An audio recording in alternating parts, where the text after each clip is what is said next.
Benjamin Farrington. Science and Philosophy in the Antiquity. Preface to the 1968 edition.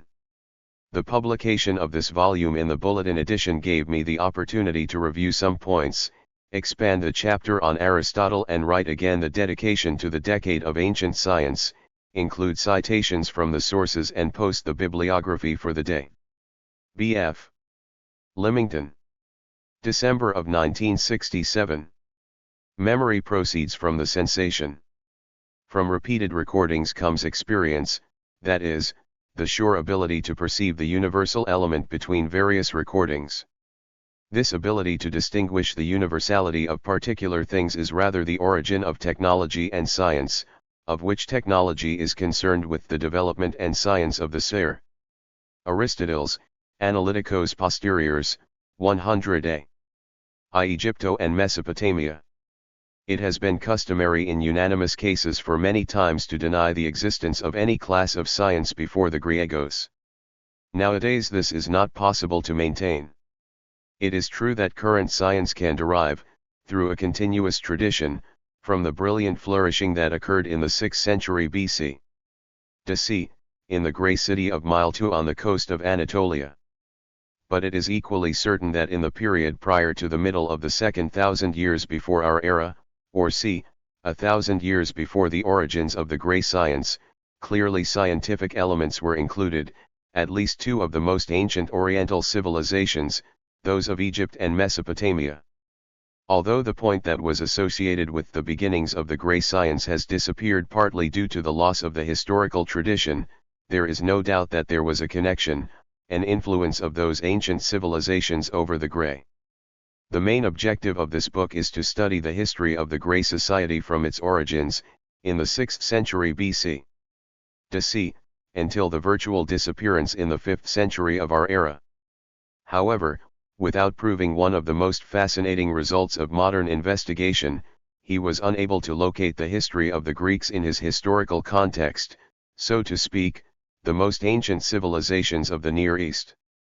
In the last chapter we will try to answer the important question of how the dependency of the grey civilization of the most ancient parts of Egypt and Mesopotamia was forgotten. On the contrary, we have never lost sight of the connection between modern science and that of the Greeks, due to the fact that it was constituted as such in the 17th century by their direct inspiration. Copernicus, Galileo, and Newton were scholars of Ptolemais, Aristarchus and Euclides. And Vesalius, the founder of modern anatomy, was proud to proclaim his example and the teachings of his predecessors among the ancient Greeks. Consequently, historians of science want to recognize the connection of modern science with Helena. On the contrary, there was total ignorance regarding the science of the Egyptians and Mesopotamians. It is true that the ancient Greeks recognized a great deed with the civilizations of the Nile and the Euphrates in regards to mathematical and astronomical knowledge. But modern historians, trying to confirm this tradition, were content to ignore it or, due to a poor defense of Greece, tried to deny it to the impossible. The history of Greece has been frequently written as its mission was to save Europe from this fearsome abstraction called Orientalism. But it means maintaining throughout time a unique feeling of the Marathon and Salamis generation. Serious investigation has recognized the justice of the Greek point of view, that its civilization was a continuation of the most ancient civilizations of Mesopotamia and Egypt. The progress of archaeology has provided us with the means so that we can appreciate the importance of the Greek tradition with the cultures of the Near East. In the first place, written testimonies of their civilizations were discovered in stone monuments, stone arch tablets or papyrus rolls. Later, we will resolve the difficult problem of lyre loss. The cuneiform writings of the Assyrians and Persians, the hieroglyphic writings and the hieraticos of Egypt have revealed their secrets to us, and the material recovered in this way, however deficient, has revolutionized our knowledge of the past. When Queen Victoria of England ascended the throne, it was considered the year 4004 BC. D.C. as the creator of the world. It was accepted that the writing was invented by the Phoenicians as early as the 7th century before our era. We currently place written documents that are relevant to the fact that men of the Victorian era believed that the world was created. It was thus how we acquired a more adequate knowledge of the history and culture of the ancient civilizations of Egypt and Chaldea. Many of the logs were so large and obvious as to be admitted immediately without any doubt. It was universally accepted that in the 3,000 years before our era, men could govern very large populations, build great cities and create marvelous works of art. I must admit that literary works of a certain ambition and variety began to appear to you in this remote era. Around the year 2800 the philosopher Kagami lived in Egypt, whose greatest book was a classic text. The Great Law of Hammurabi, king of Babylon, was written in 2000 BC. D.C. On the contrary, as soon as the appearance of evident predictions in the present symbol, the existence of something that came under the name of science was a question that could be discussed.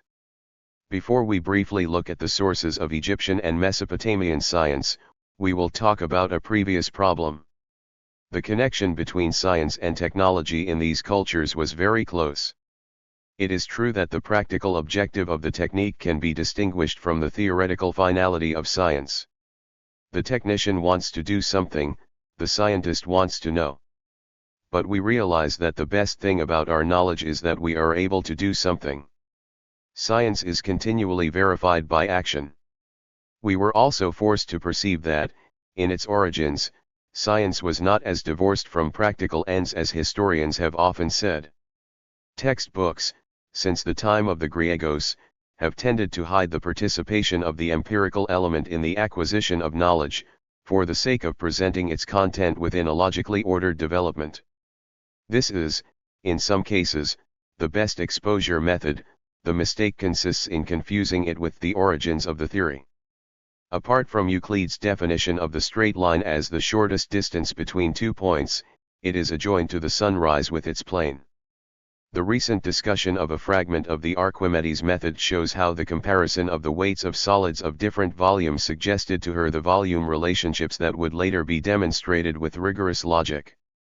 It was always a practical problem which stimulated the same Archimedes to discover on Tamilo, on the system of poles, the idea of the specific weight of the bodies. Techniques are a fertile ground for science, and the progress from pure empiricism to scientific empiricism is so gradual that it is imperceptible. From this point of view, the shadowy and sluggish technicians of ancient civilizations should be considered as a step in the progression of science. The Egyptians, for example, discovered the metals in times as early as the year 4000 BC. D.C. prior to the year 3000 they laid an alphabet, plumes, color and paper. The period of construction of the Great Pyramids lies between 3000 and 2500 BC. D.C. During this time the Egyptians also had agriculture, casery, farming, glassware, fabrics, boat building and carpentry of the whole nature. This technical activity was explored on the basis of empirical knowledge. For example, in the 3000 years they placed various bronze instruments. These instruments show a constant proportion of 1 sweet per 100 of the summer, which gives the randomness a maximum of hardness and fragility. Specifying this proposition is certainly the result of rational observation. It is not at all just to deny this observation the name of science because it has been transmitted through the medium of tradition since it was written in a book. Vesalius, in the 16th century of our era, was so impressed by the superiority of practical learning over the instruction obtained in books, that he felt obliged to ask for forgiveness to imprint in his treatment of anatomy the marvelous things achieved which are among the main glories of the modern science. I confirm that this is only because medical students are not trained in direct practice on the human body. Egyptians not only know the correct proportions of the body well and are able to obtain the most useful bronze, until they also pose a technique to temper the uncertainty through various procedures designed to ensure its tenacity, hardness, or flexibility. We also provide technical solutions for working with gold, hilatura, weaving, fishing, navigation, basketry, cultivation of cereals and flax, manufacture of bread and cerveza, cultivation of vines and production of wines, cutting and cleaning of stones, carpentry, assembly, construction of boats and many other activities so minutely represented above the walls of the tombs of the nobles in Saqqara.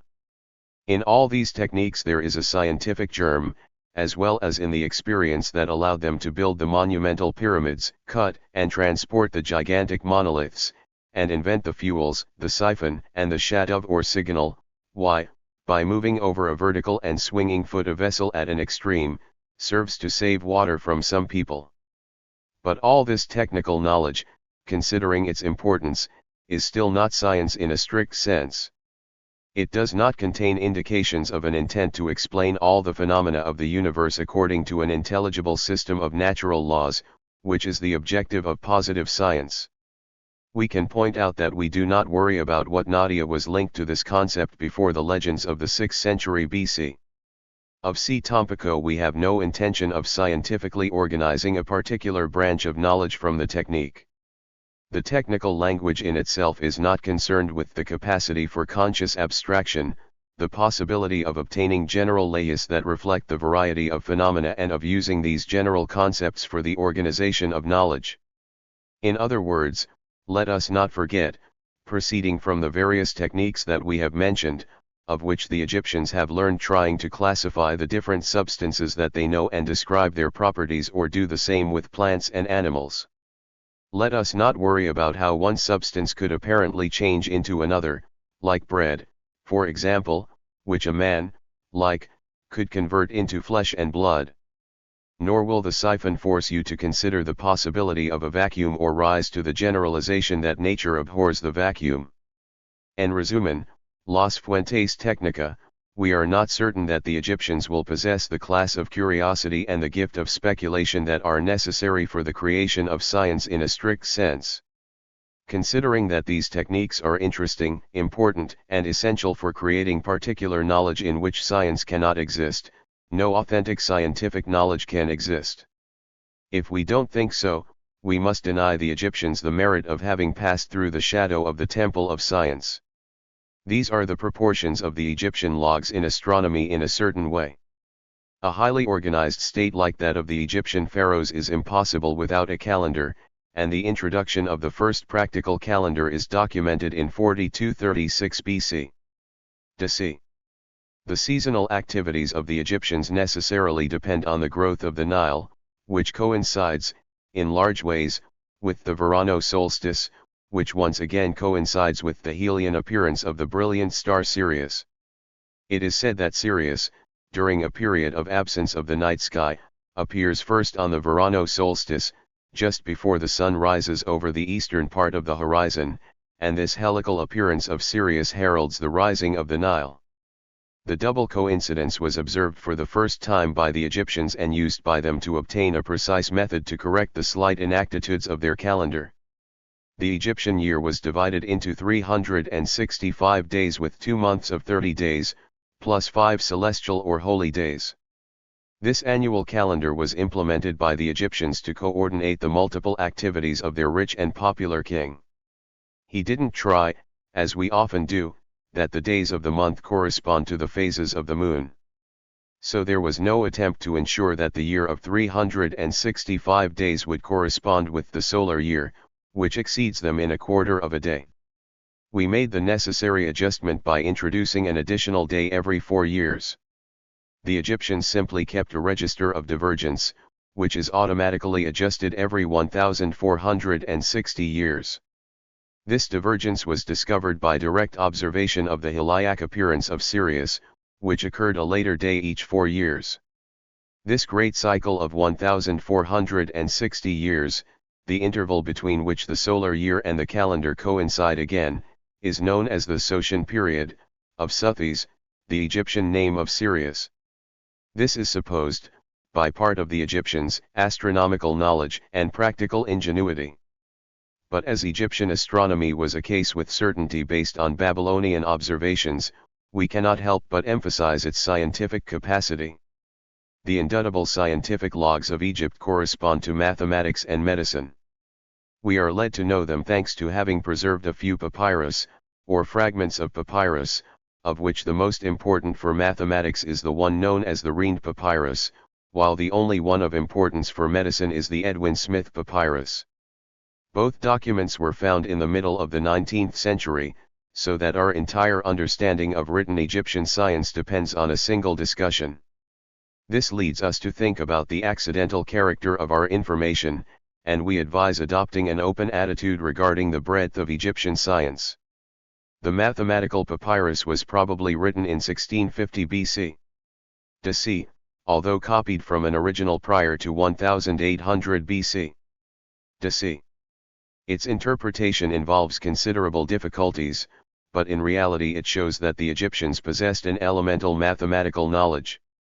They have a decimal notation system, with signs for 1, 10, 100, 1000, 10,000, and 100,000. The number of units, decades, hundreds, etc., is expressed, as in Roman numbers, repeating the sign in the corresponding number several times. The multiplication and division operations were carried out by series of additions and additions. They also have certain knowledge of the properties of the numbers. They knew that the sum of the squares of 3 and 4 is the square of 5, and by the proportion method they were able to use this knowledge in their calculations. They related it to the right triangle, telling us that in a triangle with sides 3, 4, 5, the side of 5 units subtends a right angle. They were, therefore, familiarized with a particular case of the Pythagorean theorem and used this knowledge to raise perpendiculars. In the Rhind papyrus certain problems of arithmetic, geometry, and medicine are found.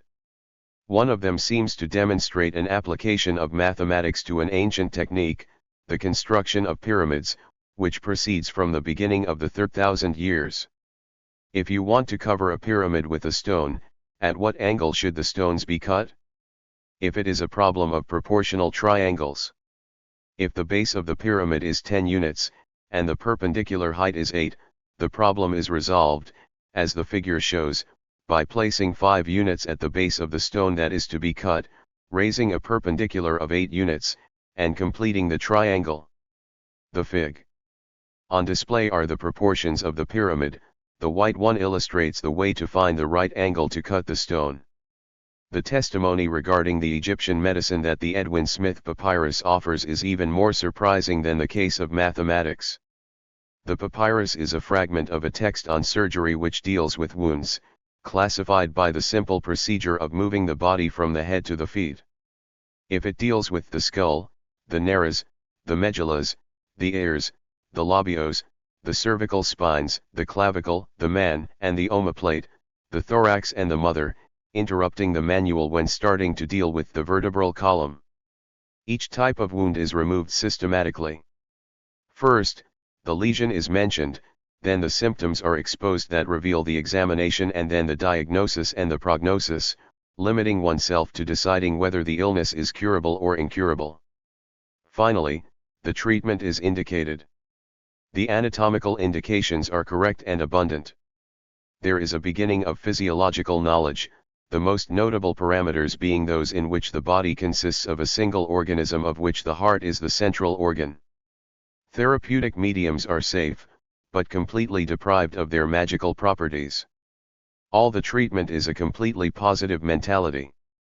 The mind of the author is subject to the authority of the previously observed, as he can appreciate because he recognizes that certain states are incurable. It is, in short, a combination of knowledge that should be considered as the result of a broad tradition of observation and reflection. As such, it is scientific work in a strict sense. Furthermore, the same document shows that the lessons it contains were not new. The technical terms are explained to the reader.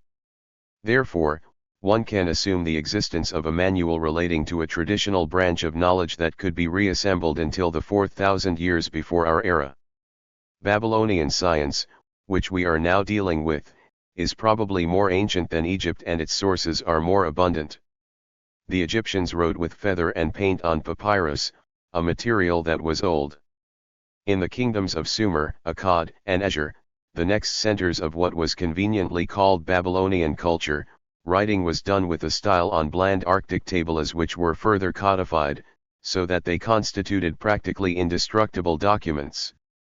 The remains of the Ashurbanipal library, now in the British Museum, are around 22,000 archaeological tables. In the library of the Temple of Nippur more than 50,000 were found, proceeds of works understood between the years 3000 and 450 BC. DC. Our knowledge of Babylonian science is based on this material. The Babylonians, like the Egyptians, were familiar with a decimal system of notation. They complemented it with a sexagesimal system, which is one of the most surprising inventions of ancient science. The decimal notation, which was essentially the method used by the Egyptians and later by the Greeks and Romans, was used for numbers from 1 to 59. For larger numbers of 59 they used a sexagesimal notation whose bases were 1, 60, 3600, 200, and 16,000, etc. We encounter here, with great surprise, the model of positional notation, unknown to the Egyptians, Greeks, and Romans. The symbols in the first position are units, in the second place they are units multiplied by 60, in the third place the units multiplied by 602. For example, the cube of 16, 4096 is written as 1, 8, 16 equals 1 times 602 plus 8 times 60 plus 16 equals 4096.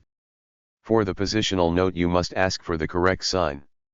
Los Babilonios tenían un equivalent del mismo. The Babylonian notation, when combining the decimal and sexagesimal systems, appears confusing. It is a notable circumstance that, in Mesopotamia, the use of position in the writing of numbers was known with all probability by the 3,000 years. The Greeks, the greatest mathematicians of the antique, never rediscovered this invention, which was only introduced into Europe in the 8th century AD. See proceeding from India. Also surprising is the election of a base as large as 60. Yes, as seems probable, this election influenced the fact that 60 is divisible by 2, 3, 4, and 5, it is a matter of more than the conscious ingenuity that presided over the elaboration of that singular notation. A characteristic of the Babylonian mathematics is its efficiency for the tables, similar to our multiplying table. We meet in its various tables for multiplying and dividing, tables of squares of all the number of enters up to 60, a table of cubes of enters up to 16, without counting the tables of squared branches and including a table of cubic branches. There are also examples of arithmetic and geometric progression. We have, therefore, abundant tests of our mathematical ability. However, the tables serve, like ours, for the calculation of interest and other semi-substantive questions, without being accompanied by calculations or theories, so that, once the sources are drawn, it can be considered that Babylonian arithmology was fundamentally empirical.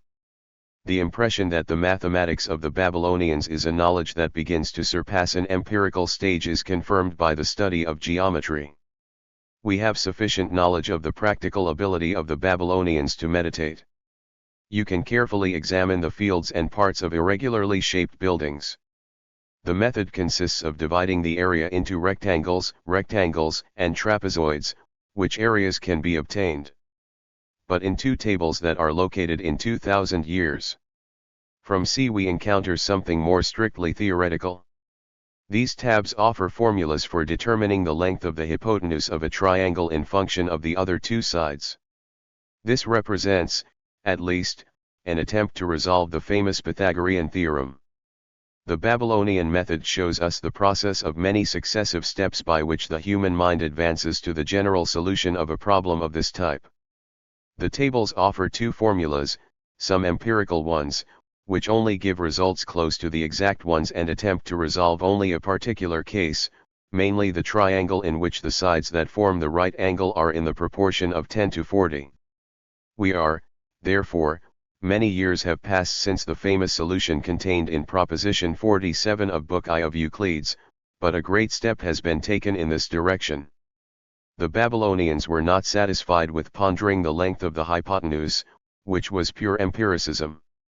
They tried to resolve this problem a priori, establish a rule, propose a formula that always accompanies the task of meditation. They clearly noticed that there is a constant relationship between the longitudes of the sides of a particular type of triangle. The first stages of science are the most difficult, and solving a problem is a contribution to its solution. We also owe to the Babylonians the division of the circumference, the circle, and the 4 recto angles landed through the circumference in the center, into 360 parts or degrees. This capital invention was invented by the Griegos and transmitted by them to Western Europe.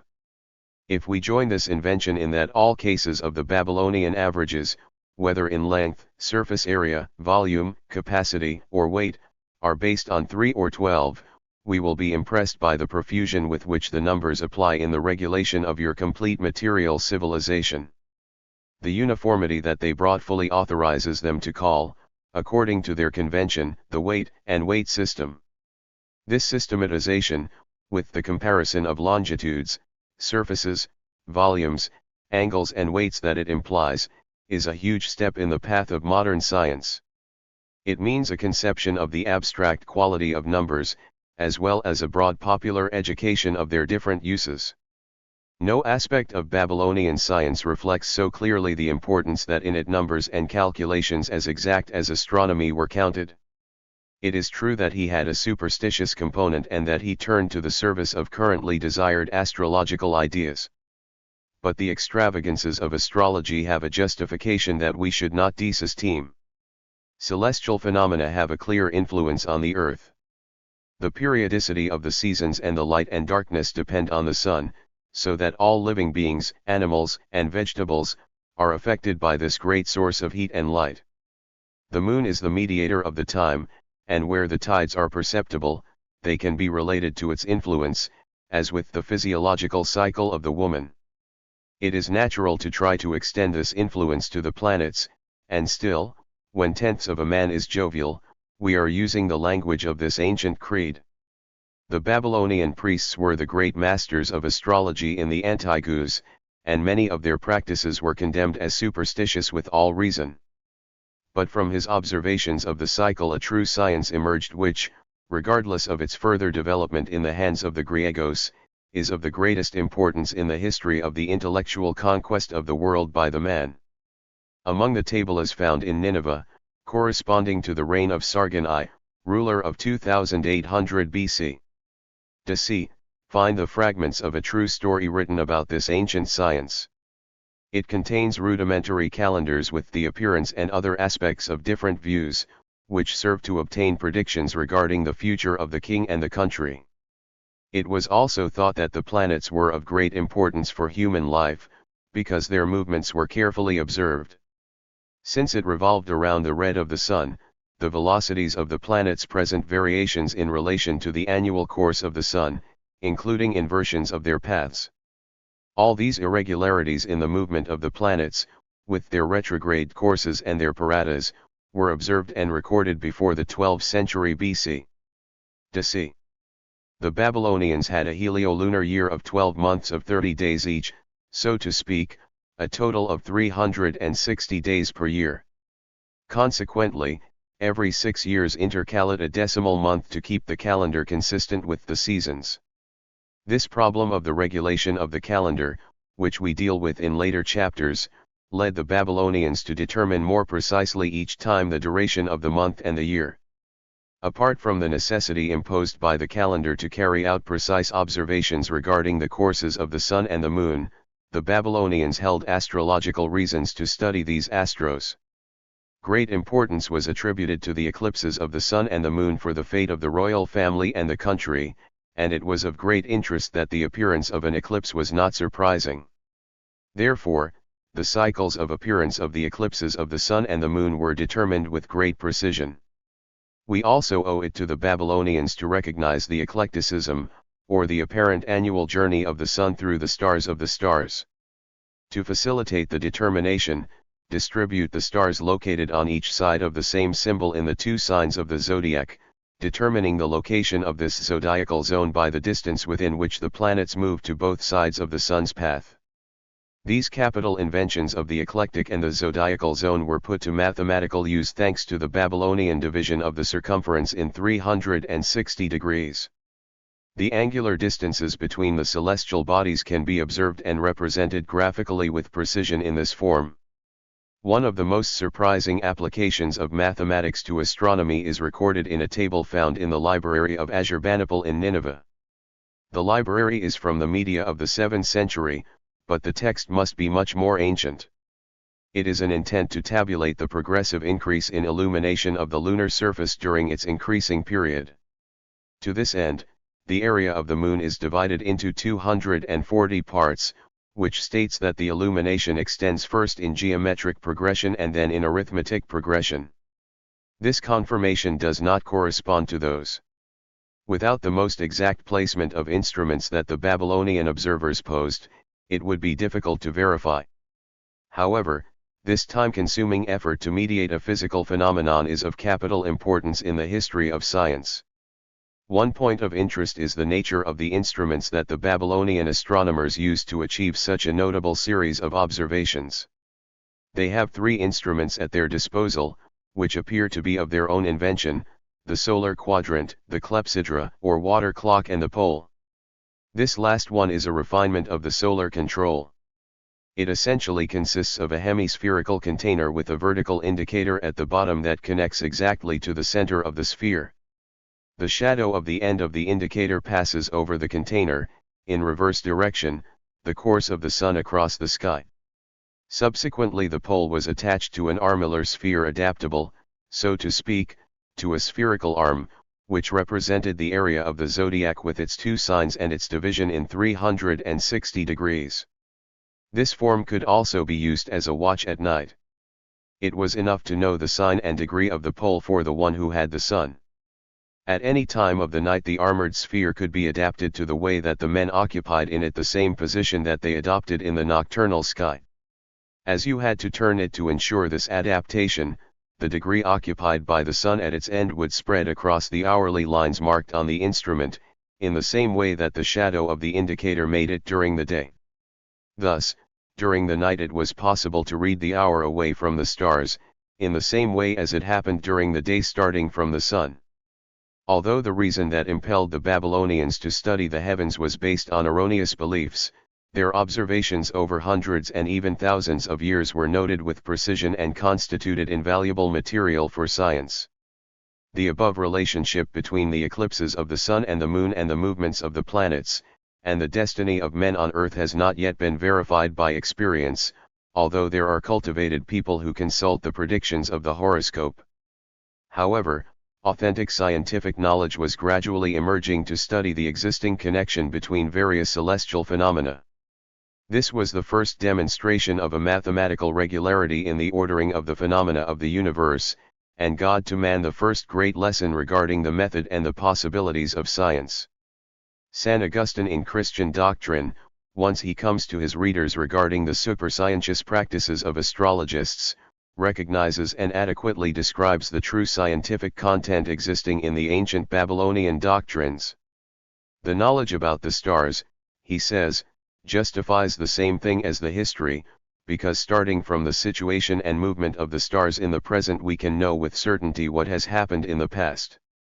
Our possibility with equal certainty is to look towards the future, not with dubious predictions, up to the basis of certain calculations, not to know our own future, what is the fatuous superstition of the pagans, up to the stars. In previous or upcoming years, in the same way, you can give certain answers regarding each of the stars who observe them with knowledge. Under the patronage of Saint Augustine, astronomy, at least concerning the apparent position of the celestial bodies, became part of the Christian educational program. We have now briefly considered the scientific findings of the Near East. In a book like this it is impossible to do so much with the ancient civilizations of China or India, whose chronology has not yet been established in a precise way for investigation.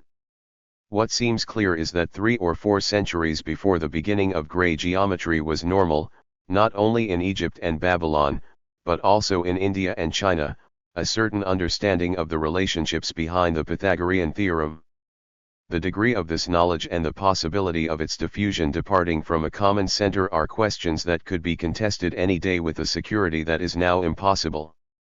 But when the answer is given, it may be that neither Babylon nor Egypt appear as the most remote exponents of civilization. It is possible that the Nile and the Euphrates keep yielding to the Indus. The excavations of these last years in the valley of this great river have brought to light the ruins of two cities, Mohenjo-Daro and Harappa, separated by 650 kilometers, demonstrating the existence of an unsuspected civilization for a long time.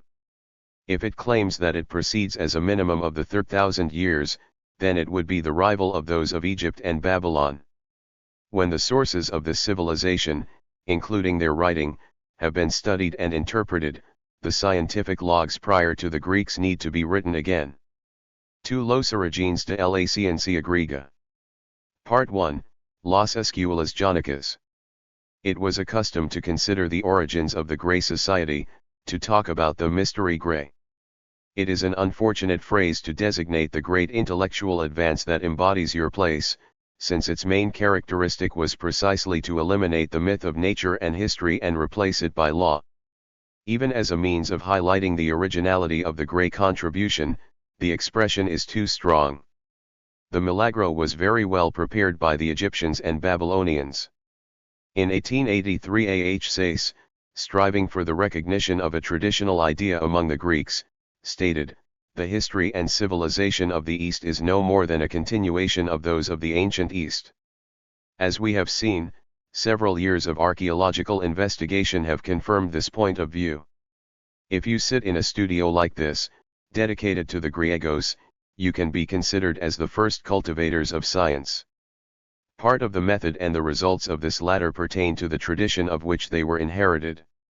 The authors who still describe the history of science as it has been associated with the Greeks, begin the menu on the subject, dealing with the scientific elements that can be found on the pages of the most ancient sources of the Greek literature, the Iliad and the Odyssey. Let's meet in her data about a few things and refer to medicine and surgery and her professionals. The existence of 150 terms to designate different parts of the body in relation to war victims, reveals the state of anatomical knowledge.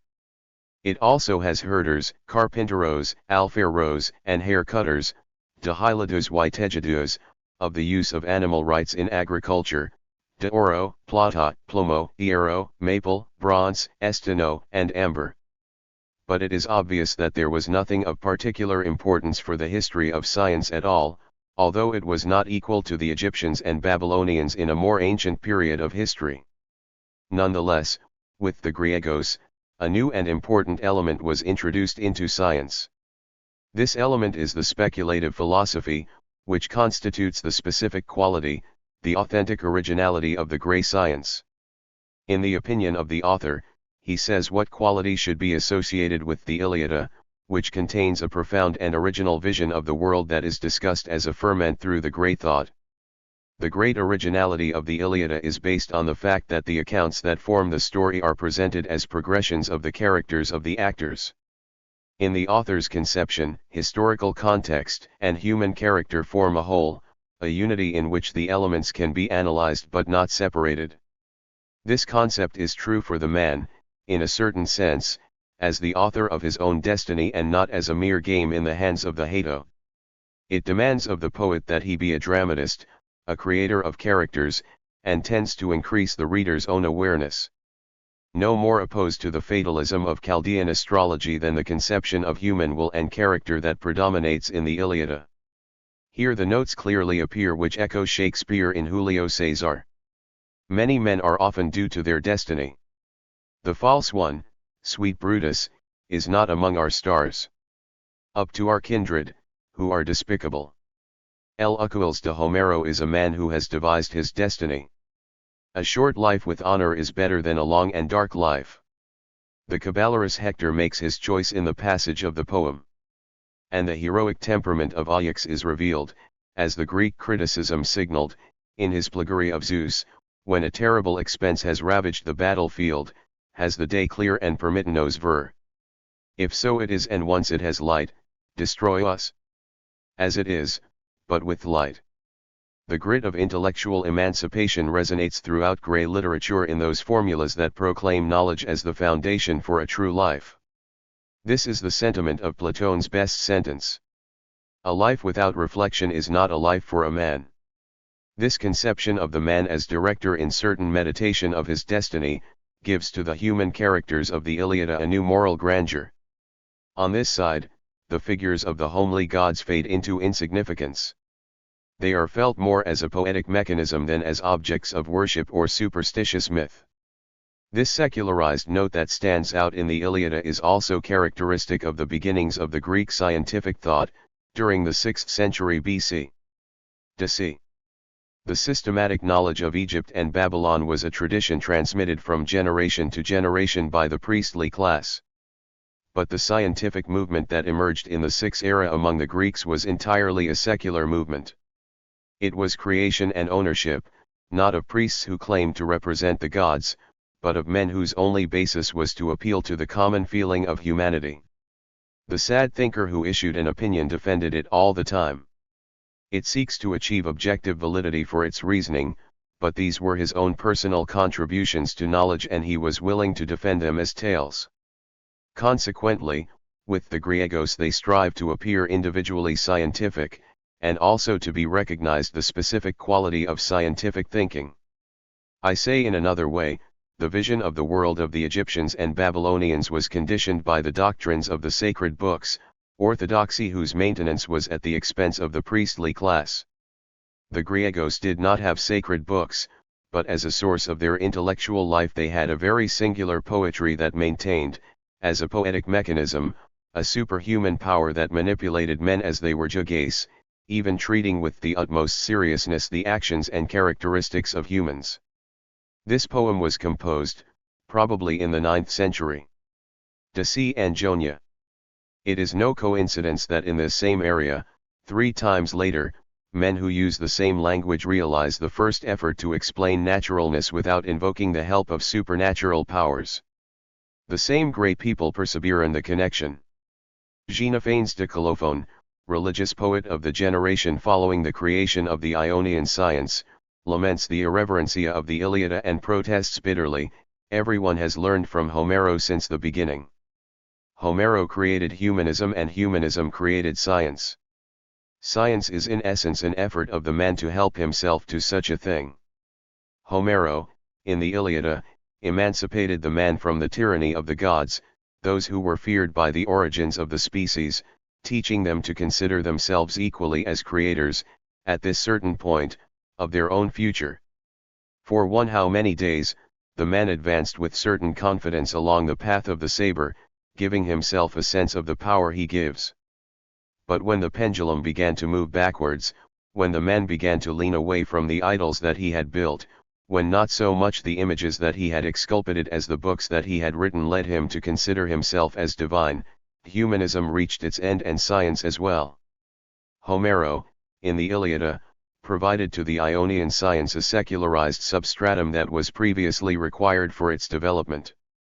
In the Theogony or Genealogy of the Gods, work of another poet, once upon a time in the Great Peninsula, we encounter another aspect of the great thought which was of vital importance for the development of his scientific conception. According to this poem, the Grey religious consciousness is characterized by a theory of creation. It is affirmed that in the beginning there was chaos, that chaos produced the earth, that the earth produced the sky and that from the embrace of both the rest of the things that exist were born. If it is about an evolution or spontaneous development, conceived in the poem in a mythological way, but without offering an obstacle to the development of positive science. The Theogony was probably written in the 8th century. From the middle of the 7th century, an abundant production of a new type of poetry, elegiac and lyrical, appeared, which unfortunately only followed our fragmentary form. It differs from what preceded it in that poets deal with the same things, converting their own actions and passions into the theme of an intense personal poetry of a manifest intimate character. His great figures were Arquilico, Sappho and Alceo. It is a poem of unsurpassed independence of character and of hard understanding of such miasm. During a brief period of splendor, says the introduction to the Oxford Book of Greek Verse, those who held the pleasure and the desire to write also achieved a perfect understanding of the same things, which is the basis of all personal poetry. It was precisely in the era of the great lyric poets when grey science began from a remarkable audacity and independence of thought. Science is the product of a particular type of man and society. It's not born in vacancy.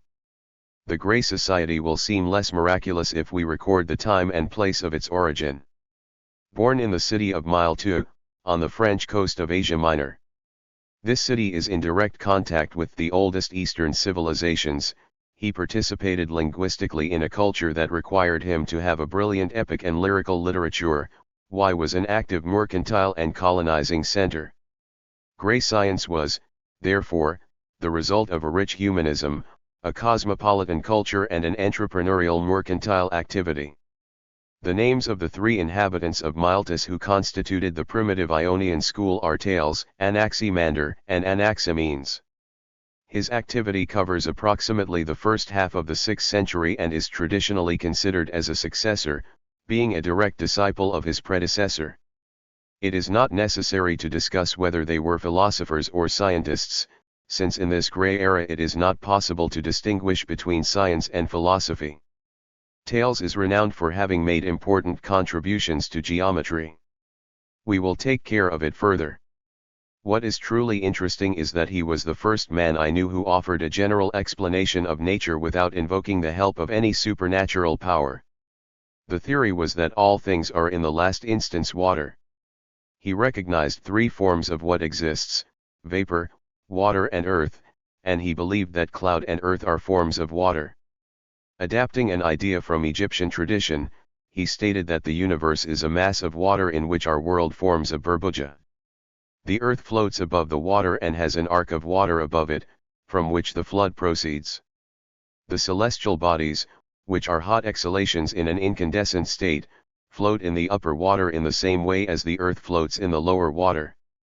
The sun, the moon, and the stars, when they arise, do not pass by the bottom of the earth, until they flow to their Almighty, outside the reach of our sight. They have only to settle in their place of appearance on the eastern part of the horizon. These doctrines, so primitive in content, are very new in orientation.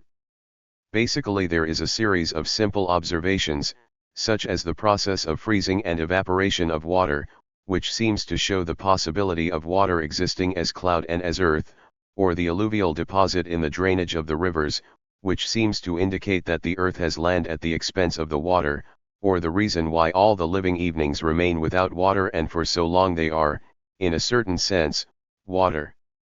Starting from these observations, Thales attempts to give an explanation of everything that exists. This is what I said that had been realized through stories in which he returned to the power of the gods. These stories have been converted into religious traditions preserved by a professional caste. On the contrary, Thales does not invoke any power beyond the same naturalness. He presents the theory as his own, and to justify it it depends solely on the experience of each individual, not requiring anyone to accept it unless the truth is true. Thales had learned some astronomy of the Babylonians, which I introduced among the Greeks. But it was much more important that their teachers, because their doctrines did not refer only to the movement of the stars, until they attempted to explain their composition. The earth and the sky constitute a single whole. Like all other things, the celestial bodies are, in the last instance, only water. It thus resulted in a tremendous expansion of the domain of science, a revolution in its perspectives. For the Babylonian astrologers, the stars were gods; for Thales, they were vapor from a jar. In addition to reducing the movement of the celestial bodies to an order, its composition became familiar to the man. Science had achieved an unprecedented match point. By practicing the teachings of the Thales, Anaximandro managed to elaborate, during a life dedicated to study and reflection, an accurate theory of the universe that he expressed in a work entitled On Nature. Thales progressed both in the quality of observations and in the quality of its logical elaboration. The logical advance was very brilliant. Instead of explaining all the states of matter in terms of another state, as Thales had it, Anaximandro deduced the primary substance, which he called unlimited or indeterminate. The abstract understanding of the matter is a great progress. Fundamental substance is not something visible, or a state of tangible matter, but rather a kind of basic common denominator of all sensible things which is linked to a process of abstraction. To understand it, it is not enough to see or feel, but it must be understood by the mind. Anaximandros stated that the indeterminate must be eternal, infinite in quantidad and endowed with the principle of movement, which probably consisted of a circular type. With these premises I explained the evolution of the universe to its present stage. I thought that the circular movement of the intestinal produced a first stage of determination, in which the heat separated from the cold and formed a type of envelopment from the heat. It was based on the observation of how the fire has arrived and that the great fires, so to speak, the sun, the moon and the stars, are at the outermost limit of the universe. The effect of the heat above the cold is evaporation. The sea is soaked in the form of a continuous evaporation process and will end up being completely dry someday. This, without embargo, belongs to the future. What happened to you as a result of evaporation is that the vapors condensed and broke the igneous envelope that enveloped the world. This igneous envelope has survived in the form of fiery ruins that gnaw the world, but which are not visible as they are, because they are encircled by the steam tubes that broke the igneous envelope. The opaque tubes are pinned in certain places and through these openings the fire shines in the direction of the earth. This is the real naturalness of the celestial bodies. The igneous roads with their cloud envelopment, as the redder of the earth turns, cause the nocturnal transit of the stars and the passages of the sun and the moon. Eclipses and phases of the moon occur at the full or partial opening of the moon. It would be possible, even with the few fragments that have come from us, to expand on the details of this grandiose esquema, but I will say this enough to get an idea of its general character. It is an early intention of the natural history of the universe, essentially of the same nature as the nebular hypothesis of Kant and Laplace. Readers of the first chapters of Wells' Outline of History will encounter a much more detailed description of the history and structure of the universe, of course, in detail, but very similar in its conception. Another part of the progress that Anaximander meant in logic is the following: Thales thought that it was necessary for the earth to escape from the water, but I omit to say what this water was to escape, while Anaximander boldly ignores the need for support. The world is balanced and remains on its side by the work of the equidistance of all its things, to express it with the phrase that has brought us so far. Lastly, we owe to Anaximander a theory of the origin of life that contains surprisingly modern things. Living creatures, he says, process water evaporated partly by the action of the sun, gradually adapting to life on Earth. Anaximander deduced that the sea covered at other times more of the Earth's surface than at that time due to the presence of marine shells and fossils at the top of the sea level. As he believed in his theory that the human would proceed from another animal, he considered the fact that the human infant is incapable of asserting himself in such a way. It seems that he thought that the man could not be swollen by the water in adulthood because the man could not live outside the land, and that human infants could soon proceed to the sea because they would become perishable. We only put incomplete fragments of his work, of which ones we wanted to reproduce. The first ones were alive born in the water and were cubitos of a thorny bark. In a more advanced phase they moved to dry ground, and at the farmhouse the bark changed in a short time to the form of life. The living evenings were born in the water when it was evaporated by the sun. The man, at first, seemed like another animal, concretely a piece. The third of the miles, Anaximenes, is not as grandiose as his predecessors. Undoubtedly, logic seems to be less rigorous than that of Anaximander.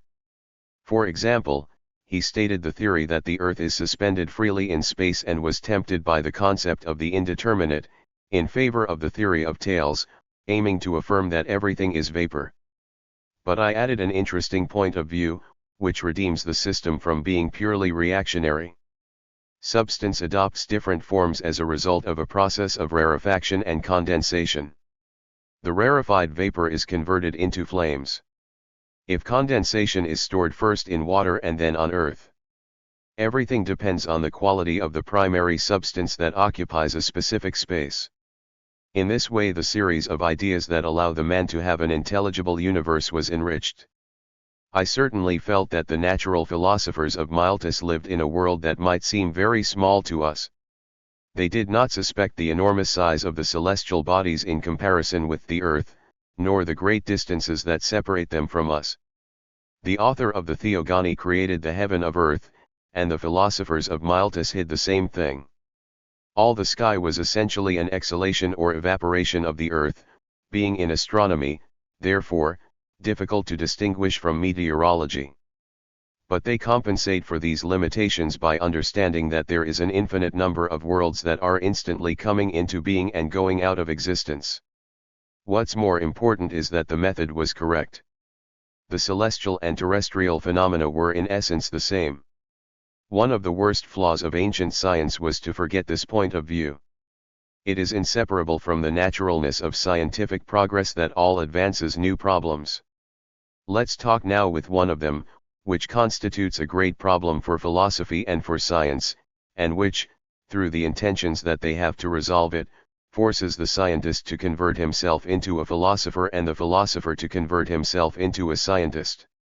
The teachers of the Miletus school have seen these very impressive points of view, but how do they know how to live there? On certainty it was not obvious for anyone, because these theories were based on arguments. No one could see the igneous streets of Anaximander, no less than the Estuvian earth suspended in space. It seems that the philosophers of Miletus did not understand this question in any way. They reflect on the basis of what they feel they are offering, without considering the problem of the scientific validity of their sensations or arguments. It was another Ionian philosopher, Heraclito de Ephesus, who was the first to clearly distinguish feelings and reason. He knew them as Heraclito el Oscuro, and one of his obscure phrases states, "Nadia of those whose words I read led to knowing that the knowledge is separated from everything." If we try to interpret this proverb in its historical context, it seems to mean something like, earth exists, water exists, fire exists, vapor exists. Let us see and hear these things. But we do not see or feel the indeterminacy of Anaximander, nor the principles of rarefaction and condensation. These are ways of understanding things, not of perceiving them. If these things constitute wisdom, therefore wisdom is something different from the rest of the things. Heraclito does not seem to have had as much interest in observation as the men of Miletus.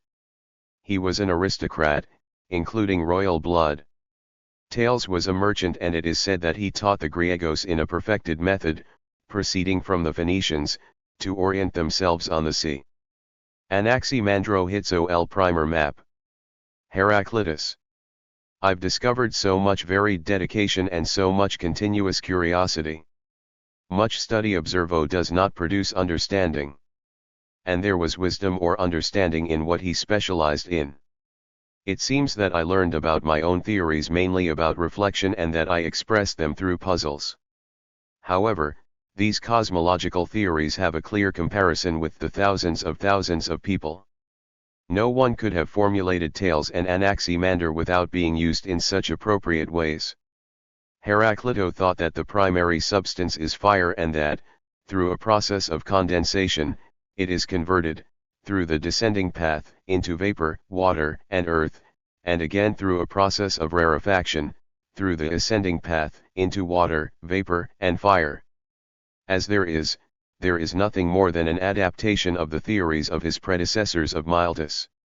All of you, without embargo, have profoundly original ideas. In the first place, he firmly reiterated the instability of things. This doctrine is traditionally resumed in a phrase that could be suya, everything exists in a state of continuous change. This theory of the instability of things is associated with the opinion that the thoughts of feelings are inganissa, which refer to unstable things. Next, he stated that the relative stability that can be found in these things is due to what is called opposite tension. All these things, even though they are what they are the result of the balance between the forces that lever them on the ascending or descending path. This brilliant theory of relative stability maintained in the flow of things by the balance of power forces, is the dominant thought of its system. To his acquaintance he called him sabiduria, that he was not a don of the heartfelt ones without reason, evil testigos are for the man's eyes and eyes, keeping the soul of a barbarian. But the meaning of the feelings, when adequately understood, does not bring the man back to a personal world, until it places him in contact with objective reality.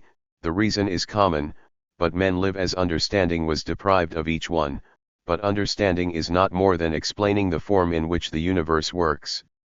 This Heraclitean contrast of reason and feeling was converted into starting from ethos in a crucial question in the development of great thought.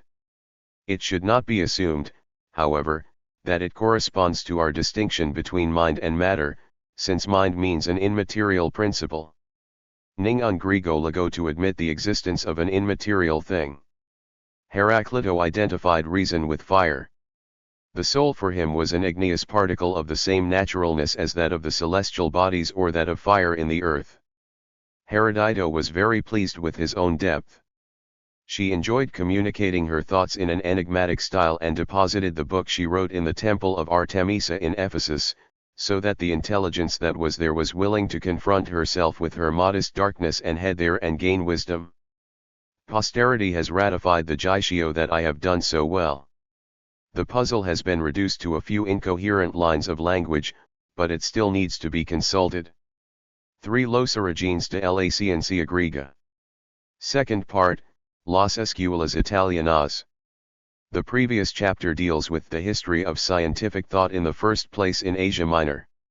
In the generation comprised between Anaximander and Heraclito, refugees who, before the lost advance, raised their great thoughts to the west, whence it originated in various great towns of the Italian peninsula and Sicily. The towns of Crotona, Elia, and Acragas were subsequently the scenarios of their most active development. In his new home in Italy, philosophy was developed along very different lines than that which had been followed in Miletus. He immediately adopted a more mathematical and more religious character.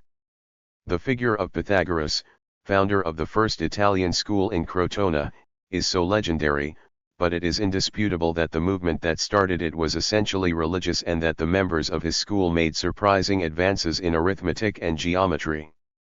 Under the Pythagorean influence, it was believed that God, as Plato stated at a later time, is always the geometrician. Pythagoras was, following his most worthy relationship, an exile from the island of Samos.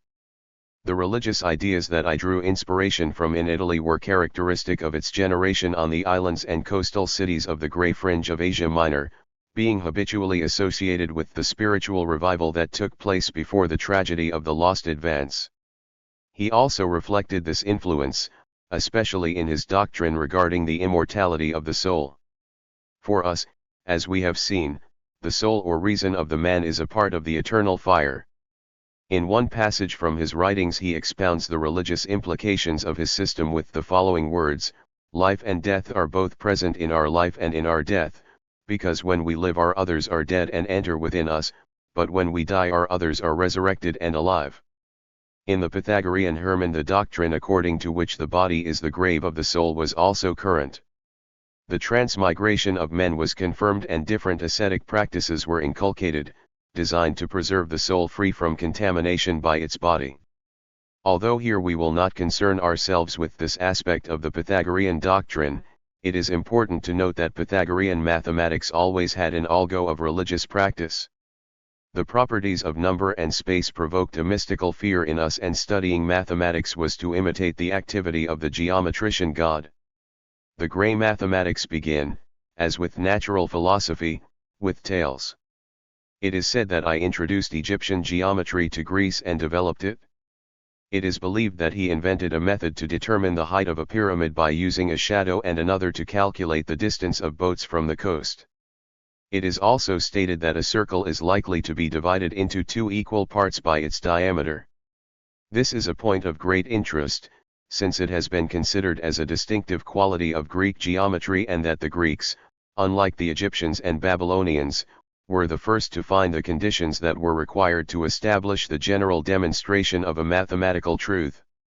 It has also been attributed to Thales to know, but not to be sure, that the angles of the base of an isosceles triangle are equal, and that if 2 straight lines are cut, the opposite angles to the vertex are equal. Anaximander's cosmology was thus totally adapted to mathematics. He made an effort to use numbers and medicine to understand nature. In this way, the distances from the Sun and the Moon to the Earth in the form of multiples of its diameter. And, of course, the construction of your map took effort to determine the distances above the surface of the Earth. However, with the Pythagoreans the mathematics underwent an extraordinarily rapid development. The media of the V-code have led you to achieve the majority of the results that are stated in the orderly manner in books I, II, 7 and 9 of the Elements of Euclid's. The most famous theorem of Book I is traditionally attributed to the same Pythagoras. It is generally accepted that a general conclusion of this important proposition was not possible before the Griegos, although some authors claim that this solution resulted in many successes before the Indians and the Chinese. Book 2 of Euclid's expounds the Pythagorean doctrines on the equivalent areas and explains the method of transforming one area of one form into another distinct form, with the consequent possibility of applying the areas of one to the other. This is equivalent to a sufficiently advanced geometric algebra. Of particular interest are the mathematical discussions of the Pythagoreans, which correspond to the majority of the content of books 7 to 9 of the Elements of Euclid's. Among the definitions of unit and number, a classification of numbers is presented in equal and impartial terms, with subdivisions in both, before all primary and secondary, after perfect and imperfect, square, polygonal and oblong. Likewise, the theorem of proportion is of Pythagorean origin, the exposition of the arithmetic, geometric and harmonic media, and, to a certain extent, the theory of irrational numbers, which by the middle of the 5th century had not advanced further than the recognition of the irrationality of square root 2.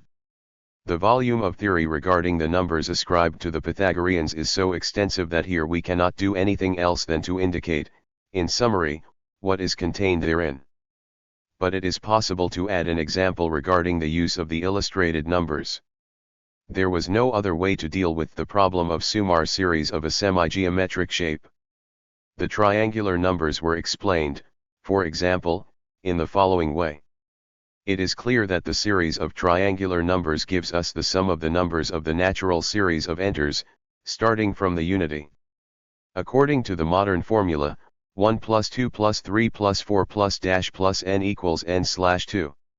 Similarly, the series of number squares is equivalent to the formula 1 plus 3 plus 5 plus 7 plus equals n2. On the pages of Euclid's, Pythagorean's mathematical doctrine is presented in a rigorously scientific form.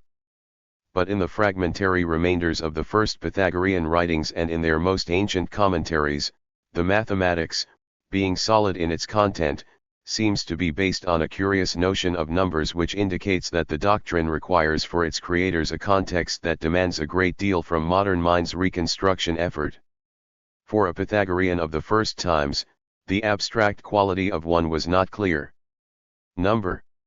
If the attributes have divorced the mathematics of their practical ends, or c, they have transformed from a practical art, as it was in Egypt and Babylon, into a liberal art.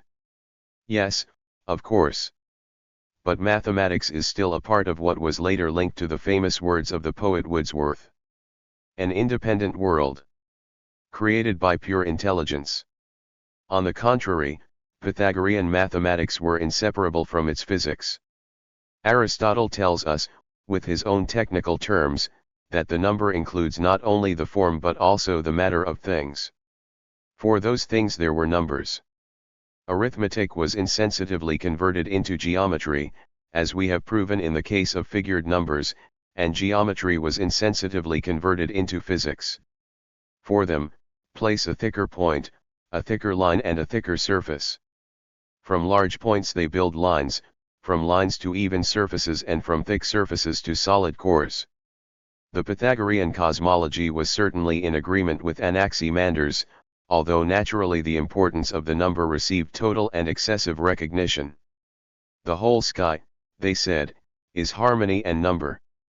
They were the first to confirm the spherocidad of the earth and the celestial bodies, and they displaced the first from the central position of the universe. They defend the existence of a central fire or fogan of the universe, behind which the Earth, the Moon, the Sun, the 5 planets and the sky of the physical stars are spinning. They also imagined a 10th body, the new Tau Iota Chi Theta Nu or anti-land, always invisible to us because the deer of the land we live in is on the opposite side. Aristotle says that they invented the anti-Earth only to achieve that the number of celestial bodies was 10, which was sacred to them. Some modern authors suggest that they hope to explain the phenomenon of eclipses. One of the most important discoveries of the ancients, which shows the early interest in the physical experiment, was the Pythagorean concept that the tone of the notes produced by a tense tone is strictly related to the longitude of the vibrating medium. This discussion was boldly applied to the structure of the universe. They thought that the different hearts that turn at the heart of the central fire were placed in the center at intervals proportional to those of the musical scale, and that, as they turned eternally, they formed a glorious diapason, the music of the spheres, for our eyes, due to familiarity, are unfortunately deaf. In this imaginative cosmology there will be ideas that demonstrate their importance.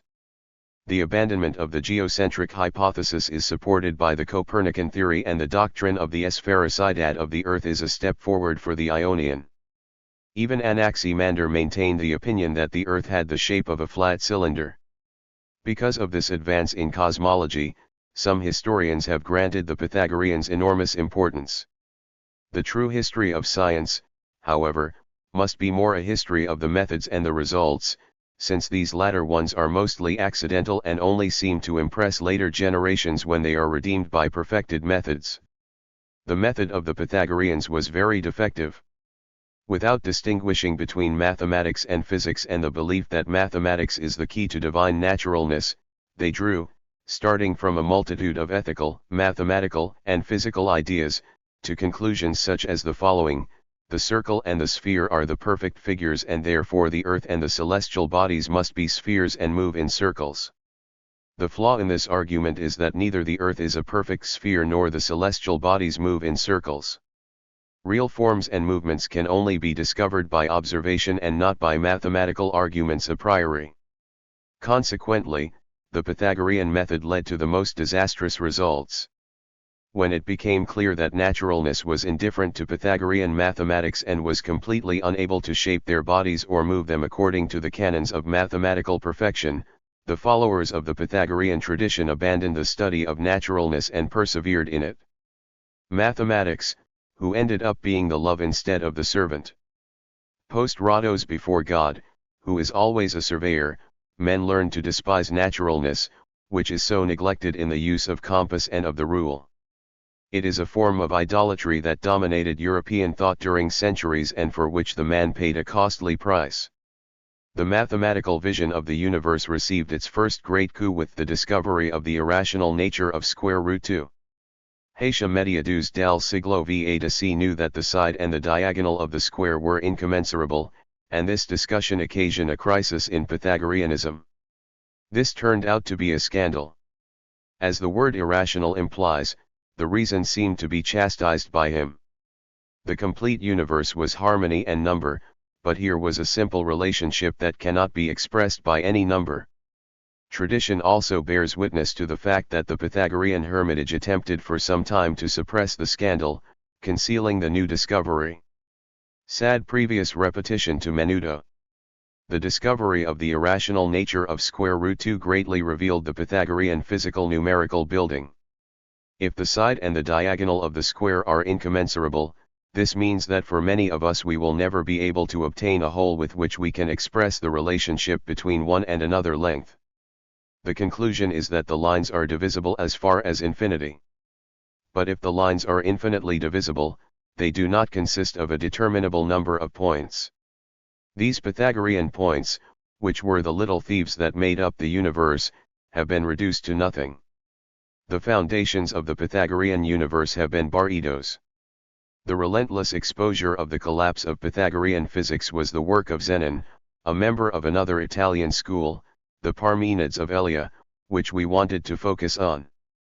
Before examining the criticism of Zenon, we must first understand the extraordinary and brilliant theory of his master, Parmenids. Parmenids, the founder of the Eleatico school, was a contemporary of Heraclito de Epheso, to which doctrines regarding the ascending and descending paths he alludes. It constitutes an interesting problem of the communication of ideas between Eastern and Western Greeks at the end of the 6th century. The doctrine of the electric school is the training of a man in contact with Ionian cosmology and Pythagorean numerical physics. Parmenides, like Heraclitus, was impressed by the uncertainty of the wisdom of his feelings, why he exalted reason like the instrument through which we learn the truth. But he came to a conclusion about the naturalness of things different from what Heraclito said. This maintained that all things were in a continuous state of change. Parmenides absolutely denied the possibility of movement and change. Movement and change, he affirmed, are illusions of feelings. Nadia, at that time, had already imagined that such a thing would have an immaterial existence. It will be recorded that including Heraclito identified reason with fire. Consequently, Parmenides denied the existence of a vacant space. He stated, what it is, exists, what it doesn't exist, it doesn't exist. Therefore, the matter or fundamental element of which the world is that cannot be entered into or differed in any way. There must be an absolute plenitude of the ser without any qualitative or quantitative diminution of the same. The universe, I say, is a solid, uncreated, indestructible, immovable, and immutable sphere. As God, with whom without doubt Parmenides identified him, he is the same today and always. Parmenides owes the idea that what exists is a sphere to the Pythagorean notion of the perfect figure. But when it comes to movement and change, he instead criticizes Pythagorean physics and physics from the point of view of a more restricted logic. All the Ionian philosophers have understood that substance passes from one form to another, and the way of this transformation has been better explained by the theory of anaxioms of rarefaction and condensation. To understand with this last one, what differentiates one form from another is simply the quantity of the same thing understood in a given space. But space does not exist, just as more or less matter can exist in a given space. The space must be absolutely clear, and the variety of this changing world must be an illusion of feelings. The truth, for reason, is the immutable one, and we hope to know that it is the one to whom we must adhere. This extreme philosophy, which affirms the one as the true truth for reason and reflects the multiple that we felt therefore, was the result of a more rigorous logic that has been applied to the problem of the self. Parmenides, who was the first philosopher to write in verse, sang on the mensaje with solemnity, directing himself to multitudes deaf, blind, dull, who cannot distinguish the ser of the no ser. Shelley in a famous stanza of Adonais evokes the verse. The one remains, the multiple changes and passes. The light of the sky always shines, the shadow of the earth is dark. Life, like a dome of polychromed crystal, colored the white splendor of eternity, until death leaves the fragmented plane. The Pythagoreans fought against the feelings because they considered the body as a parasite, a thing that contained an immortal spirit, but they attempted to give in their numerical physics an intelligible interpretation of the multifaceted world of the feelings. However, this new philosophy denied in the name of reason the reality of the sensible world, maintaining that the only reality was the static unity of an spheric universe identical to God. This new doctrine reconciled with the common feeling, with the Ionian cosmology and with the numerical physics of the Pythagoreans. With the aim of adopting the point of view of Parmenides, Zenon, a young disciple of his, devised in the medium of the V-century an ingenious system of paradoxes destined to show that any deviation from the doctrine of the one would lead to insurmountable contradictions. The most famous of this paradox is the one known as the paradox of eagles and tortoise. It's the only one we can examine here. Zenon explained the problem in the following way: eagles and a turtle go running on a carrera, eagles run at a speed twice as fast as the turtle, the Tortuga fills with 10 meters of wind. Our experience shows that eagles will quickly climb the Tortula and the common feeling will be enough that it is like this. But a little logic will reveal that these things are not as simple as they seem. Let's analyze the phases of the career. Eagles must run first 10 meters until the point where the turtle erupted. At the same time the twist will advance 1 meter. Uquils run 6 meters. Simultaneously the twist advances 1/10 of a meter. While the eagles travel 1/10 of a meter, the turtle advances 100th and so on. The distance between the two is constantly decreasing, but the eagles can never move forward to the turtle. Therefore, the notion of movement that gives us a common feeling and that experience seems to sanction, is irreconcilable with logic. It is better to accept the logic and recall the underlying concept of the feelings. The argument against the reality of the movement was stated even more succinctly in the following way: there is no movement because the one who moves should be linked to the half before the end. This argument subsided into the idea of the infinite divisibility of space. Within the given points there is an infinite number of points. If something needs to be moved, you have covered an infinite distance. Your own idea of movement is contradictory in itself.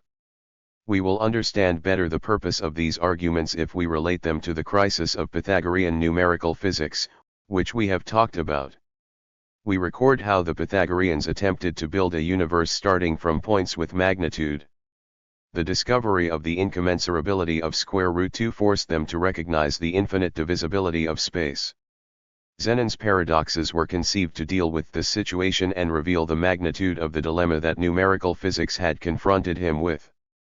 The Pythagorean concept of a universe formed by a plurality of units is incompatible with the idea that everything and any one of its parts is infinitely large or infinitely small. Let's suppose that, when we get to the edge of the process of division until infinity, we end up at a point of some magnitude. The total of this point must consist of an infinite number of units of any magnitude, and therefore it must be infinitely large. On the other hand, the division process ultimately takes us to single magnitude units. The sum of an infinite number of single magnitude units is equivalent to nada. Pythagorean numerical physics could not address this dilemma. Zenon's arguments have often been found to be ridiculous, and other explanations of how profound they are will only become clear to some extent. The most correct opinion is to recognize that they are valid as a criticism of Pythagorean numerical physics, but that once the Pythagorean theory of space is discarded, they must be kept in mind. But the figure of Zenon is remembered as one of the greatest departures from the history of logic and mathematics. In his great history of Greek mathematics, Sir Thomas Harth states, "It seems as if the controversy surrounding Zenon's arguments has never ended for more than 2,300 years. All that we can do here is to indicate some of its consequences for the further development of the great thought." In the sphere of mathematics, the number of geometry was determined. The arithmetic geometry of the Pythagoreans had reached its limits. A great mathematician, Eudox, devised a technique for geometrically representing reasons of magnitude applicable to all magnitudes, whether or not they were commensurable. This type of geometry was adopted by Plato and developed by Euclides. It is a geometry in which lines should be considered formed by points, surfaces by lines and solids by surfaces. Space relations can be symbolized in a completely independent way and studied without reference to the medicine. It is an independent point created by pure intelligence, reason why Plato considered mathematics as a necessary preliminary to philosophy. Arithmetic also experienced a change. It was subdivided into an abstract science, known to us as the theory of numbers or arithmology proper to the Greeks, and in the art of calculation, which was separated from the theory of numbers and despised by the representatives of philosophical culture for being contaminated by practical applications. It was considered suitable for Phoenician traders, but not for Greek cults. However, the most important consequence of Zenon's arguments is produced in the terrain of physical speculation, which after his criticisms required us to return to the contemplation of the Parmenidean one, or to justify a world of movement and change through more profound arguments that have been used so far. The explanation of these arguments will be the theme of the following chapter. 4L Atomism. By the end of the 5th century, Greek physical speculation had increased considerably, both in method and in conclusion.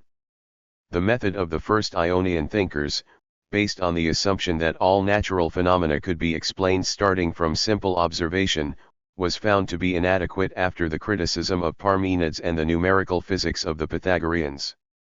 We have also abandoned the theories that identify the primary substance with water, the indeterminate or the air. Heraclito, although he had considered fire as a primary substance, was unable to understand the change and the opposition of tensions. The Pythagoreans highlighted the importance of the model of things, of numerical and geometric relations. And Parmenides, in the name of reason, abandoned the world of feelings like an illusion. At that time, the Pythagorean doctrine, with its cult of number and geometry, gained great importance in Greek social life.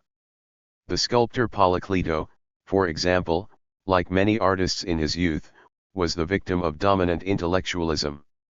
Dejo to see the things with the naive look of the artist, to begin to discover mathematical proportions in the human body.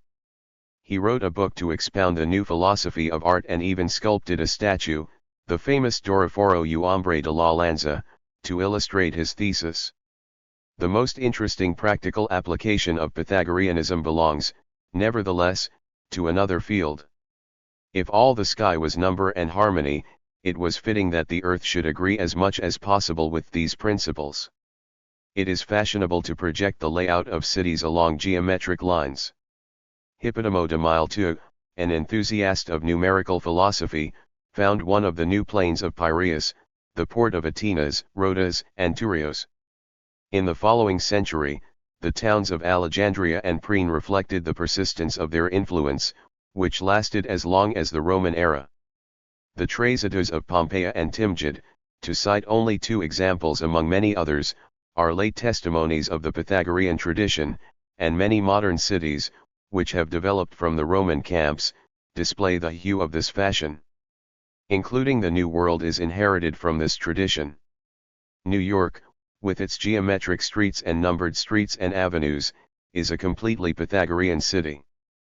But while the practical results of the advances of knowledge marked their imprint on the material civilization of the ancient world, science in its effort to meet the true path of progress was experiencing a great crisis. Parmenides' doctrine had brought to a first level the position of reason and feelings. Where was the path of science? Parmenides didn't have any doubts. The reason was the true path and the thoughts of the feelings kept coming back. In the introduction to his philosophical poem he openly explains how he is attached to the sentiments. Apart your mind from this path of investigation, do not be forced to follow the routine custom, directing the uncertain gaze, the mind that Zumba and the language, juggle with intelligence the very debatable argument. It was impossible to ignore the problem. The problem of determining the validity of the perception of feelings should be clarified. Parmenides' aim was not so much to offer a new speculation on the naturalness of things, as to throw a doubt on the method followed by the Miltists in their investigation of naturalness. The eye, the sight, and the language were the organs of the senses necessarily employed in the three main fields of investigation into things in life: astronomy, music and medicine. This latest situation requires clarification. Both to examine the humors of the body, as they prepare for excretions, as to analyze the qualities of water in new lands assigned to colonization, medical doctors use the language. Not only theoretical science, but also applied science is challenged by the failure of Parmenides. The problem arose because I wanted to be faced with it. He was most directly attracted by Alcmaeon de Crotona, who attempted through anatomical investigations to expose the physical basis of sensory perception. This brilliant anatomist of the most recent era, citizen of Crotona and founder of empirical psychology, was, as he was naturally, a follower of the Pythagorean school. Although the Pythagoreans are all too famous for their mathematical theories, it should not be assumed that they were indifferent to the calls of physical investigation. It has been confirmed that the ancients lacked a complete understanding of the scientific method. This is not certain. In this fortunate demonstration that the tone of the note produced by a tight horn depends on the length of the vibrating medium, the Pythagoreans used a movable point to vary the length of the sound, thus applying exact medicines in the investigation of a physical phenomenon. And the young people were also proud of their dedication to the practice of observation and the experiment. Anaximander's cosmological theories were openly based on observation, and the astronomical activities of his school were carried out at an appropriate observation center on the island of Tindas. He also studied the experimentation in accordance with his theory of rarefaction and condensation. Let's say that we open our mouths wide and blow the rarefied air against our hand. We feel it hot due to the fact that it is on the way to transforming into fire. As we condense the air, forcing it to pass through our fruity lips, it seems cold, due to the fact that it is on the way to transforming into water, which is a cold element. These conclusions are erroneous because Anaximenes did not know that the sensation of coolness is due to the evaporation of moisture on the surface of the skin. But the method is based on experience. We must not, therefore, be surprised by the fact that when the naturalness of sensorial perception becomes problematic, Alcmaeon will try to resolve it by returning to dissection and vivisection. In the course of his investigation he discovered the optical nerves and also led to the correct conclusion that the brain is the central organ of sensation. These Alcmaeon investigations show an inclination, not to accept or uncritically refute the assumptions of the feelings, until the limits of their validity are determined experimentally. This was also the point of view of Empedocles, the philosopher of Akragas, who strove, at the same time as admitting the criticism of Parmenides, to reconstruct the old Ionian tradition on a more secure basis. Empedocles has developed a theory of the naturalness of sensible perception, on which we will most closely concern ourselves. At the moment, what interests us is to know that we openly oppose Parmenides' tendency to make the evidence of sentiments completely erroneous. Empedocles, like Parmenides, wrote in verse, and in a passage from his preserved poem, he replies to this last one in the following terms: consider now with all your strengths in what form knowledge is possible. Put the noisy sound at the top of the perceptions of the language, let alone any of the same organs for which knowledge is possible.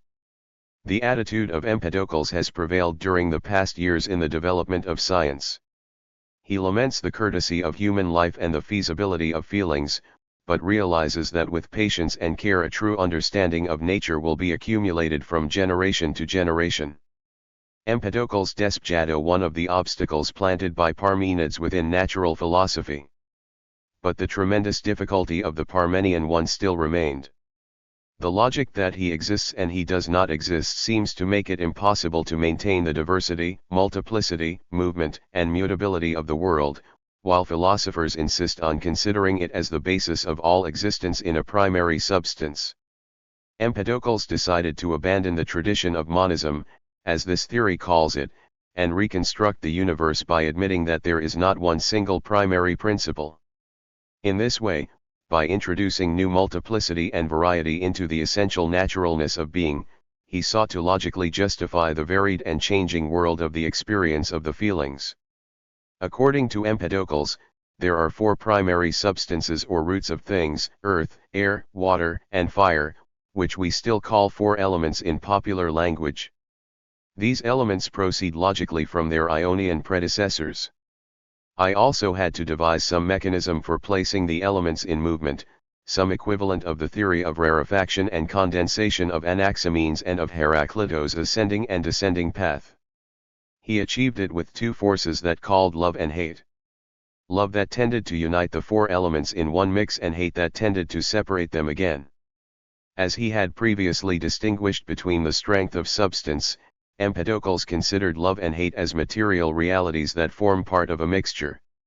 According to the historians of 1 or 2 generations prior to ours, this inability to conceive of a force separated from material substance proves the infantilism of the great thinking of that era.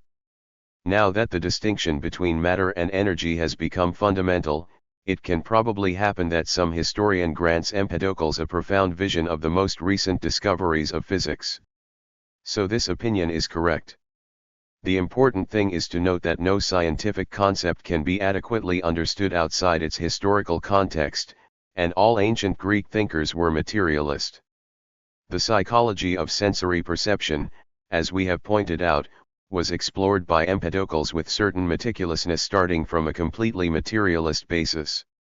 I thought that the man is made up of the same elements: earth, air, fire, and water, and the same forces, love and hate, that the rest of the existent things, and that sensorial perception is equivalent to physically mixing similar elements.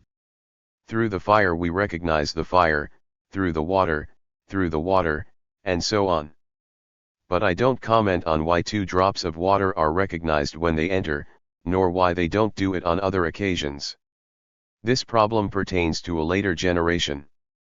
The biological theories of Anaximander were also recognized and developed by Empedocles. We keep references to his theories regarding the origin of the different forms of life in fragments of his poem and in comments from later authors. His ideas are also reproduced, even with some modifications, in De Rerum Natura, by the Latin poet Lucretio. Thus, in one passage of the same he says, "Also the earth attempted to produce many monsters, evenings that appeared with extra dears and extra minem bros, the man-woman, an intermediate person between both and without posing the sex of anyone and very distinct from the two, some would be deprived of their feet, others would be deprived of their hands, others would be deprived of their hands, others would be silent and without their mouths, or the blind would be deprived of their eyes, and would remain with their relatives united with the red of the body, so that they could not do anything, nor go to any place, nor avoid evils, nor take away what is necessary. It could produce any other monstrosity or wonder of this nature, but all in vain, because nature prevented its increase, so that it could not grow the codified flower of life, nor find food, nor unite in marriage. Because you have to gather many conditions in the evening so that you can end up and continue in this particular way, I will start a food manager, then a path where the fertile seeds can run through the body through the relaxed members, also to ensure that the woman can be united with the man, the position of the organs where mutual parts can be exchanged. Many breeds of living beings must have died and are incapable of reproducing and continuing their breeding.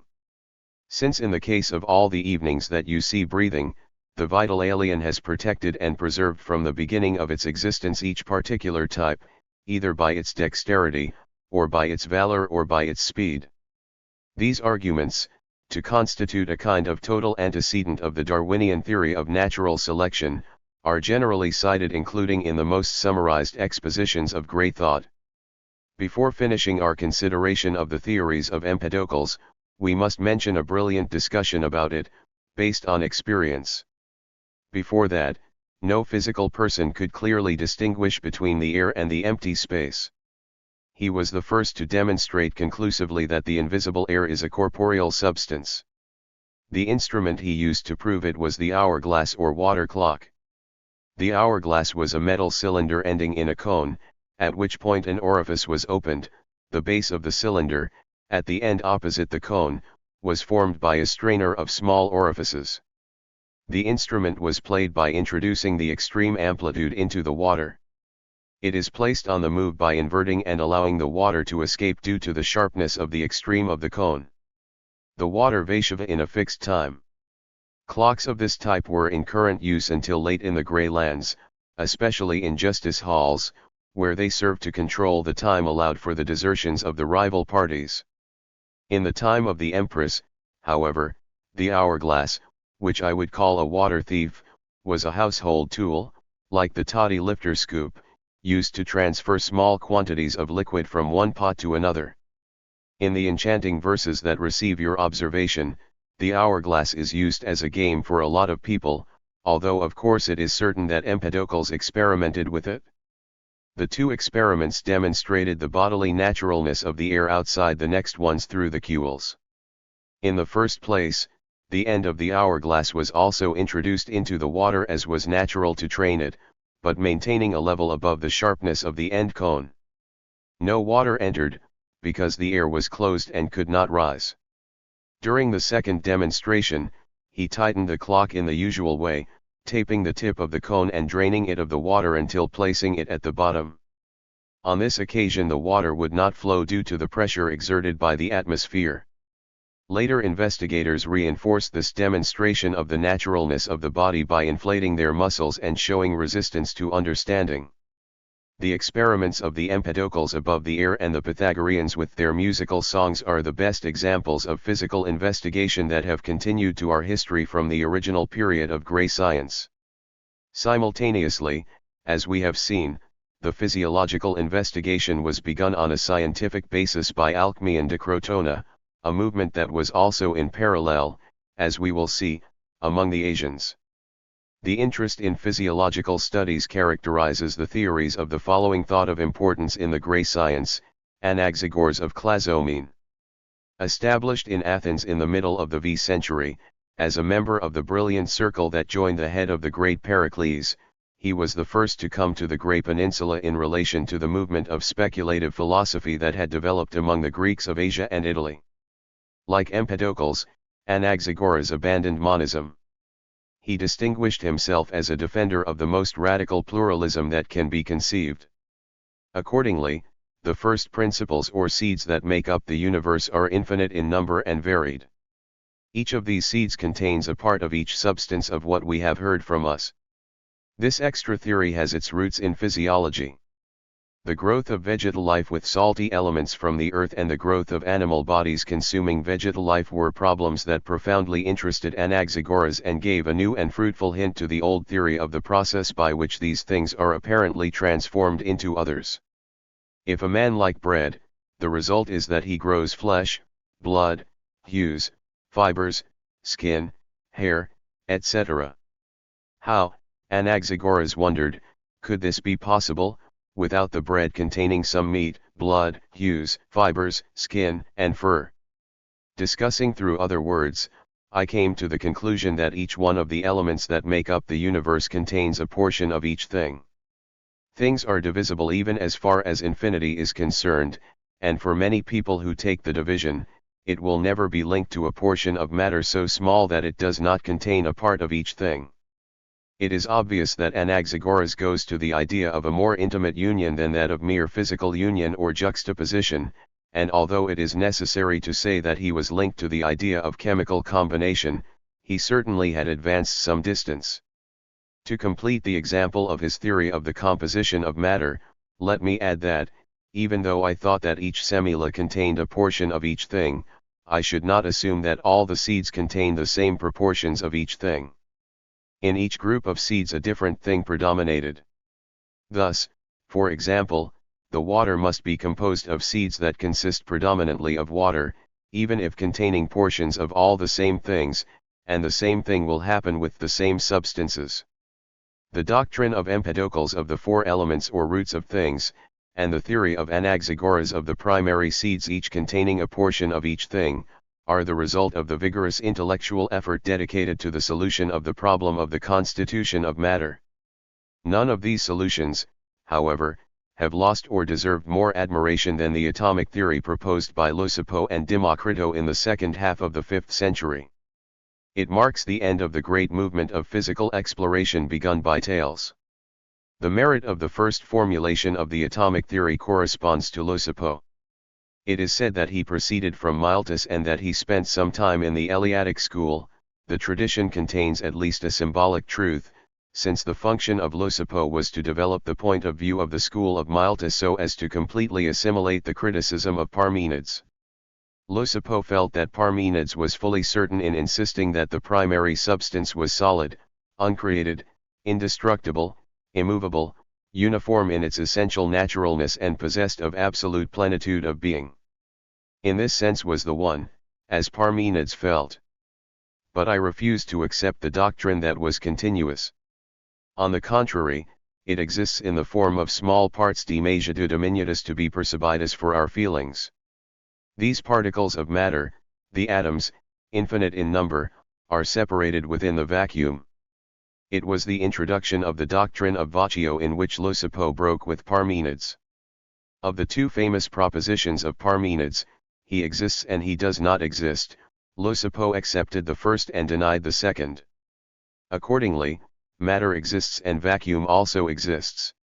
The naturalness of matter, as Parmenides taught, consists in being completely clear, in being absolutely impenetrable. But there is also another way of existence, the vacuum, which consists in being absolutely vacuum, in being completely penetrable. With these existences, atoms, and vacancies, he thought it was possible to build a universe that would satisfy the requirements of logic on one side and common feeling on the other. The logic required that there be some permanent substance as the foundation of the changing world. The common sentiment was that the simple testimony of our feelings regarding the existence of a varied and changing world was not sacrificed to the demands of logic. Leucippaux's doctrine satisfies both requirements. The atoms, uniforms all in substance, are free of exchange, but the combinations of atoms that constitute the visible and tangible world are always being created and perceived. The formation of any sensible object was the result of a grouping of atoms. The change of any sensible object was due to a reaction of atoms, on disappearance and dispersion of the atoms. But the atoms in themselves are not. If they create, neither change nor perition. The atoms, all of the same substance, differ from one another in size, shape, and location. All the other differences in perceptible things were merely the effect on our feelings of atoms of different shapes and sizes, grouped in different ways. So it may be, the sensible world was not absolutely primary, in the sense that the atoms and the vacuum were, but it was hardly an illusion. This brilliant theory replicated everything that preceded it. He proposed the immutable substance that Parmenides had postulated.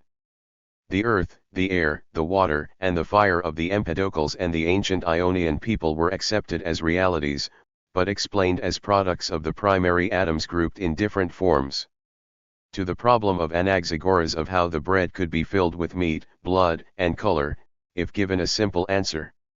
And in the face of the ingenuity of the Pythagoreans in suggesting models of the construction of the visible universe, a limitless field arose that, without embargo, was unexplored as far as the birth of modern physics and chemistry. Leucippaux gave to the problem of the constitution of matter the best answer that the Antiquidad was capable of achieving. It is probable that it is Democritus, the disciple and companion of Leucippaux, who we must develop the development of a new cosmology on the basis of the atomic theory of matter. Democritus was born in Abdera, passing on to posterity with the unfortunate title of philosopher of laughter, apparently due to the imperturbable joviality that characterized him during his long life. He was a prolific writer in each branch of the cultured science, and the loss of his works is probably the most notable in the lamented incident which culminated in the recognition of the materials of the oldest Greek thinkers. He is famous for his broad understanding and superb generalization skills.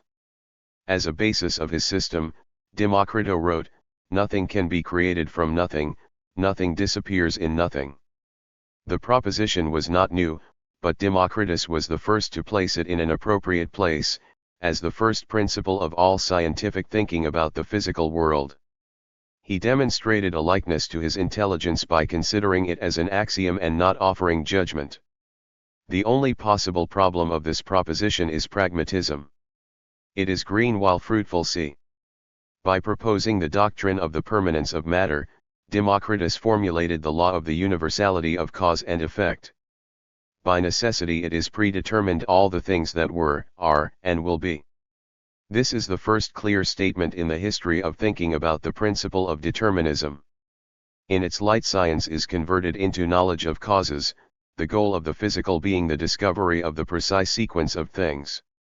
Democritus equally formulated an explanation of the origin and change of our world or of any other, on the basis of the new theory of constitution of matter. The elements that make up the world are two, atom and vaccio. The atoms come together in a state of violent agitation in the void, they shock one another and they react and communicate their movements. Like the larger atoms, they tend to clump together, so that the impact of the other atom does not spread as much as the smaller ones. The concentration of the largest atoms produces the heaviest terrestrial substances, which exist in the center of the world. Because of this mass, which is supposed to have a circular movement as a result of the collision of its atoms, the atoms are smaller and the shape less adapted to the cohesion, they form the first water, then air, and then fire, which is made up of the smallest atoms of all. But it is natural to assume that on the periphery, made up of smaller atoms, some large atoms form, which initially form earthy and humid accumulations similar to the Earth. Without embargo, due to the rapidity of the movement in the revolving sphere, they seeken first and burn afterward, giving way to the sun, the moon, and the stars. Naturally, the work of generations of investigators in science was precise, even if it were non-existent, so that the multitude of problems raised by this daring theory could be confirmed, accepted, rejected, corrected, or supplemented. However, it has passed through history as one of the greatest acquisitions of scientific thought. Before completing this exhibition, we will consider 2 points of special interest. First, the conception of the atom as an indivisible material particle assumes a similar distinction between mathematics and physics. In Pythagorean numerical physics, matter was not distinguished by spatial extension, so the discussion of the infinite divisibility of space was based on its basis. With atomism, the essentially physical concept of impenetrability became the cornerstone of the science. The atom is specifically divisible but physically indivisible. The numbers can no longer be confused with things. The second of the points indicated is the anxiety that this scientific theory leaves behind in the human spirit. In a vast universe of atoms and vacancies, where everything is low the rowing of mechanical layers and where the worlds are formed and stand like burbujas in a stream without being left behind, where there is a place for the will and effort of the man, for his hopes and his fears? The imperturbable Democrito does not seem to understand this question, since the composition of ethical treatments, including physicists, is attributed to it. But later generations of philosophers have occupied themselves without Caesar with the task of reconciling determinism and free nature. V. Gray medicine. The expansion of the scientific experience. Throughout the period considered, it is not even possible to draw precise limits between science and philosophy. Some thinkers, such as Parmenides and Heraclito, who focus mainly on logical arguments, correspond more well to our idea of what a philosopher is. Others, like Anaximander or Democritus, who are based on the observation of phenomena, are more searching for our conception of what is scientific. But all of them, dedicated to reflecting on the naturalness of things in general with very little empirical foundation and formulating theories which certainly cannot be verified by experience, belong to an age in which the fields of science and philosophy were not yet separated. This distinction appears clearly with medical school, the object of this chapter, and constitutes the most important context for the scientific method. The Kos Medical School is historically famous for being the first scientific group to have conducted our comprehensive treatments. Nada has overlived the productions of the most ancient schools, in Jonia or Magna Graecia, except for the fragments included in the writings of later generations. But from the school of Kos we have a series of searches for 3 treatises, gathered in the later years in the so-called Hippocratic collection, but proceeding without doubt of the work of our members. The school was founded in the year 600 BC. The oldest existing texts were written in the year 500. Hippocrates, the great figure that God named in school, was born in the year 470 and lived until the age of 370, probably until the year 370. Of the 3 or 4 treatises that we will mention more closely, some were written down surely by the same Hippocrates, and all of them pertain to your era and Recagen your ensinences. In any case, they are of greatest importance in the history of scientific thought. Gray medicine derived from different sources, all of which contributed in some medicine to the tradition developed at the base of the genius of Hippocrates. In the first place, the priestly medicine practiced by the priests of Aesculapius, gods of medicine, which differed from the lay science of the Griegos and was the monopoly of a certain corporation, should be mentioned. It probably included a good dose of charlatanism, indubitable success in counseling and the care of the sick. This priest had to bring a rich clinical experience to the first doctors of the school of Kos, who were also priests of Aesculapius, but who had broken the bars of secrecy and exclusivity that rode the most ancient medical temples. A second source of gray medicine was the physiological speculations of philosophers. Alcmaeon de Crotona, as we commented on the discussion of the optical nerves and the theory that the brain is the seat of sensation, combined the practice of anatomy with Pythagorean theories regarding the naturalness of health and illness, affirming that health is a harmony of works. But such vague generalizations are of little use in medicine. If a man is sick, it is obvious that the balance of his organism is altered. But it is not very useful for a doctor whose only criterion is to restore balance. Another Pythagorean, Philolaus, for whom, as a Pythagorean, the number 4 had special importance, stated that there were 4 main organs in the human body: the organs of reproduction, the obligo, the heart, and the brain, corresponding to 4 phases ascendants of life. Common to all living evenings is the reproduction option. The ability to grow also exists in vegetables. In animals there is a third faculty, the ability to feel, and in the man, a heart, the reason. In this way, the man has sexual organs, the seat of his reproductive ability; obligo, seat of its vegetative life; heart, seat of sensation, a faculty that shares with the rest of the animal world; and the brain, seat of rational, specifically human life. It is clear that an a priori explanation has led to an appearance of the logical order of the human organism to the detriment of reality. It is absurd to put the emphasis on the obligation, with the exclusion of such important organs as the body, the organs, and the lungs, while the choice of the heart as the seat of the sensations is not only erroneous, but even arbitrary. Empedocles is another example of a philosopher who strove to contribute to medical science. He wrote a treatise in which he intended to apply the doctrine of the 4 elements to the treatment of illnesses. I confirmed that it had 2 parts of the right qualities associated with the 4 elements: the cold and the dry, the cold and the heat.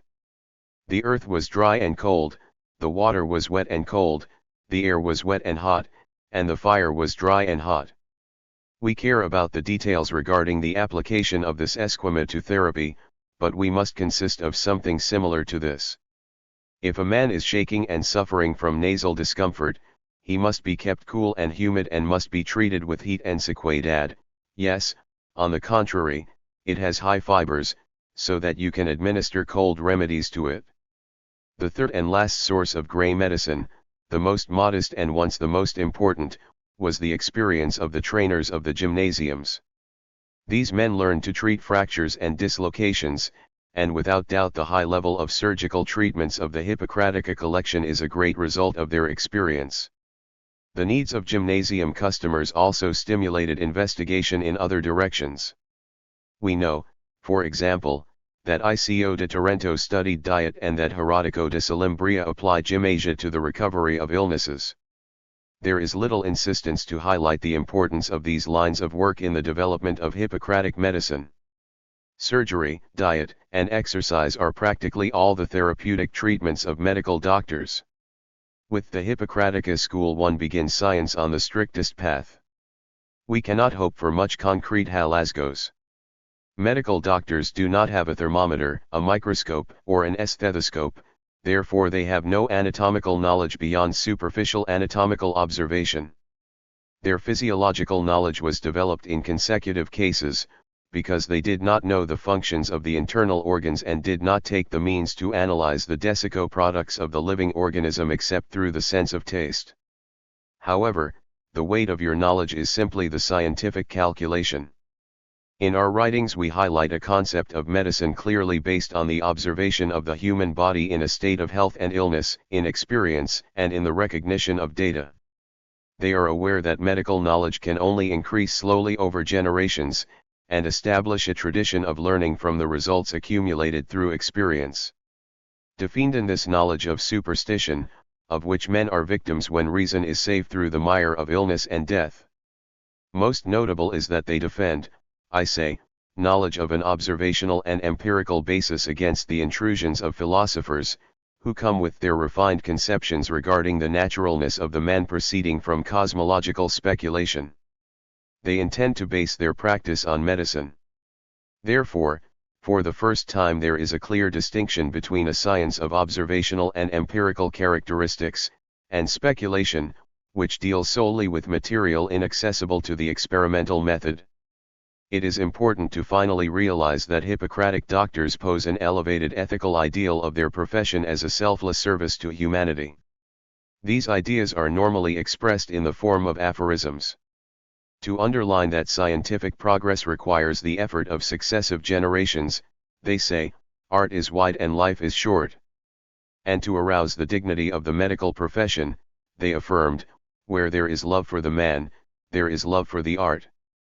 The most notable of the medical treatments is a collection of clinical histories that includes observations of the complete course of various illnesses, some over several weeks. The different symptoms and phases of illness are recognized with systematic precision, the treatment is noted, which generally consisted only of looking at the camera and rational eating, and the end of the illness is described with pride, which in most cases was death. These clinical histories are completely free from the greatest level of superstition.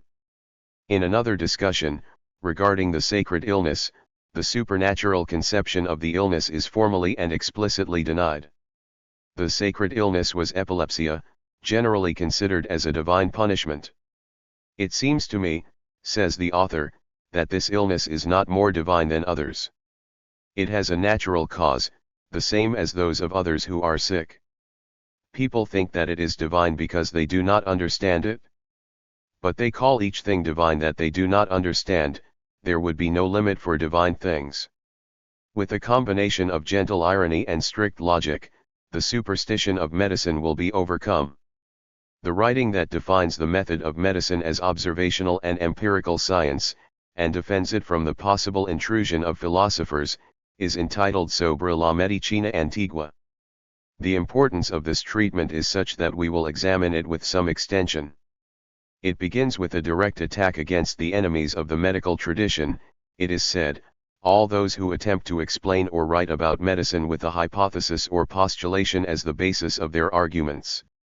In continuation, the elements of Empedocles are cited, considered from their qualities, the heat, the cold, the humid and the dry, as examples of these postulates, and those who attempt to reduce the causal principle of illness and death to one or more of these postulates are censured for entering into an art that is of capital importance for humanity and whose progress is based on observation and experience. The chapter ends with a sarcastic recommendation to philosophers to reserve their postulates to deal with insoluble mysteries, for example, the things of the sky, or the subterranean. If a man exposes the naturalness of these things, neither the one who says it nor the one who can have it is true affirmations are true or not. Medicine, continues the second chapter, keeps alive all the things that concern it and has found a principle and a method through which there have been many and important discoveries over many years. With it all that is wrong will be discovered, if a well-endowed man dominates the knowledge they exist and use them as a starting point of your work. Anyone who finds the least criticism and intends to direct the investigation in any other way, stating that he has discovered something, is completely misunderstood.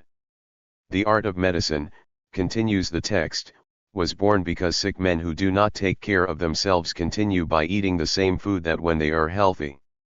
By observing the modifications that should be introduced into the diet to adapt it to different constitutions and health conditions, one develops a knowledge that, although incomplete and limited, is safe, because it can definitively cure some cases and because it can be learned. These are the method and tradition of ancient medicine that must be maintained in the face of the innovations of philosophers. When philosophers deal with medical problems, they base themselves on postulates. That is to say, applying theories proceeding from his speculations regarding the naturalness of things, such as explaining the origin of illnesses through an excess of heat, cold, humidity or sequedad. Treat the cold with heat, and the humidity with sequedad. Let's assume that there is a sick man whose normal diet is uncooked, raw meat and water. A follower of the ancient medicine will treat them, substituting the mixture for bread, the raw meat for green meat, and adding wine to water. What remedy would the new medical philosopher suggest? Is it a heat, cold, humid or sick diet? I think I faced a great difficulty, states the author, allowing himself a modest triumph. In continuation, it is pointed out that there are no such things as heat in the same way, or cold in the same way. There are only hot, cold, humid, and dry things, and what the doctor should prescribe to his patients are things that have varying qualities, but heat, cold, humidity and sedation are not the most important. Because, on the one hand, the human body has an internal capacity to react to the temperature, and on the other, they are qualities such as bitter taste, sweetness, or acid which alter the health of the man when he is in excess.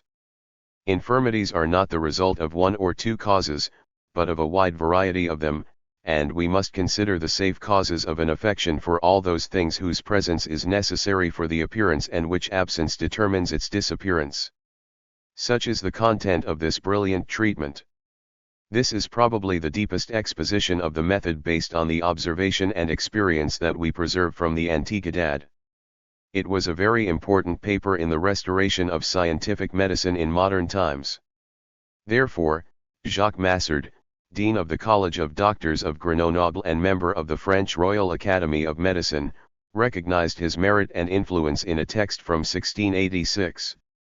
Hippocrates, he states, understood this treatment of ancient medicine, to oppose certain innovators of their time who were striving to stabilize heat and cold, sequedity and humidity as the cause of illnesses, and with this false principle they were altering the basis of ancient medicine.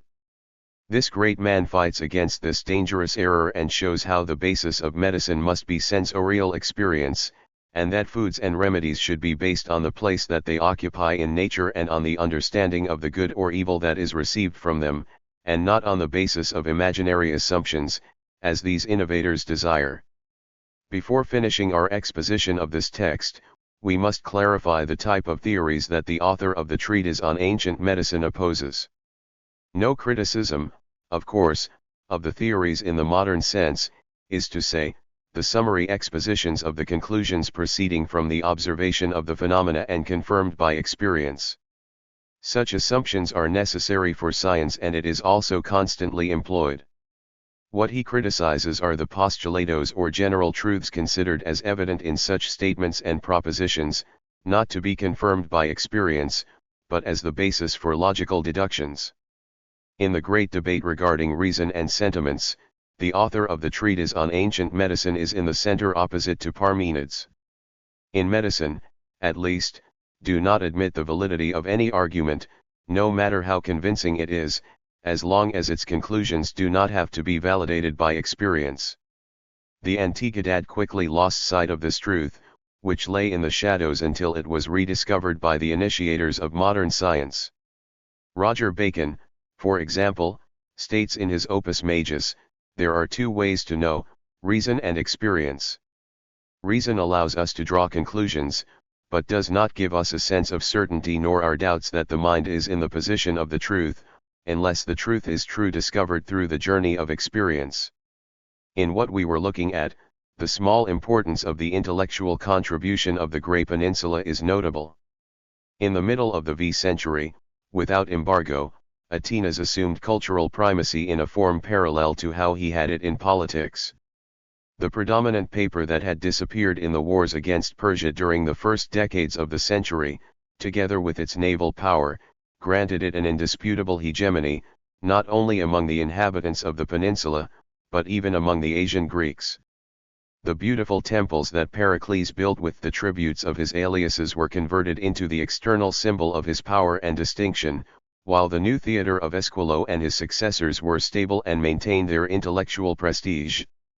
The theatre, which allowed an audience of tens of thousands of spectators, was the most suitable artistic expression for a democratic city-state, the same way that epic song was found to be appropriate for a regime of royals and feudal lords, and personal lyricism was the natural medium of expression of men. Individualistic aristocrats. However, the rich philosophical content of the Athenian tragedy is the result of the various extraneous influences which, with the ascension to power, began to turn into the relatively vacant intellectual environment of the Asian capital. In comparison with Miletus, Ephesus, Croton, and Elea, Atenas was still a culturally dull city, but upon assuming the hegemony of the Asian Greeks began in it an illustrious one. Thanks to having preserved many of the works masters of the literature of this era, we can appreciate the impact of new ideas on a receptive society. Except for the Prometeo de Esquilo, No other text from any other period of the history of literature reflects with greater vigor the spiritual conmotion of a society, once exalted and fearful, before the perspective of an intellectual revolution. Prometheus, giver of the arts to men, is the symbol of the conscious effort of humanity to reach its destiny in its own hands and achieve a better world. But breaking up with the past is not easy. The old instinctive loyalties continue to be important. Do you have any excess in innovation? Are you in danger of exceeding the traditional limits? Prometheus will suffer, in succession, because of his pride. For those who are interested in the history of thought, not as a report of logos supremely achieved in an atmosphere of philosophical thought, but as ferment in a developing society, this text is a document of capital importance. It is certain that new ideas met resistance in Athens. As we say, the first philosopher who settled in that city was Anaxagoras de Clazomene. Protected at the beginning by the patronage of Pericles, he spread a particular version of the natural philosophy of the Asian and Italian Greeks. His doctrines are reflected in more than one passage of the tragedies of Euripides. Ahabo provoking the animosity of the conservative democracy of Athens. In a famous text, Milton described Atenas as the cuna of great geniuses and hospitalized citizens, but therefore geniuses, both their own and foreigners, were advised by those who had abused hospitalism. The story ended last day in Acragas, the birthplace of Empedocles. Euripides died in Macedonia. And the astronomical discoveries of Anaxagorians were much more than what the uncalled fool Athens were determined to tolerate. Because, even though they have not yet learned to adore the celestial bodies, this will be more late. They share the superstitious fear of simple people before the celestial phenomena. Thus, when Anaxagorius affirmed that the sun is a hot red stone, that the moon is an earthy body that shines with the light it reflects, and offered with it a natural explanation of the solar and lunar eclipses, instead of being applauded he was accused of being impious and everyone who were in Lampsacco, in the Dardanelos. Another of the foreigners attracted for the same years to the main city of the grey world were Hippocrates de here, whose place was most fortunate. Tradition tells that, due to the loss of one's properties, one is obliged to make one's life through teaching. If he lived in Athens, he devoted himself to this activity for many years, probably from 450 to 430 BC. De see necessity has driven many books, and Hippocrates stands out as the first author to write a geometry manual. Their elements prepared the path of the further master work of Euclides. It also made brilliant contributions to the resolution of the circle squareness and the cube duplication. We will not hear from you that it was off-road. Physicists have been at odds with religious orthodoxy. Mathematicians never. Mathematics and theology, inasmuch as they can be considered as deductive sciences independent of experience, are natural aliases. God is always a surveyor. With the appearance of large commercial centers such as Athens, and to cite a Western example, Syracuse, paid tuition became habitual. Itinerant professors, known in history as sophists, are characteristic of this period. They moved from city to city, teaching mathematics, giving lectures on medicine or astronomy and lessons on rhetoric and politics. Some of them made important scientific contributions. Hippias de Elis invented a curve for the trisection of any angle, known later as a square, when it was known about its application to the square of the circle. Other notable sophists were Gorgias of Leontini, Sicily, and Protagoras of Abdera, a citizen of Democritus, on which occasions we will tend to refer more closely. The followers of our modern superior teaching, but later, for teaching in exchange for money were despised by Plato, who had an independent source of income. In this form, his name has acquired a pejorative feeling. A man essentially of the same type as the sophists, and an example of the incalculable activity of his era, was the great historian Herodotus. Born in 485 BC. Of C. in Halicarnassus, decided like many others to move to the west due to political unrest. He shared on his side with the colonists who lived in Turios, Italy, the city where Hippodamo de Malta had the plains. On the way back, in 445 BC, Deci was found in Athens and got in public conferences regarding historical work, where he was occupied. This work, in its final form, oversaw the destruction of the Greek literature and constituted the first existing European historical text. It is notable for the breadth of its theme. In the same way that Anaximander attempted to create a map of the civilized world, Herodotus attempted to write his history. The main theme is the fight between East and West, between Persia and Greece, culminating with the battles of Marathon and Salamis. It began, without a doubt, with the ancient Oriental civilizations, recognizing in its first books what it knew or the desire that others thought it knew, regarding the origins of the Egyptian and Babylonian civilizations. Herodotus was a product of Ionian intellectualism, and as such, his spiritual deed with the Iliad is immense, which in the case of history is naturally very direct and obvious. Just as Homero understands historical dynamics as a conjunction of characters and situations. Consequently, the successes of its history unfold over a background of national types and bear the imprint of the characters of the main protagonists.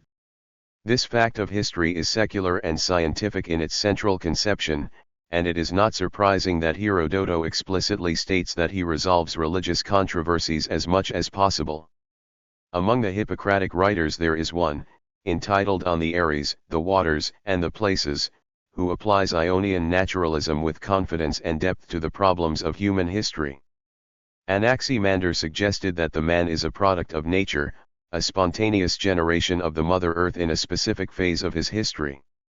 On the Airs, Waters, and Places he explores the theme, dealing with explaining the effects of the climate and geography on health, and in a more general way, on the character. The Herodotus style is the same. He had as much faith that the story is as intelligible as tales that the cosmos can be understood. A notable example of his identification with the style of Ionian science appears in the course of his description of the physical aspects of Egypt. Geological knowledge had some progress among the scientists. Many years before Herodotus, Xenophanes de Colophon, a philosophical poet, had observed that there were enough earth around him and that in the canteras of Syracuse there were hues, as the Griegos called them, or as our tenth fish, of fish, seaweed, etc. From these observations, the conclusion is that what was said to be dry land must have been in the past below the water. Herodotus holds a similar geological concept regarding the formation of the Earth's cortex. Knowing the vast alluvial deposit built on the Nile and familiar with the topography of its delta, he courageously defended the opinion that everything had been formed by the alluvial deposit of the Nile.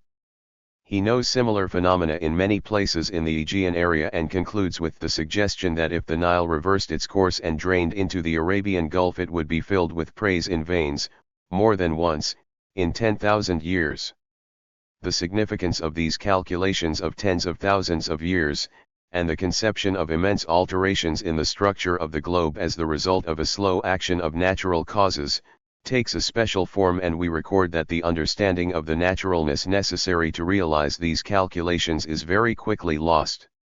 This little world has lasted for 6,000 years, exclaims Rosalinda in As You Like It, expressing the current opinion of an era in which natural science has been cherished for a long time due to religious prejudices, and as we say, the concept that Rosalinda held of the life of the world. She was also the orthodox when Queen Victoria took over the throne of England. Such extreme conceptions as usual in the 16th and 19th centuries seemed intolerable to Herodotus. Even more significant, as a result of the penetration of scientific concepts into the grey mind of the 5th century, is the story of Thucydides, Herodotus' great rival. By openly considering the supernatural as a historical cause, it delves into the Homerica and Herodoto conceptions, which understand the historical context as a conjunction of characters and situations, with a profound understanding of the importance of the economic factor in the evolution of the lucha for the power between Atenas and Sparta, in such a way that the necessary connection between them was a lesson for posterity. I do not suppose an abrupt break in the historiographic tradition, but it was so great its penetration and so perfect its conception of history as a process regulated by natural laws, which can be called with justice the first strictly scientific historian. This concept of history is criticized to the same extent as the universe of atoms of democracy, as it implies a denial of human freedom. This is not true. The causal connection that a writer like Thucydides tries to establish between things is not merely a mechanical causation, like the one that presides over the movement of the atoms in the Democritus system, until it is clear in the belief that the human mind and character are products and parts of the natural and, as such, suitable objects of scientific investigation. The hypocritical author of the treatise on ancient medicine is clear that he considers the physical speculations of natural philosophers insufficient to explain the physiological activities of the human organism. Less than Thucydides could accept the point of view that the psychological element in society, the human reason that directed work, was reducible to physical laws. No, he was fatalistic. He had a tragic but not desperation vision of human destiny. The purpose of his vigorous and magnificent book was to make later generations more knowledgeable than his, with the hope that they could avoid the disaster that it had produced. When one considers what has been achieved by the legends in the scientific field during the 2 decades understood between the tales and the end of the V century, one understands that those who have discovered the ascientific implications of the terms have led to the name Milagro. An intellectual tradition maintained over a few generations transformed the human vision of the world.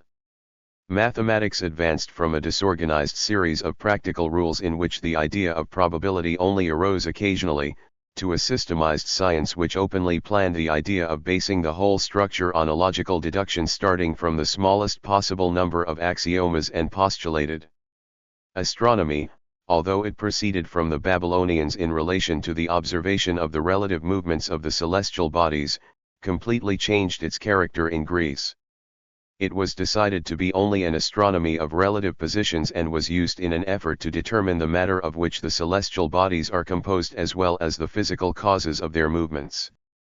The problem of the constitution of matter was resolved by atomism, which has an undeniable similarity with the basic hypotheses of modern physics and chemistry.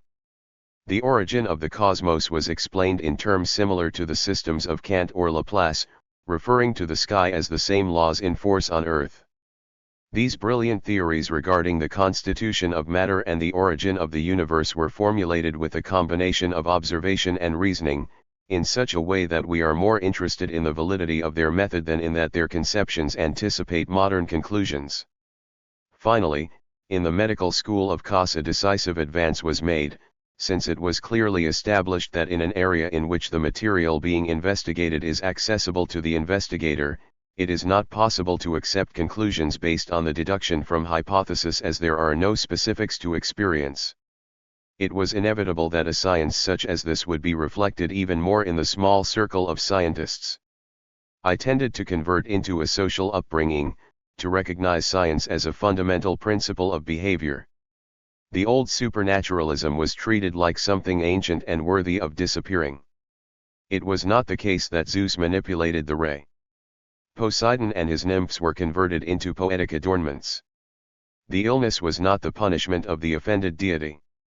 The incandescent stone that is the sun, and the moon, shining with reflected light, could hardly be identified with Apollo and Diana. A general who regarded the eclipses as a supernatural warning was regarded as a lamentable example of superstitious debility and included as a public delinquent. The pythons and the companions were obliged to play to maintain their position in society. An anecdote by Plutarch reflects the character of those times. He refers to the influence of Anaxagoras on the Atenas of Pericles. In another way Plutarch writes that Pericles had a relationship with Anaxagoras. It was that, apparently, he had overcome all types of superstition, this feeling that provokes fear before the things that happen in regions that are among us. It affects those who are ignorant of the causes of such things, and are obsessed with the idea of divine intervention and are discouraged by their inexperience in this field. The doctrines of natural philosophy, on the contrary, make us disappear from ignorance and replace fearful and heated superstitions for the reason that leads to a legitimate hope. If I remember that once the head of a unicorn flesh was raised to Pericles from its place of birth and that Lampon, the divine, When I saw that the heart had grown strong and solid in the middle of the front, I declared that, weighing what there were 2 farms in the city, Thucydides and Pericles, the government would finally reach a single man, the one to whom the signal had been conveyed. Anaxagoras, without embargo, shortened the skull in 2 and showed that the brain did not occupy all the space, until it was encased like a human body and displaced by the cavity from which the body's radiation came from. At that moment, the story goes that it was Anaxagoras who earned the applause of those present.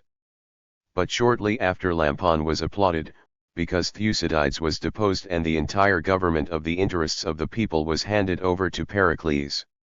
Now well, nothing hindered my opinion, that both, the naturalist and the divine, were in this certainty, the first one correctly stated the efficient cause, the other the final cause.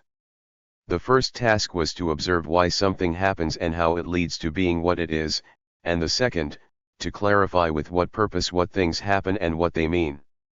And those who affirm that the discovery of the efficient cause of any phenomenon has the greatest meaning, do not know what it is opposed to, not only to divine wishes, but also to the current signals, such as the sound of the batten, the language of fire and the shadows of the watches of the sun.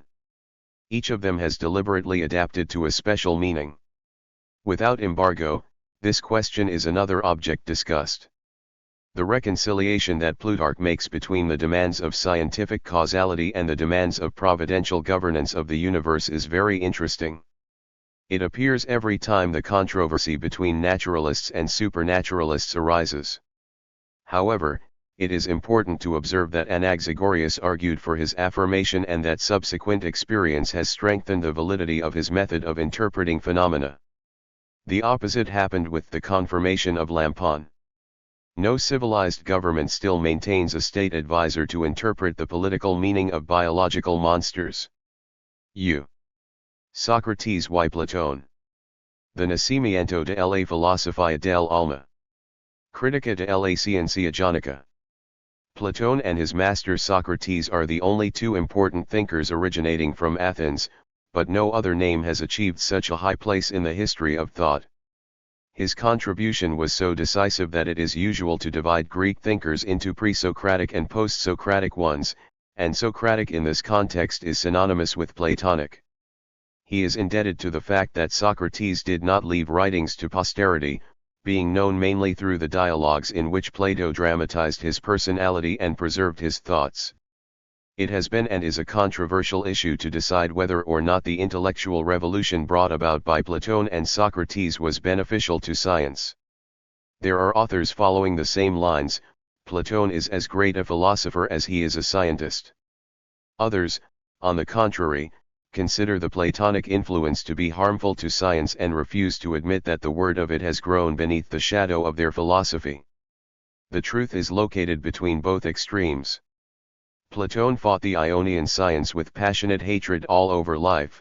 Platonism transmitted to medieval thought a conception that was incompatible with the growth of positive science, and when science revived in Western Europe during the 16th and 17th centuries, it returned, thanks to Platón, the style and methods of pre-Socratic thinkers.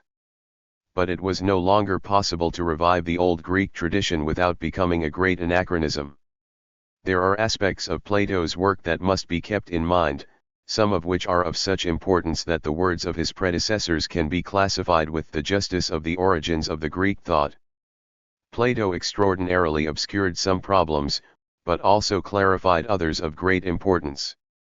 The tendencies of those who fought Platón existed long ago in great thought, but were embodied in the person of his master Socrates, as the most well-known and esteemed man of Athena, and one of the strongest personalities in human history.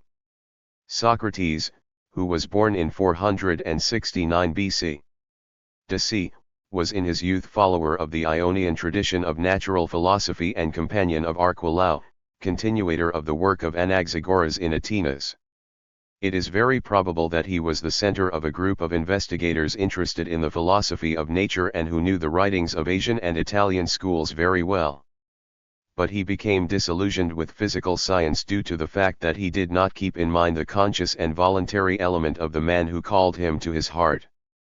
A man of indomitable valor and born reformer, he did not admit that the active, inquisitive, and obstinate spirit that sent into his heart, and to whom he was mandated was willing at all times to enter into his life, could be explained in an appropriate manner by none of the materialistic philosophies.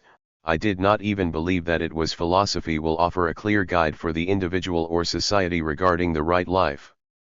Of all the sentences that natural philosophers have written, only one seems of interest. Anaxagoras found himself in a book about the natural nature of things with the following sentence: "At the beginning everything was confusing, then I learned the reason and brought it back to the order." In the rest of his work Anaxagoras no longer mentioned the concept of reason. But a new path of investigation had opened for Socrates. I am no longer interested in interpreting the phenomenal world as a succession of mechanical causes and effects. Because, he thought, if it is the reason that orders things, therefore each thing must be ordered to the best, and the question about the causes of the things must be a question about what is the best. This was God's new impulse to philosophy and science. Commenzo with the search for ideas of an intelligent plan of the universe in contrast to the rule of the mechanical laws. The new focus is, of course, on its antecedents. What Socrates asked Anaxagoras was that he affirmed that the earth was flat or round or was in the center of the universe, thus realizing that it was so because it was the best.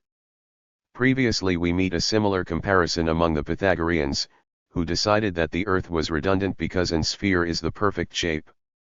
And you have no doubt that when Plato introduced the doctrine of reason and gave it such notable breadth, Socrates continued the Pythagorean tradition.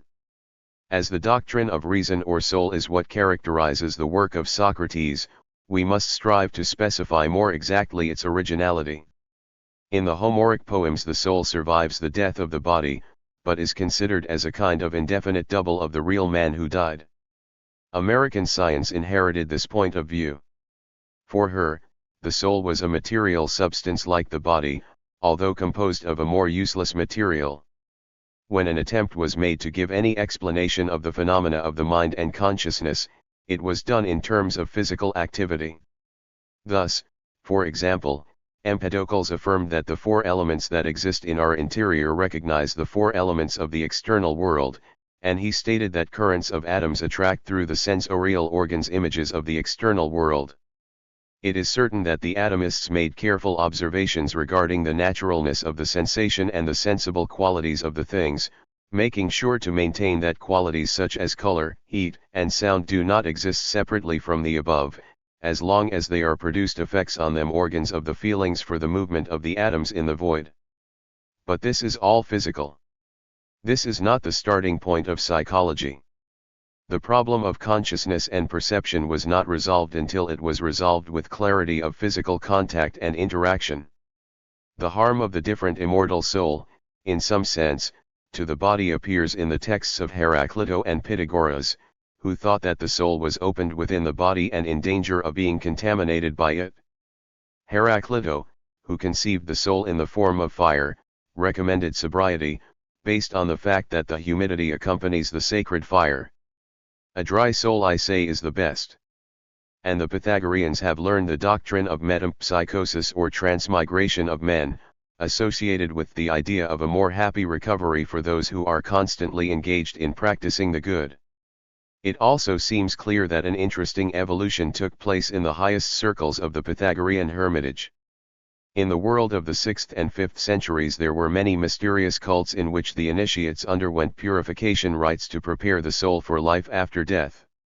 In these cults it seems that the emotional element predominates. The Pythagoreans conceived the idea that knowledge is a purification, and their study of mathematics became a form of initiation of the soul for eternal life. We saw that in the beginning our mathematics were semi-material in nature. Numbers and things are not clearly distinguished from one another. However, when formulating the atomic theory according to the V century, I used the distinction between mathematics and physics, converting mathematics into an abstract science distinct from physics to be independent of sensory perception. Subsequently, an opposition was developed between cultivators of both types of science. Physical speculation seemed to be circumscribed to the peremptory world of phenomena, to the change of Heraclitus, which Parmenides had denounced as a mere illusion of feelings, while mathematics, which object was the spatial and numerical relations, was the science of the eternal and the immutable, regardless of the nature of the feelings, and understood only by reason or the soul. Mathematics was, therefore, an initiation to divine reason. Following the Platonic relation, Socrates found in the naturalness of mathematical knowledge an argument in favor of the immortality of the soul. The objects of mathematical knowledge are not derived from feelings. The triangles and circles that we encounter in nature appear only as signals or visible copies of the ideal shapes with which the surveyor works. No equilateral circles or triangles or real parallel lines exist in nature. The ideal figures that mathematics postulate in its definitions, and the truths that deduce from these definitions, are independent of experience. Once we understand the properties of the circle, it does not confirm our belief that it is true to increase the knowledge of the imperfect circles existing in nature. Mathematical knowledge is independent of experience and is the model for which we learn. The truth is absolute, eternal, and immutable, and those who know such truths must have understood what knowledge is in another world, a world in which the soul was in direct contact with the eternal truths of the world. That this world alone can show fleeting and imperfect imitations. Socrates conceded, in the field of ethics, a great importance to this mathematical doctrine of a world independent of supersensible realities. This was the theme she was most passionate about. The corruption of public and private morals in Greece during the Peloponnesian Wars was depicted in the darkest colors by the historian Thucydides. It is typical of the rational character of the grey civilization that Socrates would not take up in this situation the papal of the mouthpiece of God, as is the case of the Jewish prophets. He made an effort, on the contrary, to create a science of ethics. This was obstructed by the skeptical and relativist conception that was common among intellectuals in philosophy and morality. A proverb by the sophist Protagoras has generally been considered as a typical expression of the spirit of that time. The man is the measure of all things, he affirmed, and it is quite probable that with him he would deny the existence of absolute patrones of conduct. Another sophist, Gorgias, puts at the head of his teachings three disturbing propositions: there is no truth, if the hubiera, no one could be known, and if one could be known, no one could be communicated. Socrates' ambition was brought to this asceticism. The method was to extend the clarity and certainty of pure mathematical concepts to ethical concepts. In the same way that he believed that in all people there was a latent knowledge of eternal mathematical truths, and that the teaching of mathematics did not consist in introducing something external to the point of losing this knowledge in the soul, he was convinced that the ideal forms of virtue were part of the knowledge that each man draws advice from the world. Perfect justice, perfect truth, perfect beauty, the same thing that perfect circles do not exist in nature. Therefore, knowledge cannot proceed from experience, since it is part of the idea that the soul draws inspiration from previous existence in an immaterial world. Entangled in the body, the soul finds it difficult to recover the vision of goodness. But an education in mathematics, to divert one from the sensible world to pure forms, can prepare one for philosophy, and for deciding on the rational pursuit of absolute virtue. Socrates also attempted, with less conviction and less success, to extend the doctrine of forms to the totality of nature. There is a lot of talk in the scientific dialogues about the idea or form of the man, of the horse, including the table and chair. All the visible world is a copy or imitation of an intelligent world of pure forms which is the true reality. This is the knowledge that the soul must assimilate, the knowledge of the supersensible realities of its own eternal life. Some of the confusing thoughts that arise in the physical world, in perpetual change, through the middle phases of the organs of our bodily senses, are no more than corrupting the soul. If we don't want to know anything absolutely, as Plato exclaimed to Socrates in the Faith we must free ourselves from the body and contemplate true realities only with the eyes of the soul. Puis, as our reason demonstrera, when we are dead we will be more likely to be we pose the wisdom that we desire and from which we declare that we are in love, that we do not live while we live. While we live we will seek more knowledge and avoid, as far as possible, union with the body, except in what is absolutely necessary, and we are not infected by our naturalness, as long as we preserve ourselves pure of the asta that the same gods Hegel libres. Socrates, enthused by his new conceptions of virtue and absolute knowledge and by the doctrine of the immortality of the soul, was called the same, as his own instinct dictated, envoy of God. As they missioned among their fellow citizens, they found it appropriate and inappropriate for them to strive for the salvation of their souls and not allow any other consideration to be of more weight than this. When on her 7th anniversary, a tyrannical government who hated her independent character took her to death for an imaginary crime, advocating the circumstances of her impending martyrdom to finally recommend to the Athenian people the gospel of the immortality of the soul, over the last few hours, before returning to the hemlock position, I spent explaining my deepest thoughts on the topic to the intimate circle of my friends and companions. These scenes have been immortalized by Plato in pages that are also considered one of the most sublime tales of literature. But the admirer of the pre-Socratic physical tradition cannot consider without pain the new orientation given by Socrates to the great thought. For Socrates, physical science was a complete desatino or, moreover, a real illness, and the pathetic tale of his death, his last days and his death, the legacy of generation to generation by young school children, is, by misfortune, inseparably united with an attack against the body as a source of contamination, since they are felt as a path and the world as a vain and fleeting spectacle. Socrates made an essential contribution to protesting against the pretensions of physical science in his time to fully explain reality. By affirming that the soul of the man is an active and not merely passive principle, and by taking his efforts to carry out his activity through the physical interaction of material particles, they prepared the path towards a genuine psychology. But his radical rebellion against physical investigation was one-sided and reactionary, and all results were counterproductive. From that perspective, mathematics, ethics, and theology were inseparably united as science a priori, independent of experience, sources of the only truth that can be achieved, and so opposed to physical science, condemned as materialist, atheist, and immersed in the ahez of world of feelings. I said earlier that the advent of Christianity meant the destruction of ancient science. But the contempt for the physical world, which was one of the main reasons for the death of science, was found in the expression ascribed to the philosophy of Socrates. And, as we will see, the mentality that a Galileo or a Bruno would pursue for his physical theories was born in the mind of the main disciple of Socrates. In this, as in many other things, Plato was the starting point of many Christian attitudes. Plato, born in 428 BC. D.C., lasted for 3 years when his master Socrates was the victim of the judicial assault by part of the Athenian democracy.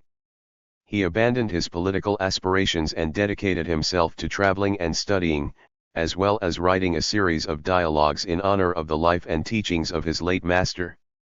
In his return, in his 14th year, he founded the Academy in Athens, a superior educational institution, with the double ambition of promoting green science and educating a generation of educated men concerned about the public things that can save Greece from its political disaster. For 20 years his energies were totally absorbed by his obligations as director of the center. But in the last 5 or 20 years of his life, which he had just passed, he wrote a second series of dialogues, less fascinating in dramatic composition than his first works, but of greater philosophical importance. Plato was a fruitful writer, and his works have been completed by us. It might seem, therefore, that we have particularly favorable conditions at our disposal to know exactly what we think about a vast variety of topics, but that's not the case. It seems that in his early period of production he was mainly dedicated to perpetuating the thoughts of his master Socrates, and it is not clear how he shared them. About your teaching at the Academy, no documents. In his last writings he again adopted the dialogic form, coming up as a protagonist with the same Socrates or Eleatico or Pythagorean philosophers. Starting from these dialogues, both in the first ones and in the last ones, no complete or consistent system can be found, nor, probably, was the intention of the author. Plato explicitly states that his system, if it existed, could not be written down. Philosophy was not just a series of propositions that could be understood by an intelligent student, but rather a vision of personal reality for each student. Reality, of course, was the same for everyone, but the apprehension was more intimate than logical and ultimately dependent on individual intuition. The problem of the essential naturalness of Platonism is, therefore, very difficult. Our interest in your writings is reduced, without embargo, to the fragments that speak of the possibility of a true science of nature. The question appears one and another times in the polemics of the dialogues, with conclusions of the greatest importance. Whether the different solutions advocated represent Plato's opinions or not is something uncertain. Within our limited purposes, we will consider as Platonic any opinion that seems to be the main theme of a dialogue. It seems that the Academy was initially completely influenced by the Socratic rebellion against physical science. In the Republic, the best dialogue of Plato's first period, written in the same years since the founding of the Academy, and which undoubtedly includes the series of themes that should be studied there, Socrates appears with an attitude towards astronomical studies that has led him to be famous. The starry sky that we contemplate is bordered in visible matter. Therefore, even if it is the most beautiful and perfect of visible things, it is precise to recognize that it is much inferior to the real movements of absolute speed and slowness, which are perceptible through reason and intelligence, but not through sight. It is precise, you can use the ornaments of the sky as examples to help you understand the invisible things. But in terms of the relationship between day and night in the month and year and the other stars to the sun and the moon, it doesn't seem like a real thing to you. Astronomers will find it absurd to believe that they are always the same and that no variation suffices. How many means are useful to discover the absolute truth of their relationships?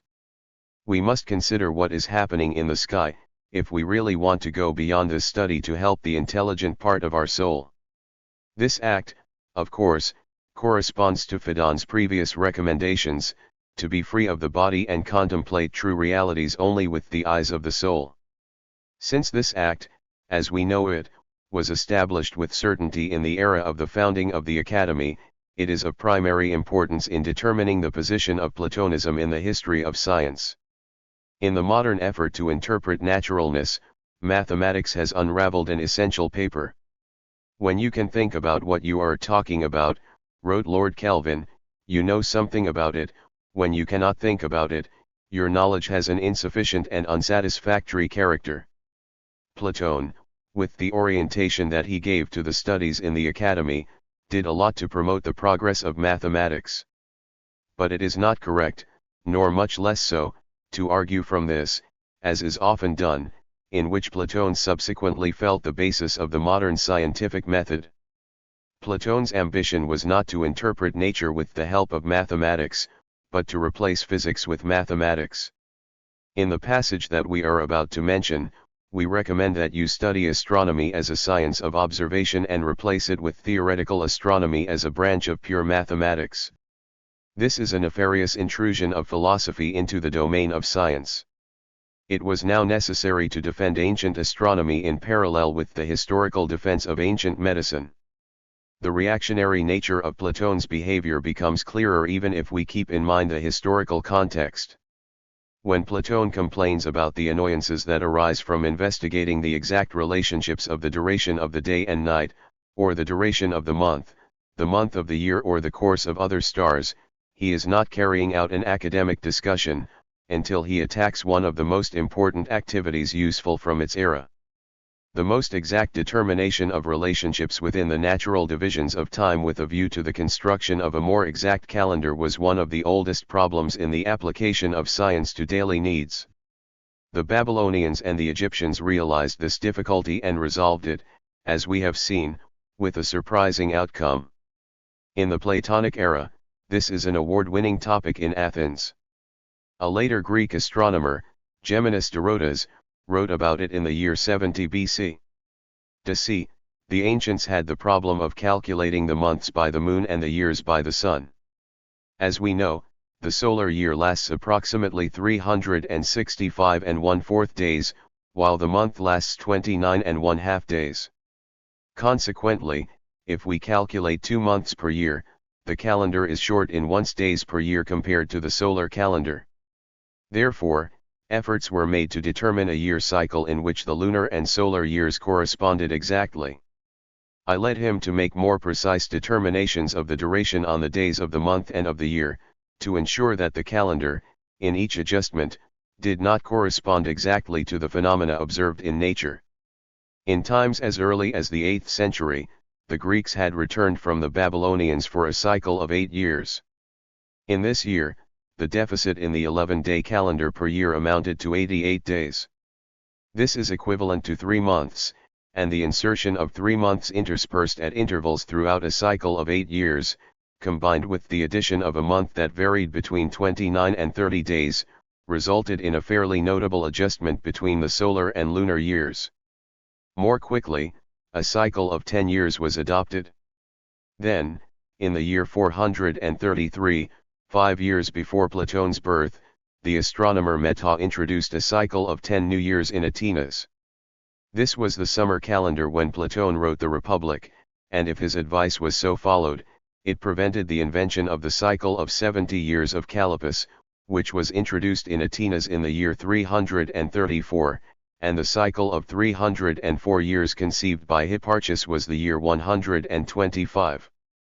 The Hipparcho cycle depended on an estimate of the duration of the tropical year of 365 days, 5 hours, 55 minutes, and 12 seconds, which exceeds 6 minutes and on average are calculations, and on an estimate of the duration of the average lunar month of 29.530585 days, correct to 4 decimal digits, with less than 1 second of error.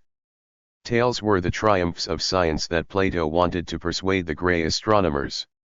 If this happened, the Griegos would not share with the Babylonians the fame of having precisely determined the calendar, so necessary for an organized civilization.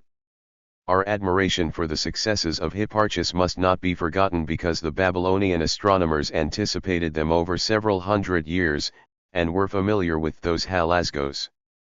In what concerns the medicine of the time, the Griegos follow being one of the apprentices of the Babylonians.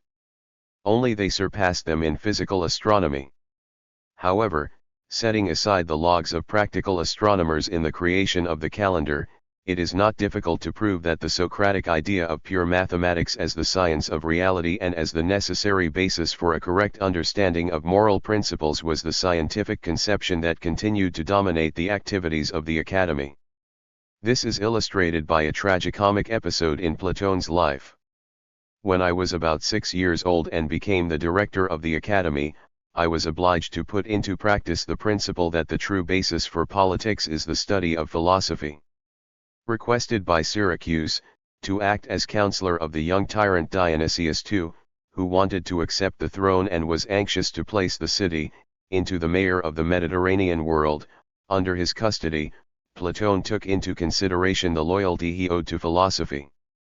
Upon arriving, he immediately began to instruct the prince and his courtesans in geometry, the only path to wisdom and virtue. The royal court, at first, accepted the new discipline favorably, but as the courtiers enthusiastically admired their figures in their arenas, the entire palace, as Plutarch said, was converted to a will of dust. It is not surprising that, shortly thereafter, Platon together with other lumberers was expelled from the court to achieve a more practical policy. After his return from Syracuse, Platon began a new series of works. They are characterized from the political point of view by an abandonment of the intransigent idealism of the Republic, and from the scientific point of view by a parallel effort to once again establish the meaning of feelings as instruments of knowledge of reality. The first dialogue in which the new orientation appears is the Theaetetus, whose editorial seems to coincide approximately with the period of his political thought in Sicily. evidently is the abandonment of the Socratic advice of despising the body and trusting only in the eyes of the soul, and the re-examination of the debate over the respective contributions of reason and sensation to knowledge leads to important results. Plato is now willing to admit that sensory organs are the instrumental of knowledge, but he insists that the sensation is not in the same way as I know it. First of all, in the story he clearly distinguishes between sense perception and thought, and understanding that knowledge is the result of this last action on the first. The simple sensations that move the soul through the body are granted to the man and to the animals by naturalness to the born, but the reflections on the things and the relationships they have with oneself and the use are slow and laboriously obtained, if they are sometimes, due to education and wide experience. In the passage we have cited, Plato first presents the idea, which is axiomatic in later thoughts, that the sensorial faculties are organs through which the mind apprehends external naturalness. Let's not see each other through our eyes. Let's not see each other through our eyes until we pass through them. So no feeling can distinguish between our own activity and another's feeling. There must be something connected with both of us, let's call the soul or how we feel. Here, with what we truly understand, what connects us to the sensorial faculties. It is the soul or the psyche that makes us aware of what we perceive and what distinguishes the data of an organ from the feelings of others. In short, this is the reasoning by which Plato raises the pillars of a new science, psychology, or the science of the soul. This is not yet about the exposition of the topic. We have other psychological activities less directly dependent on the sensory stimulus than the ability to distinguish the information received by the different organs of the senses or to act as a record of its data. These activities are memory, the ability to predict, the imagination, and, of course, the superior functions of the mind, through which we learn truths such as mathematics, or reason about the first principles of knowledge and existence. There is no one of the feelings, except the soul, which understands such concepts as the one or the other, the same, the one and the various, the beautiful and the few, the good and the evil. Here we have, as we say, the material of a new science, the science of the mind or soul, whose central concept is as legitimate a deduction from experience as the concept of the atom. The distinction between mind and matter is the root of which the philosophy of the hard Plato turns. And don't forget that it is the contribution of this moment that gives Plato a central place in the history of thought. In a later dialogue, the sophist vigorously substantiates the immateriality of the soul, showing how materialists can oblige them to admit their existence, or to adopt a very irrational attitude. Materialists are asked whether or not they admit the existence of such a thing as the soul, and that some people are good, and others evil and evil. If you answer affirmatively, as you should, if you ask me, this does not imply that wisdom and the other virtues are something, and they are something that can be seen and felt.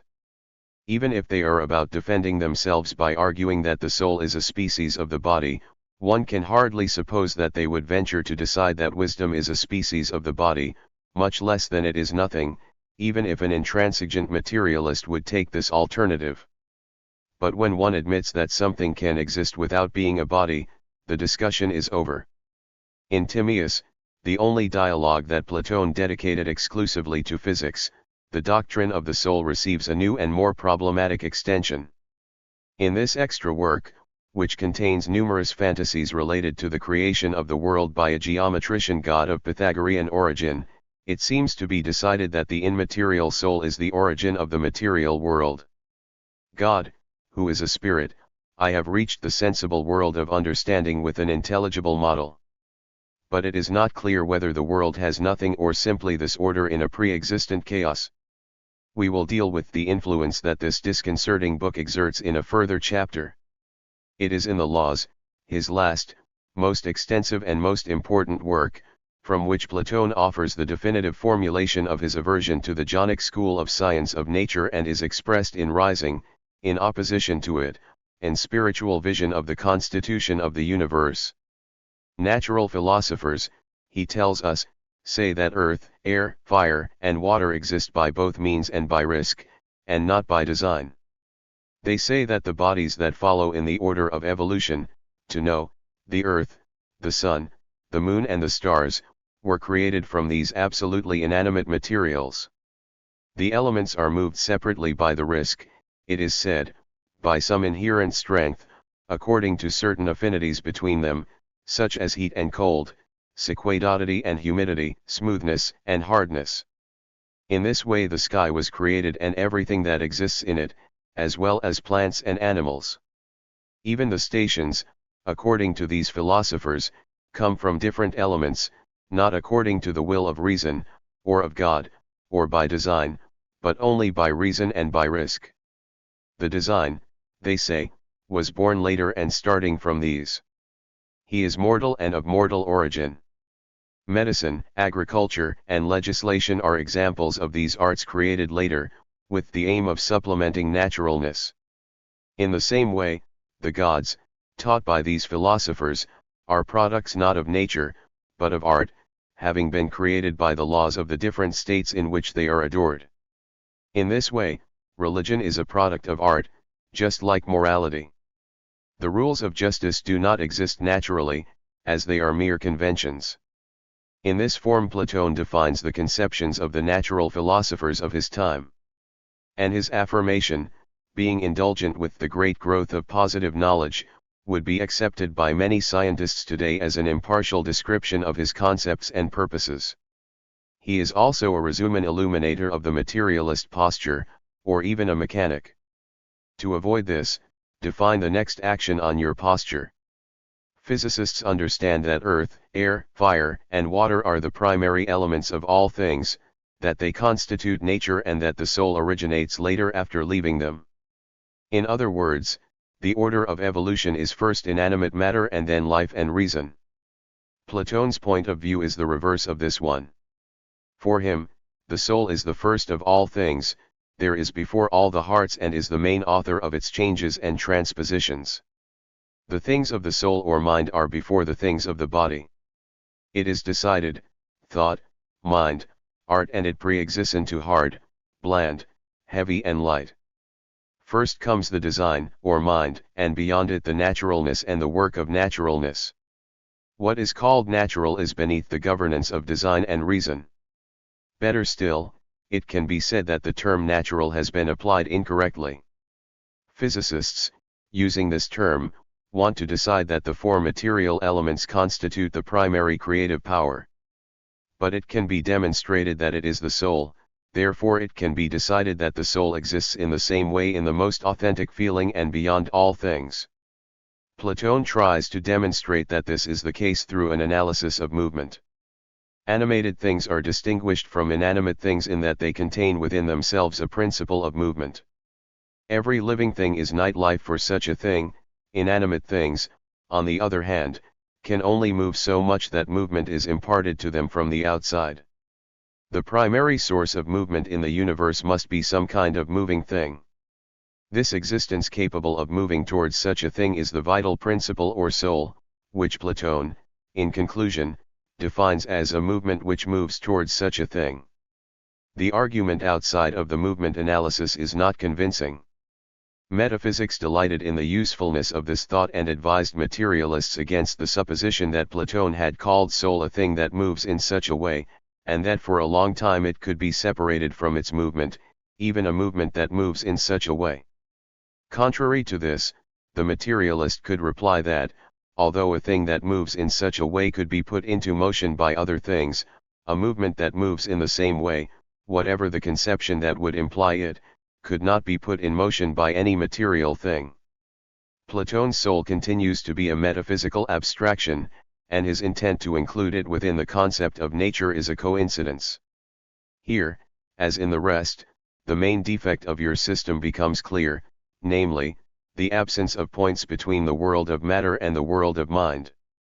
Conversely, the general reasoning to demonstrate the priority of design in the universe has different bases. The problem, as it is defined, is also the most important of philosophy and science, and its formulation, so profound and clear that after one's modern contributions to the theme one can turn to it with proof and pleasure. Modern thinkers who believe in the independent existence of the physical world and conceive life and consciousness as they proceed from it, are in the line of the old physical physicalists. On the other hand, those who affirm that it is erroneous to consider life as something that has been introduced or has emerged from the physical universe and that, on the contrary, the physical world is simply the interpretation of the experience of a living being, and that therefore life comes first and inanimate nature afterward, is along the lines of Platonic thought. Apoion with Platon the priority of the soul. What can be objected to Platon is not his criticism of the errors of the Ionian tradition but his proposal to pursue it. In the final decade of his life he dedicated himself to the defense of a new religion. Together with the Olympic gods and other traditional deities of the Greeks, I propose as the most appropriate objects of adoration the celestial gods of the Chaldeans. According to the provisions regarding religious legislation, which was suggested in the law, the Ionian tradition of the tales of Anaximander was not just an error, but a heresy. Those who resist the new religion for reasons of sympathy with the theories of the physicists, must be grounded in concentration camps and instructed by officials of the state in the concepts of the official truth. If obstinacy manifests itself, it must be subjected to penalties and excesses, and if these measures prove insufficient, condemned to death. For the historian of science it must always be a scandal that the brilliant intellect who founded a theory of the mind as a rational deduction from observation and experience, and who in this way would immeasurably enlarge the domain of science, mixes his arguments with the defense of superstition's totally refutations, whose dominion he claimed to impose with inquisitorial methods. 7. Aristoteles. The restoration of the Jonica tradition. For the historian of science, Aristotle is the genius who adapted the Platonic philosophy of reason to the needs of positive investigation. Born in the year 384 BC. Dcn Estagira, was educated at the court of the king of Macedonia, where his father was a royal doctor. It is probable, since this was the custom of the medical families of that time, who studied a lot of medicine and carried out some dissection practices. In this case, you should contact the investigation very soon. But evidently the career of a doctor does not satisfy her. When he was 10 years old he marched to Athens and entered the academy as a student. Therefore the Republic and the Phaedon were the classic texts. Aristotle was certainly attracted by the idea of acquiring knowledge only with the thoughts of the soul, without the help of the feelings of the body. For 20 years, it is said, until the death of Platon, he was a convinced member of the Academy. It should be noted, however, that the extensive learning of Aristotle coincided with the new orientation of his master regarding the problem of reason and the sentiments recognized in the Theaetetus. The Socratic theory of ideas, above all, was still in force in the Academy, but was little by little undermined by the doctrine of Plato's doctrine of matter and reason. The journey of the young Aristoteles to Atenas also coincided with the journey of the great geographer and astronomer Eudoxus of Cnidus, into a man of 150 years of age. He was the director of a scientific orientation school in Jonica. He moved to this school in Athens and became a member of the Academy for some time. Considering that he supported doctrines on the naturalness of goodness unacceptable to Plato, his personality impressed Aristotle in a lasting and favorable way. In ethics he stated that he was a man of extraordinary moral qualities. It is quite probable that Eudoxus was the introducer of the Ionian science in the Academy. His presence and influence impelled Platon to consider the postulates of the Ionian science more seriously. In any case, in the trajectory of Aristoteles an evolution can be distinguished which, starting from Socratic idealism, links, through the late Platonic recognition of the importance of sensorial knowledge, to a complete restoration of the methods of scientific investigation that have advanced on maximum with the boys of the Hippocraticus school. These three phases of his intellectual life are clearly reflected in the character of his written production. In the early period, when he was still a member of the Academy, he wrote Socratic dialogues in the style of Platon. In the second period, after the death of Platon, he abandoned the Academy due to the orientation that a Spousipo, successor and mentor of Platon, gave him, substituting philosophy for mathematics. Considering himself, nevertheless, as the true heir of Platonism, he devoted himself to the study of the problem that Platon had decided to resolve, and to decide, the form as the mind is linked to the knowledge of matter. In his third and last period, when Aristotle was director of his own school in Athens, the high school, he dedicated himself with passion and energy to positive investigation, mainly in the field of biology. This period lasted 12 years, from 335 to 325. Approximately the first 5 years of Aristotle's life were dedicated to clarifying his philosophical posture. In the last few years I have achieved previous results. The knowledge that Aristotle's positive investigations correspond mainly to the last period of his life is recent. Your works have been sent to us in large numbers, but have not been finalized for publication. As he lived, his works were continually reviewed and expanded upon so that his opinions changed and his investigations progressed. Some of his parts are temporary and others are late, some respond to Platonic and metaphysical conceptions while others are completely imbued with the suggestions of positive investigation. Only the patience and penetration of contemporary scholars have been able to prove that the first writings have a more Platonic tone, while the positive investigations must be attributed to the last period of their life. Our understanding of the work of Aristotle has been greatly undermined by the inability to study the development of his thoughts, and to consider them openly like an encyclopedic writer, whose production, no matter what matter, is all to be said. Aristotle wrote about physics, logic, metaphysics, psychology, and biology, to cite only the disciplines related to our theme. If we simply limit ourselves to attributing these works to Aristotle, it is impossible to carry out a serious analysis of his method, which is the most important aspect for a great scientist to understand. But once I admit that these treatises on physics are very influenced by the Socratic conception, as it is expounded in the Phaedon and in the Republic, that logic and metaphysics represent an effort to adapt late Platonism to the needs of natural science, and that their biological treatises contain the results of their later positive investigations, including intellectual evolution, of extraordinary importance for the history of the method scientific. Our purpose in this chapter is to briefly comment on the 3 stages of this evolution.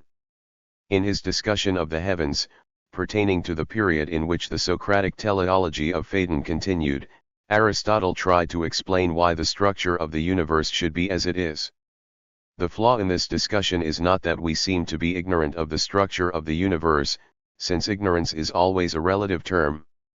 It is more about indifference and misunderstanding of the necessity of observation and experience, which leads them to conform with verbalisms proceeding from the Pythagorean amalgam of ethics and mathematics. He states that the sky is an sphere, since the sphere is the perfect figure, and equally that it revolves in a circle, since only the circular movement, which has no beginning or end, can be eternal. To expose the previous daily rotation of the heavens, just as the center of a rotating body is at rest, therefore the earth is at rest in the center of the universe. The complete understanding of the Ionian cosmology is evident, and it is also due to the pursuit of physical problems resulting from a strict loyalty to the theological, soratical conjectures and the theological astronomy of the last years of Plato. Starting from the Tales, the Ionians based their explanations of things to arrive, as they called celestial phenomena, on the assumption that the matter of the heavens was the same as the matter of the earth.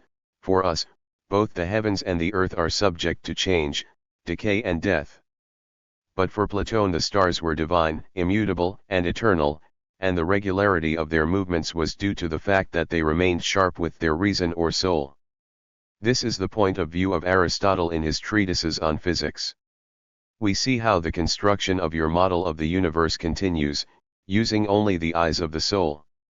The earth is, naturally, frozen and is moving downwards. The terrestrial elements must, therefore, be balanced by their opposite, the fire, which is naturally hot and moves towards the end, because the heat is prior to the cold, heat being the positive quality of which coldness is the negation. But these two bodies require another two intermediate bodies, which is justified by the Pythagorean numerical physics of Plato's Timaeus. The solid bodies, which have 3 dimensions, correspond to the cubic numbers, which require 2 intermediate numbers to join them, for example, 1 and 8 are equal to the intermediate numbers 2 and 4. Therefore, there must also be two other elements, water and air. The necessity of the existence of the four elements of Empedocles is mathematically justified. The method of this parody of science is clear. It consists in absorbing the conclusions of previous thoughts, reviewing them with a veil of verbal logic, and making them pass as prudence of the universal design that is understood by the eyes of the soul. It cannot be denied that a great deal of the material of earlier thinkers was preserved in the physical treatises of Aristotle. It also displays a great deal of ingenuity to demonstrate the logical necessity of what he was supposed to be. The problem is that the progress is made in declaring the importance of logic to the detriment of observation.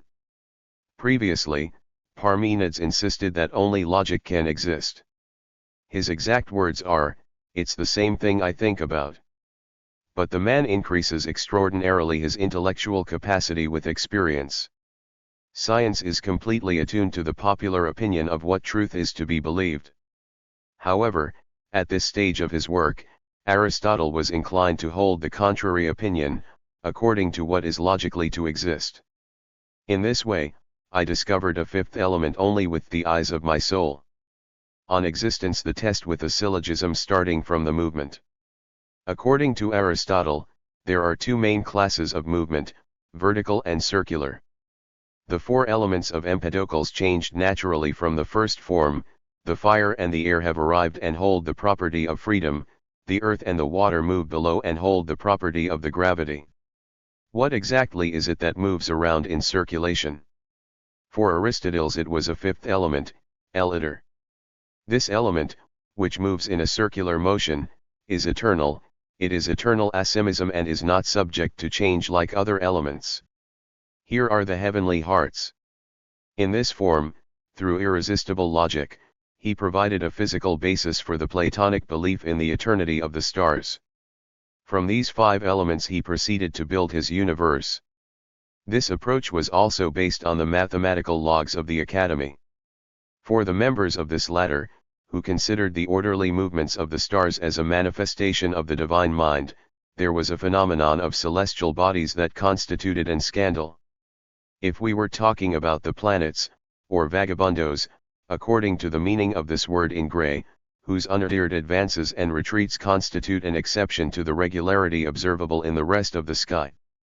Platon, consequently, proposed before the Academy the problem of drawing a mathematical esquema based on regular movements that would explain the confused appearance of observable planetary movements. He used the famous phrase salvar las apparencias for this. The problem was solved in a very notable way by the mathematician Eudoxo, who analyzed the relative courses of the planets, obtaining three distinct circular movements. Its number was increased considerably by the mathematician Calipo, belonging to the generation of Aristotle, and this elaboration of Eudoxus's esquema is the result of the tradition that has continued to follow. The correct example for Calipo was the one that Aristotle adopted as the plan of his universe. On the basis of a mathematical hypothesis, he transformed it into a mechanical interpretation, facilitated by his doctrine of the fifth element, which imagined the celestial spheres proceeding. I thought that the earth is made up of four concentric spheres, consisting of earth, water, air, and fire, in this order from the center to the outside. These four spheres are not clearly separated from each other, because between these terrestrial elements there is a constant process of interchange. For outside these four terrestrial spheres they are located, in concentric circles, 5 and 5 celestial spheres, which revolve around the red of the unmoved earth and which I recommend, when moving, the different celestial bodies. The most external sphere is that of the best girls. These 5 and 5 celestial spheres, together with the celestial bodies, are part of the fifth element or ether, and are immutable and indestructible. The lowest of the 5 and 5 corresponds to the moon, and only because of the moon, in the sublunar spheres, does change and destruction exist. In this way, Plato's religion was converted into a physical esquema and, understood with Plato's doctrines in the laws, the movement that animated the spheres was conceived as life or soul. The primer motor, or God, was a spiritual spirit that animated the most external sphere. The form in which a pure spirit could place a sphere in motion, a problem that Plato in the Law ignored, posed a serious difficulty to Aristotle. At the end he solved it with a metaphor. God moves the world in the same way that a lover moves to be loved. It is the desire of God that places the most external sphere in movement. Aristotle was the first to discover that love is what makes you go around the world. In physics, on the contrary, there is hope of great methodological advances. Aristotle clearly distinguishes the physics of mathematics. The bodies studied for physics, he says, contain geometric entities, such as solids, planes, lines, and points. But the mathematician studies these entities as abstractions, while physicists study them as limits of the physical body.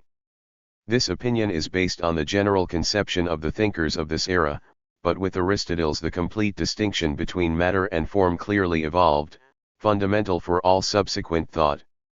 On the basis of this clear distinction, Aristotle formulates a new conception of causality. The existence of anything depends on four causes: the material cause, the formal cause, the efficient cause and the final cause, i.e. to decide, the raw material of what a thing is, the model according to what it is, the thing that makes it and the purpose for which it is made. It was Aristotle's duty to carefully consider the ideas of previous thinkers, who were systematically organized into his doctrine of causes. The earth, the air, the fire, and the water of the Ionian Islands are examples of material causes, the love and hatred of Empedocles, examples of an efficient cause. The numerical physics of the Pythagoreans has substantiated the model of things, the formal cause, and the Socratic requirement in demonstrating that whatever exists because it is the best corresponds to the final cause. It should not be forgotten, however, that Socrates imagined that forms existed independently of things and were the true reality, whereas for Aristotle, forms always existed as an aspect of a concrete thing. This theme is what is mainly analyzed in metaphysics.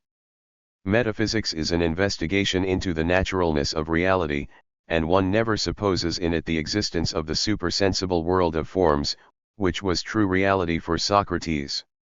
The investigation centers on the question of whether these forms exist, and, in the affirmative case, in which sense.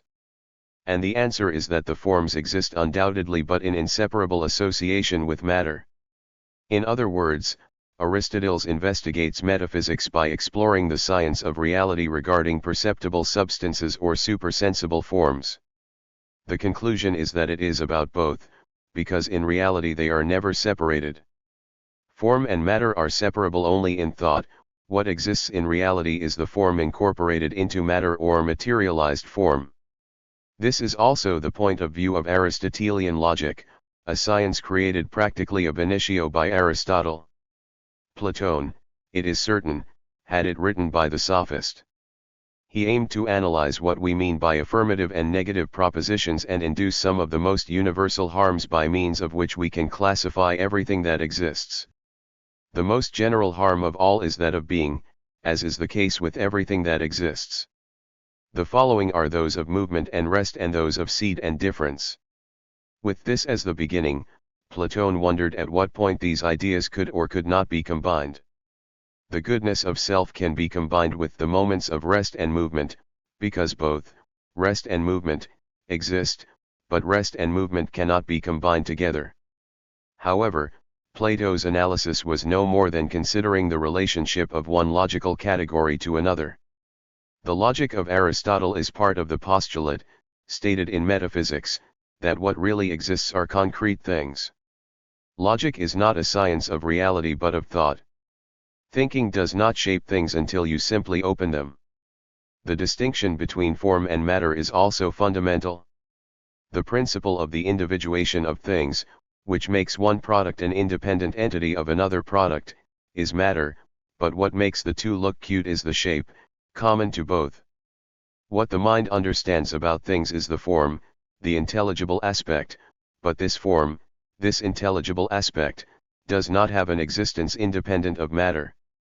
The logic of Aristotle is the science of classifying the particular things of the feelings, based on the forms inseparably associated with them. This new conception of reality as a material form required a replacement of the ancient problem of reason and sensation as instruments for understanding the truth, and no doubt about the lines of Aristotle's solution. In the same way that in the external world there was unity of matter and form, in the internal world there was unity of sensation and reason. However, there is no fundamental distinction between the two. The world that is the object of sensation coincides with the world that is the object of reason. The most elemental sensation, according to Aristotle, is not a purely passive thing, as long as it includes an active element, a faculty of discrimination, a certain degree of reason. This synthesis of reason and sensation was meticulously elaborated in Aristotle's psychological study of the soul. Starting from the Platonic theory of theaetetus, I propose the existence of a common feeling, not as we understand it, but as a unique perceptive faculty of which special feelings are part. Each of the distinct feelings holds special objects. The sight, therefore, the color, the smell and the sound, the smell and the smell, the taste, the sweetness and the acidity, the touch, therefore, at the same time softness and hardness, heat and coolness. But in addition to these special objects of each feeling, there is what is called common sensations, such as movement, shape, number, size, and time, which are pertain to a common feeling and not to one of the special feelings. It is also common sense to compare the data of special feelings, to make our sensorial experiences conscious, in this way that we understand what we perceive, as well as exercise the faculties of imagination, memory, and prediction. The faculties of sleeping and dreaming also pertain to the common feeling, because the fact that the functioning of all the feelings is suspended during sleep is due to the fact that they form part of a whole. It is convenient to offer with your own words of Aristotle an exposition of his important conclusions regarding the common sense and feeling. Here we reproduce a fragment of the little one discussed about the dream and the day before. Each feeling has a peculiar faculty and shares with others a common faculty. This is the peculiar faculty of the eye, and so on. But all the feelings share a common faculty through which the man is aware of what he is living and listening to. Because, of course, it is not because of the special feeling of sight because the man knows what he is seeing, not because of the sight, nor because of the two things, because he distinguishes white things from sweet things, but rather by a faculty shared in common by all. The organs of the feelings. The elements of Aristotle's psychological doctrine are scattered throughout the pages of Plato's last dialogues. However, as Aristotle systematized them, basing his opinions on a large number of illustrative observations, you must keep in mind, as an important difference, that Plato maintained a fundamental distinction between reason and sensation and between his respective objects, while the Aristotle's purpose was to capture reason firmly in the senses as the active element through which we are linked to the knowledge of the forms inherent in things. The Aristotelian doctrine of the soul differs, therefore, fundamentally from Platonic. Plato's soul's activity was a consequence of his bodily independence and his immortality. Aristotle, on the contrary, was the first to recognize that mental phenomena are psychophysical. I analyzed very deeply the physiological basis of imagination, memory, dream, and various passions. This analysis was based on the Platonic belief of the immortality of the individual soul. For him, the soul and the body are one unity, the soul being the form of the body. Only two can separate mentally and the individual soul remains together with the body. This formulation, however, needs to be clarified, since Aristotle recognized a psychic element that was merely logical and without material content. Following this, I distinguished between reason, which is the instrument of pure thought, and soul, which is the form of the living body, and realized that reason could enjoy a contemplative immortality after the death of the soul and body. This is a survival of Platonism that is not logically coherent with the rest of Aristotle's doctrine on the soul. The effect of the new philosophical point of view developed by Aristotle in his treatises on logic, metaphysics, and psychology was to clarify the basis for the restoration of the experimental and observational study of nature. Socratic idealism, by confining the field of real science to the forms of the supersensible world, has become an obstacle to the pursuit of knowledge of nature, to a science of the phenomenal world. But, as we say, the intention of Aristotle was to create the idea capable of obtaining recognition of the appearances. And this he followed up with his doctrine that the idea or form does not have a separate existence from the phenomenal world. The task of science was, therefore, defined anew as the investigation of the material world with the aim of discovering its universal forms. The tradition of Ionian science was revitalized, but at a higher level. The Socratic and Platonic philosophy of the mind was fruitful in two new sciences, logic and psychology. What effected was to show how the mind, thanks to its ability to understand forms, could gain a genuine understanding of the flow of the phenomenal world. In the last 2 years of his life Aristotle began to apply in various fields, but especially in biology, the method that he had consistently used in his intermediate period. It is true that Aristotle had many predecessors in this field, but it is also certain that he was decisive in his contribution to the constitution of biological science. The main works of this period that we preserve are, History of Animals, Parts of Animals, Movements of Animals, and the Generation of Animals.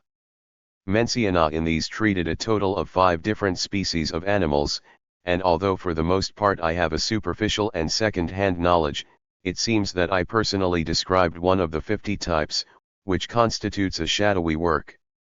The history of these investigations, at least in Athens, is reflected in various passages of his writings in which the environment of his lessons is recognized with extraordinary vividness. It is clear that in an audience accustomed to identifying science with a priori speculation regarding the divine stars, they must be skillfully led, stimulated, and encouraged to become interested in the details of biological investigation. We will reproduce in full one of these passages, in which Aristotle declares his belief in the new orientation he is giving to science. It is one of the golden pages of scientific literature.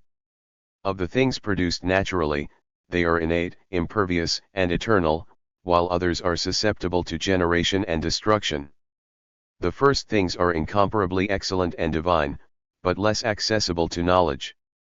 The evidence that can be clarified, as well as the problems we worry about resolve respecting them, we provide the sensation, but strictly, while in the vicinity of the plants and animals passing by we place abundant information, so that we live among them, being able to gather many data referring to our various kinds, with which we force ourselves a little nonetheless. The two topics hold a special enchantment. It is more delightful than full contemplation of any other thing, whether its number or dimensions. On the other hand, our knowledge of earthly things arouses it, as in certainty and accuracy, its greater proximity and refinement certainly compensates for the supreme interest in those things.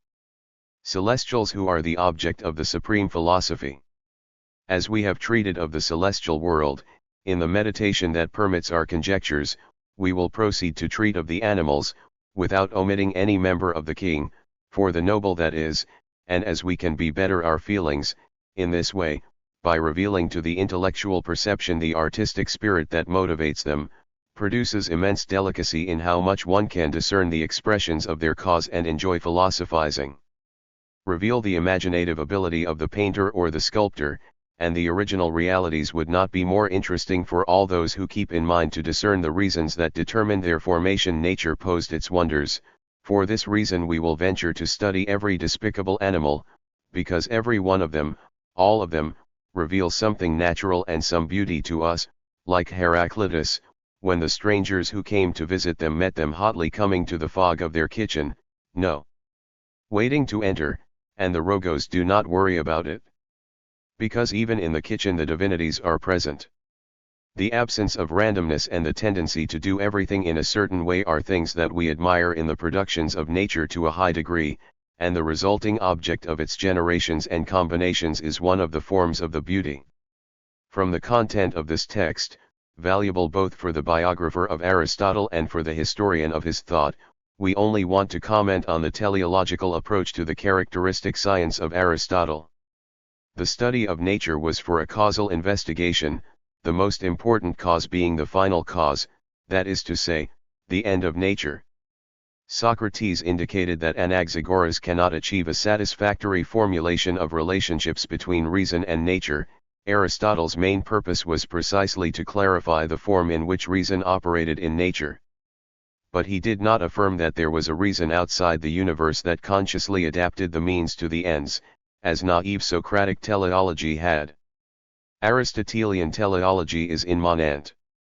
Aristotle opined that the permanence of types in the animal world could not be explained simply by mechanical causes, that the fact that the men were born into men, that the frogs were born frogs and that the abages were abages, was due to the fact that in the germ of these various progenitors there was a certain potential that could be realized only through a chimney, which necessarily imposed a certain form on the matter, that naturalness functioned thanks to a continuous adaptation of the material to various forms, and that the peculiarity of its functions could not be understood without referring it to the form that it wanted to produce.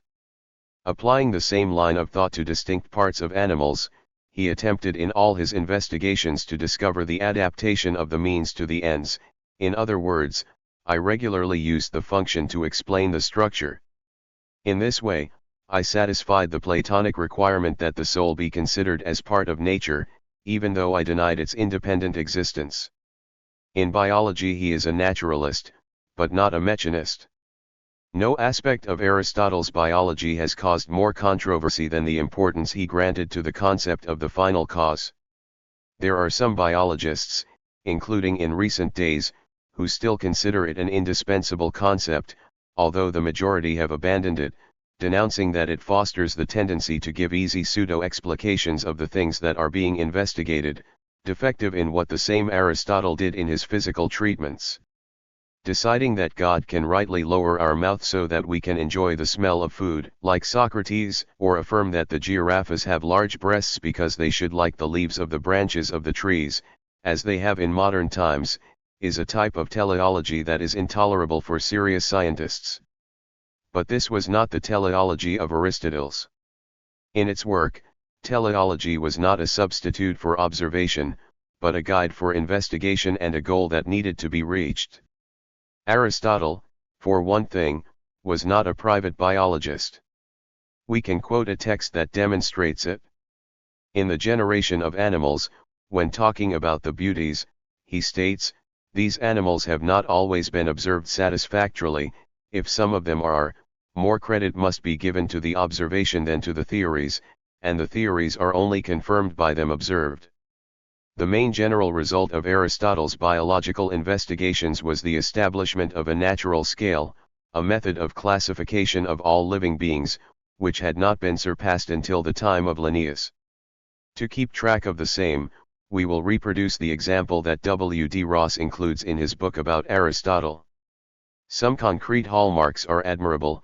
If God knows that cetaceans are mammals, he was passed over by the rest of the authors until the 16th century. He distinguished the fish with a cartilaginous pattern from those that have a bone pattern, and he described them with extraordinary exactly.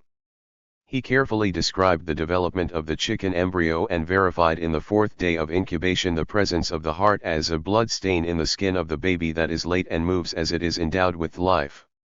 Of the rumiant's study, he confirmed the peculiarity of the head of the cephalopods, which was not discovered until the 19th century. Structure of the trees is excellent. Naturally, critics have been able to discover many errors in the work of Aristotle, the most pointed out of which is the question of the implications of the doctrine of alchemy and that the brain is the seat of sensation, choosing heart in that place. No doubt that it was a step further, but anyone who examines the reasons that Aristotle based on election will consider the error of great importance in comparison with the tests that demonstrate his indefatigable hard work and the general excellence of his method. One aspect that stands in its favor is that it should not be accepted without verifying the results obtained by a previous and average investigator. Your reasons for sharing Alcmaeon's opinion are as follows. 1. The brain is insensitive to external mechanical stimulation. If the brain of an animal is placed lying down, it can be shortened until the present animal has no sign of pain. In the time of Aristotle there was no clear idea of the function of the nerves, because this experiment seemed to go against Alcmaeon's theory. 2. In invertebrate animals, the cephalic ganglions that correspond to the brain are generally small so that they can be observed at simple glance. For a long time they escaped the observation of Aristotle, who thought that these animals had no brains. He found, on the contrary, that they had sensations that could not relate to the brain. 3. Like Hippocrates, he erroneously considered that the brain was rich in blood, and many experiments had demonstrated that only the blood parts were sensitive. 4. I thought that observation demonstrated that no connections exist between the brain and the sensory organs. 5. I thought I could discover the connections between the organs of the feelings and the heart. 6. The heart is the center of the vascular system and vital heat. 7. The heart is the first part that develops in the embryo and the last part that needs to function in the dying animal. Therefore, it is probable that it is the seat of sensitivity, the most essential characteristic of animal life. 8. Cardiac function increases or decreases when you experience intense pleasure or pain. 9. Blood loss causes insensibility. 10. The heart is the organ of the body, which seems to convert it into the organ appropriate to be the seat of central sensation. Aristoteles was equivocal in relation to the heart, but because of very important reasons. For the exposition of his biology it is convenient to record other words of the great thinker that Darwin said, "Linnaeus and Cuvier were my gods, but they are one of the children compared with the old Aristotle." Because his hard work in the recognition of data was only equaled by his ability to create new concepts that would reduce them to an intelligible order. At the beginning of his study the parts of animals, Aristoteles denounces a weak point in the theoretical basis of the pre-scientists. This inadequate conception of the cause prevented the creation of an authentic biological science. They had an idea of the material cause, but they did not clearly understand the formal cause, the final or the efficient one. The formal cause is understood in the sense that indeterminate matter manifests itself in the four forms of earth, water, air, and fire. He allowed him at a certain point to confront the inorganic world. But to decide something useful about the organic world, it is necessary to have an idea of a second and higher level of determination. Life is not associated with four elements in a simple state. As we have seen, when Aristoteles talks about the materials of the things that the body does not mention earth and water, even blood, flesh, hues, veins, etc. For the body to function, it is necessary that it be of such and such a character and be composed of these and other materials. The structure of the materials that compose the body, says Aristoteles, is not simply a physical mixture, but what we actually call chemical combination, which Aristoteles was the first to define. It is called a union of various bodies capable of combining, which implies the transformation of the properties of the bodies which are combined. With Aristoteles the notion of physiological chemistry was born. Todavia more. As we consider the materials that make up the body, we must consider its functional parts, such as the hand, the head, or the eye. These parts cannot be adequately defined except in terms of function. The eye exists to be true, the food to digest. The definition is not complete unless the material and formal causes are added to the final cause. As for the efficient cause, it was, for the natural philosopher, the same naturalness, although Aristotle did not include a more complete description of the final cause from the metaphysical point of view. The validity of these formulations can be better understood in the light of the criticisms that Aristoteles introduced to his predecessors. Empedocles, ignoring the distinctions that have previously been made, explain the vertebral character of the dorsal spine in the human being by the curved position of the fetus in the uterus. The dorsal joint has become weakened due to tension.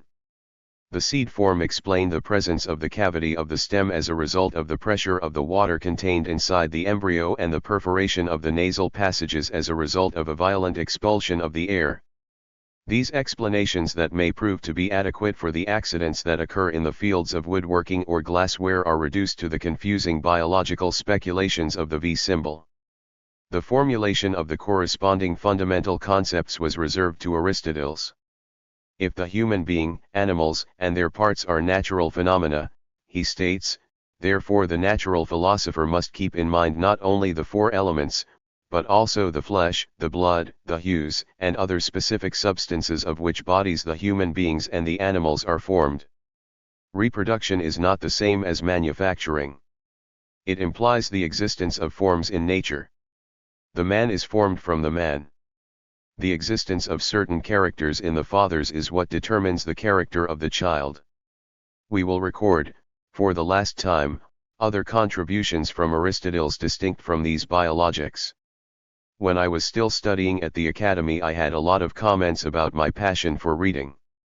In the high school he assembled the first large library in Europe, which was later the model of the Alexandria and Pergamo ones.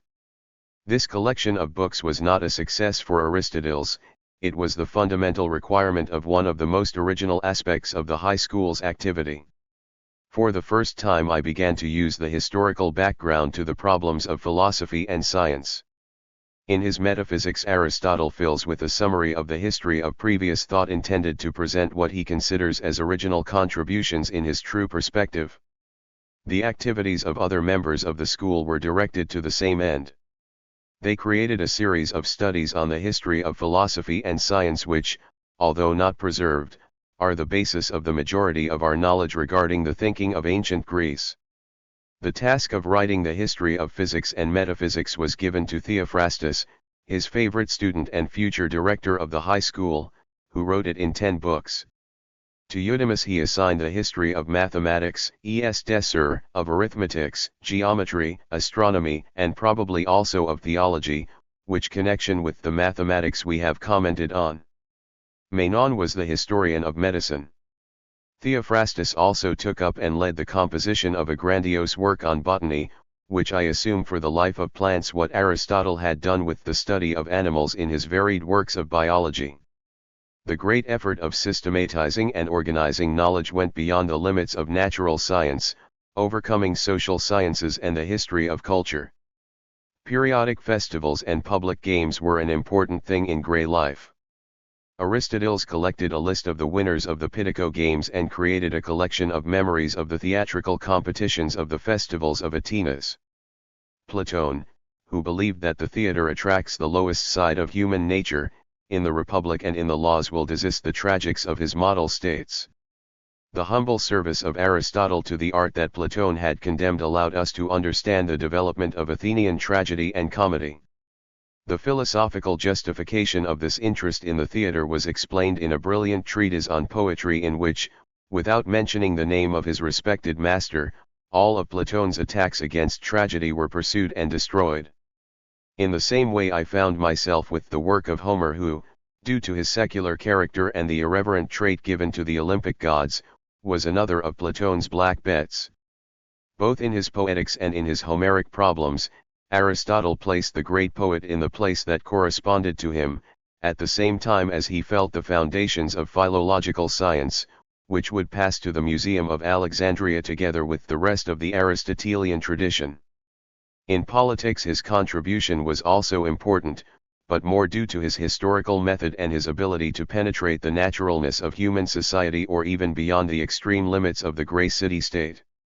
With the collaboration of my members from his school he described the constitutions of 158 established cities. He has preserved very little of this extensive work, although fortunately it appeared in modern times on the first part, which contains the constitution of Atenas described by the same Aristotle. 8. The Alexandrine era. After the death of Aristotle, the fame of Athena as the center of knowledge was rapidly eclipsed by the death of Alexander. Ptolemy, one of the generals of Alexander the Great, was established in this last city as caudillo of a part of his vast empire. The dynasty that founded in the new capital of Egypt, where the ruling Grey court and a great body of Jews gave a cosmopolitan character to the population, protected science with great generosity. The museum founded and maintained by the Ptolemies in Alexandria quickly became the center of a scientific movement that was on the verge of transforming the Antiques into something similar to the modern world. The ancient society was discovered in the shadow of the age of Machism. But before focusing our attention on Alexandria we must briefly consider the later evolution of Atenas. The preeminence of Atenas in the 4th century as a center of superior education was explored throughout three great schools, the rhetorical Isocrates, the Academia de Platon and the Lyceum de Aristoteles. The school of Isocrates, the first one that began, probably dates back to 393 BC. D.C. He was more humanistic than scientific in character. The founder was not interested in metaphysical questions and was skeptical about the value of higher mathematics, but his extraordinary eloquence and talent as a publicist attracted him to his school, to those who by his career and by his family were destined to be governors or high cargos of different grey states. His public discourses on themes of cultural and national importance, which we still preserve, are the result of the high level of general culture that he was capable of imparting. In contrast to the school of Isocrates, the academy founded approximately in 387 was of a philosophical and scientific nature, aiming to provide an elemental education in mathematics. According to Platon's direction, Pythagorean mathematics was systemized on new bases, mainly by the work of two men, Theaetetus and Eudoxus. The hard fruit of their efforts would be recognized by Euclides and Alexander. The new trends represented by Aristoteles and the Lyceum also developed within the academy. It should also be forgotten that the academy held the reorganization of society through the reform of the individual as a fundamental political goal. The activities reflected in Plato's life by the public of the Republic and the law, were recognized after his death upon returning to the academy in various cities, helping to draft the constitution. The trajectory of the high school, in contrast to that of the academy, was meteoric for its brilliance and brevity. His activity was practically reduced to the life of his founder and that of Tophrastos, his immediate successor. The high school, in fact, took place later in the Alexandria Museum. But the academy continued to function in Athens, producing a large number of mathematicians. Some of the most famous were Speusippus, Xenocrates, Dinostrato and Tudio, who developed an aseptic and critical conception which over a long time had beneficial effects on the thoughts of the ancient world. The academy, for its part, had an uninterrupted life for more than 900 years, having finally been concluded by Emperor Justinian in the 3rd decade of the 6th century of our era. Throughout Alejandro's period of existence, right up to the rival schools of the Stoic and Epicurean, it was possible that Atenas maintained in the philosophical world the preeminence that Alejandro had defeated in the scientific field. However, before the center of activity moved to Alexandria, two notable scientific findings in the Asian soil emerged.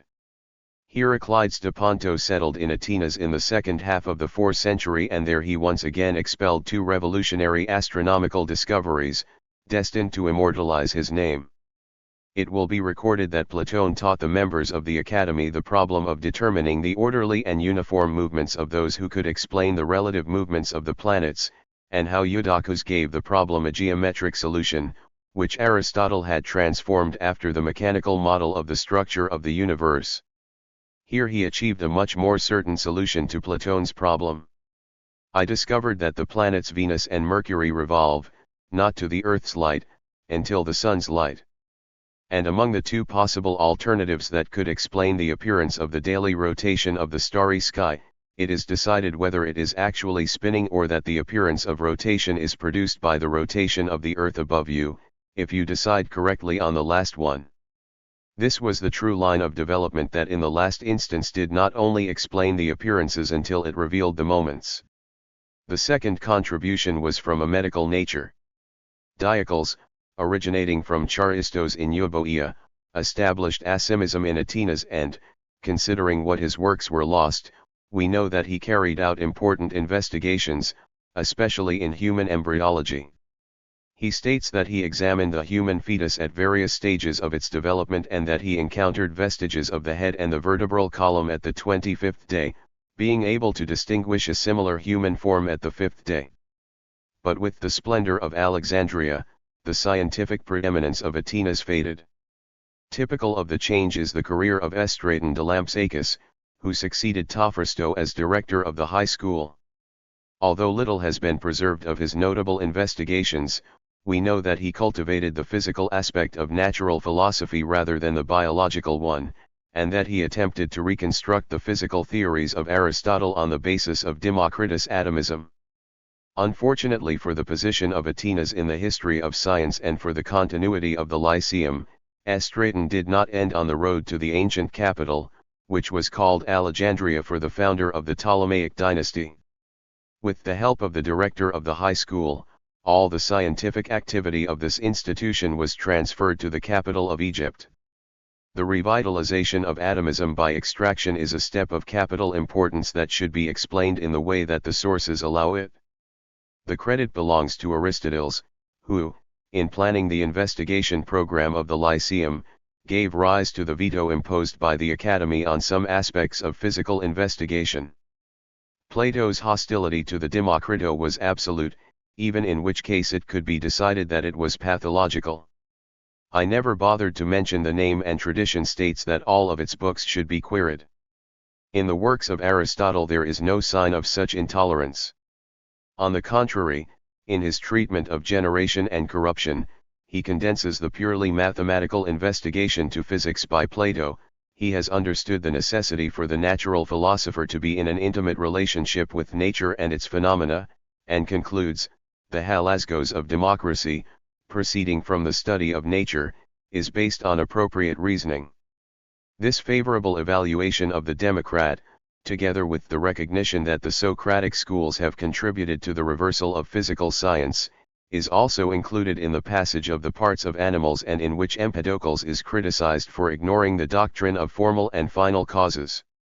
It is stated here that Democritus, although it did not follow to apply these principles adequately to his natural philosophy, was the first to understand them. The appearance of Socrates deviated, without embargo, his attention to political and ethical science, and he abandoned the investigation of nature. The formal and final causal concepts emerged, therefore, the necessary development and application solely in the sphere of morality and politics. In this way the restoration of natural science in the high school was possible. The continuity and success with which it was cultivated were reflected in the biological and chemical investigations of the same Aristotle, in the work of Theophrastus on plants and minerals, in an anonymous study of mechanics, and finally in the pneumatics of extraction, which he investigated paper of the Voccio in the formation of the things with a brilliant combination of theory and experience. The Socratic veto over physical investigation has ended. In Alexandria, from which Straton was called by Ptolomeo, the studios were organized at a previous level until now, although the true function of the museum has not yet taken place until the reinstatement of the second Ptolomeo. The museum, or Temple of the Muses, was nominally owned by a high priest, a concession to the long-established tradition in Egyptian priestly culture, but was essentially a center of investigation that also imparted knowledge. First, training and investigation were undertaken appropriately for the state in a city that was culturally European. It is certain that there was precedent for maintaining real libraries. The rulers of the Athenians and the Polycrates of Samos had libraries in the 6th century, imitating a custom of the East, where for a long time libraries had existed in Babylon, Assyria, Phoenicia, Jerusalem, and Cappadocia. However, the museum is not limited to having the most important library that ever existed, until that we also offered many other resources for the investigation. It has reading and study rooms, an astronomical observatory, a zoological park, a botanical garden, in a hall, all the material needs for anatomical, biological, botanical, and physiological studies that such rapid progress has made achieve there. Tampoco falta bon hombres. With abundant financial resources, the Ptolemeos were no obstacle to raising the best brains to their institution. The king paid to the staff, and among the search for those royal professors who maintained the establishment, a truly notable number have passed into posterity as benefactors of humanity. The institution lived in total for 600 years, but suffered various vicissitudes. The worst disaster experienced was the fire of the library during the Alejandro campaign of Julio Cesar, but several years before, in 145, the museum had temporarily ended, culminating in a period of maximum splendor due to the violence of Ptolemy Euergetes II, who became victorious in a civil war. Alexandria Alsequio. The brightest period of its existence corresponds to the first 150 years. Realized in his works the three great mathematical classics, Euclides, Archimedes, and Apollonius, and a series of great astronomers and geographers taught humanity to create maps of the heavens and the earth, a special condition for the organization of civilization in large scale. In the field of biological sciences, anatomy and physiology have made extraordinary progress. The mechanism multiplies the forces at the man's disposal indefinitely. And grammar specialists analyzed the structure of the language and established firm principles for textual criticism, without which cultural information cannot be preserved and progress is uncertain and blind. The means to greatly improve the governance of your destiny are at the mercy of the man's hand, if you are happy to be able to use them. Unfortunately, the matter was only slightly recognized. As the contributions to medical knowledge were made in the 300 to 250 period, it is advisable to expose them at the beginning.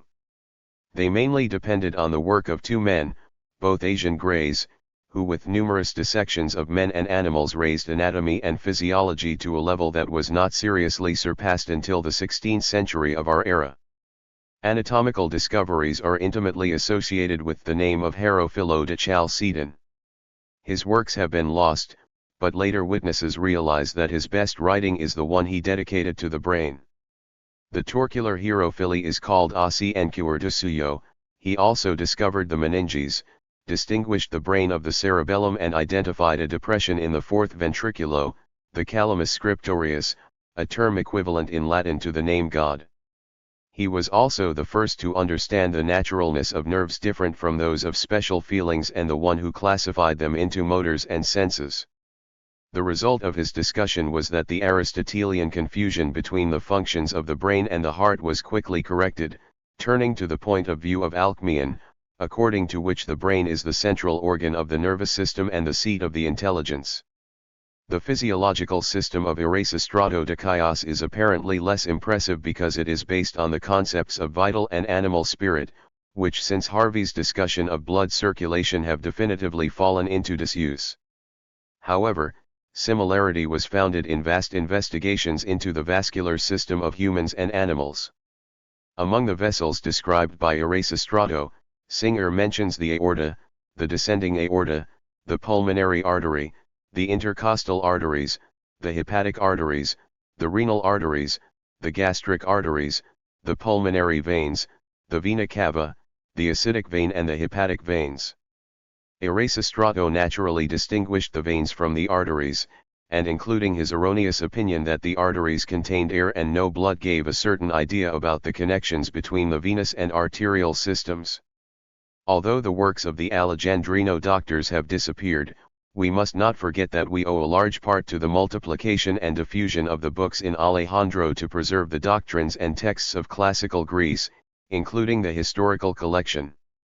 In Alexandria they recognized, criticized, corrected, and edited the works masters of literature and science, of prose and grey verse. Having arrived at this critical work and naturally starting from it, the grammar was developed according to lines currently in force today. The first Greek grammar, which undoubtedly represents the culmination of a large tradition, is that of Dionysius of Thrace, who flourished in the year 120 BC. Decian was a disciple of Aristarchus, librarian of Alexandria and famous literary critic. The grammar consists, in the modern edition, of only 10 pages, but it is very detailed and admirably organized. It defines grammar as practical knowledge regarding the expression of writers in verse and prose and then divides the exposition into 6 parts that contain a large number of materials that we do not include in this discipline. The 6 parts are, correct reading, explanation of the parts of the prayer, exposition of rare words and thematic matters, etymology, doctrine of the regular grammatical forms and, finally, poetic criticism, which is the most noble part of all.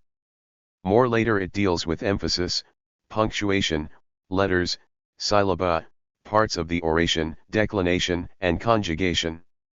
if it deals with such a complete body of doctrine, and it is explained in such a clear way, that it is not surprising that this work was in 3 siglos of the book of classical text on this subject.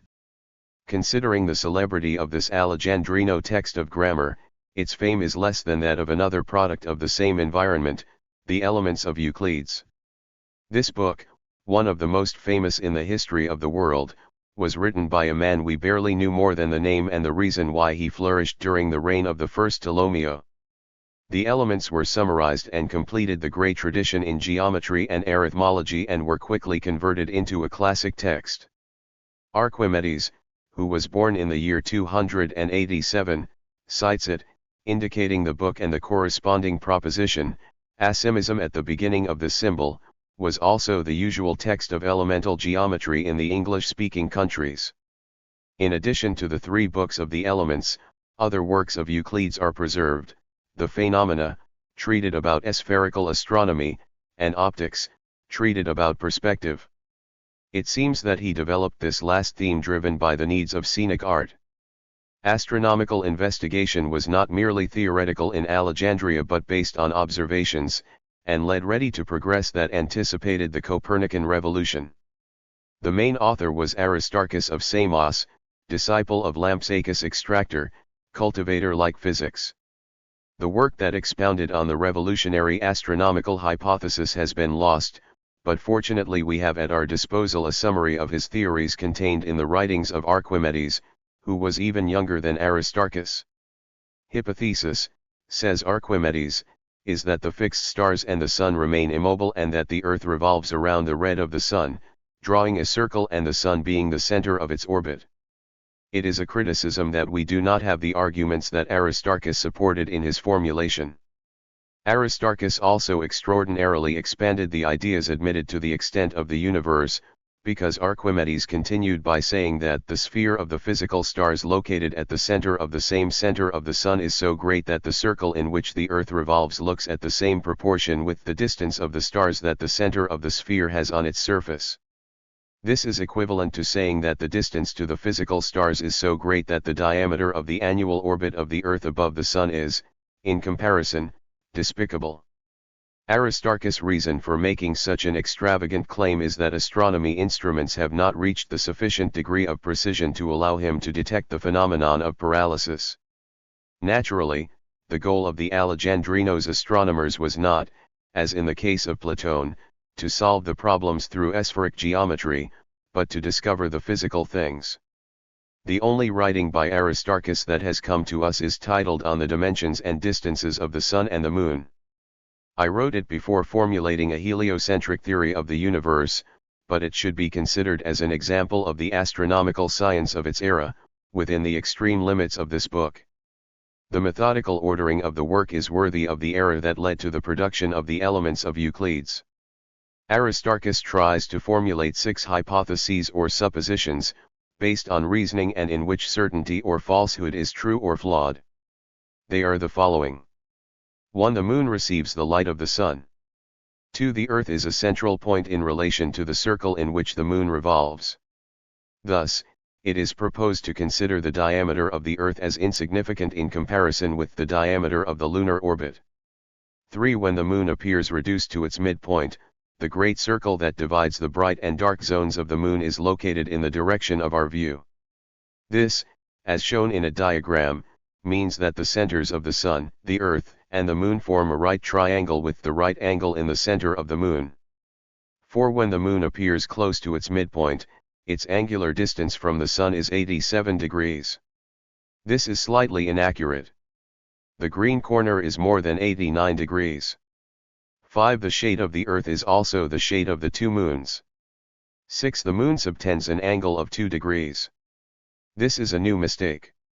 Archimedes refers to a later estimate of Aristarchus of medium degree, which is correct. We are now in conditions, continues Aristarchus, to demonstrate the following propositions. 1. The distance from the sun to the earth is greater than 10 times, but less than 20 times, the distance from the moon to the earth. 2. The diameter of the sun has the same proportion as mentioned above with that of the moon. 3. The diameter of the Sun is related to the diameter of the Earth in a proportion greater than 19:3 but less than 43:6.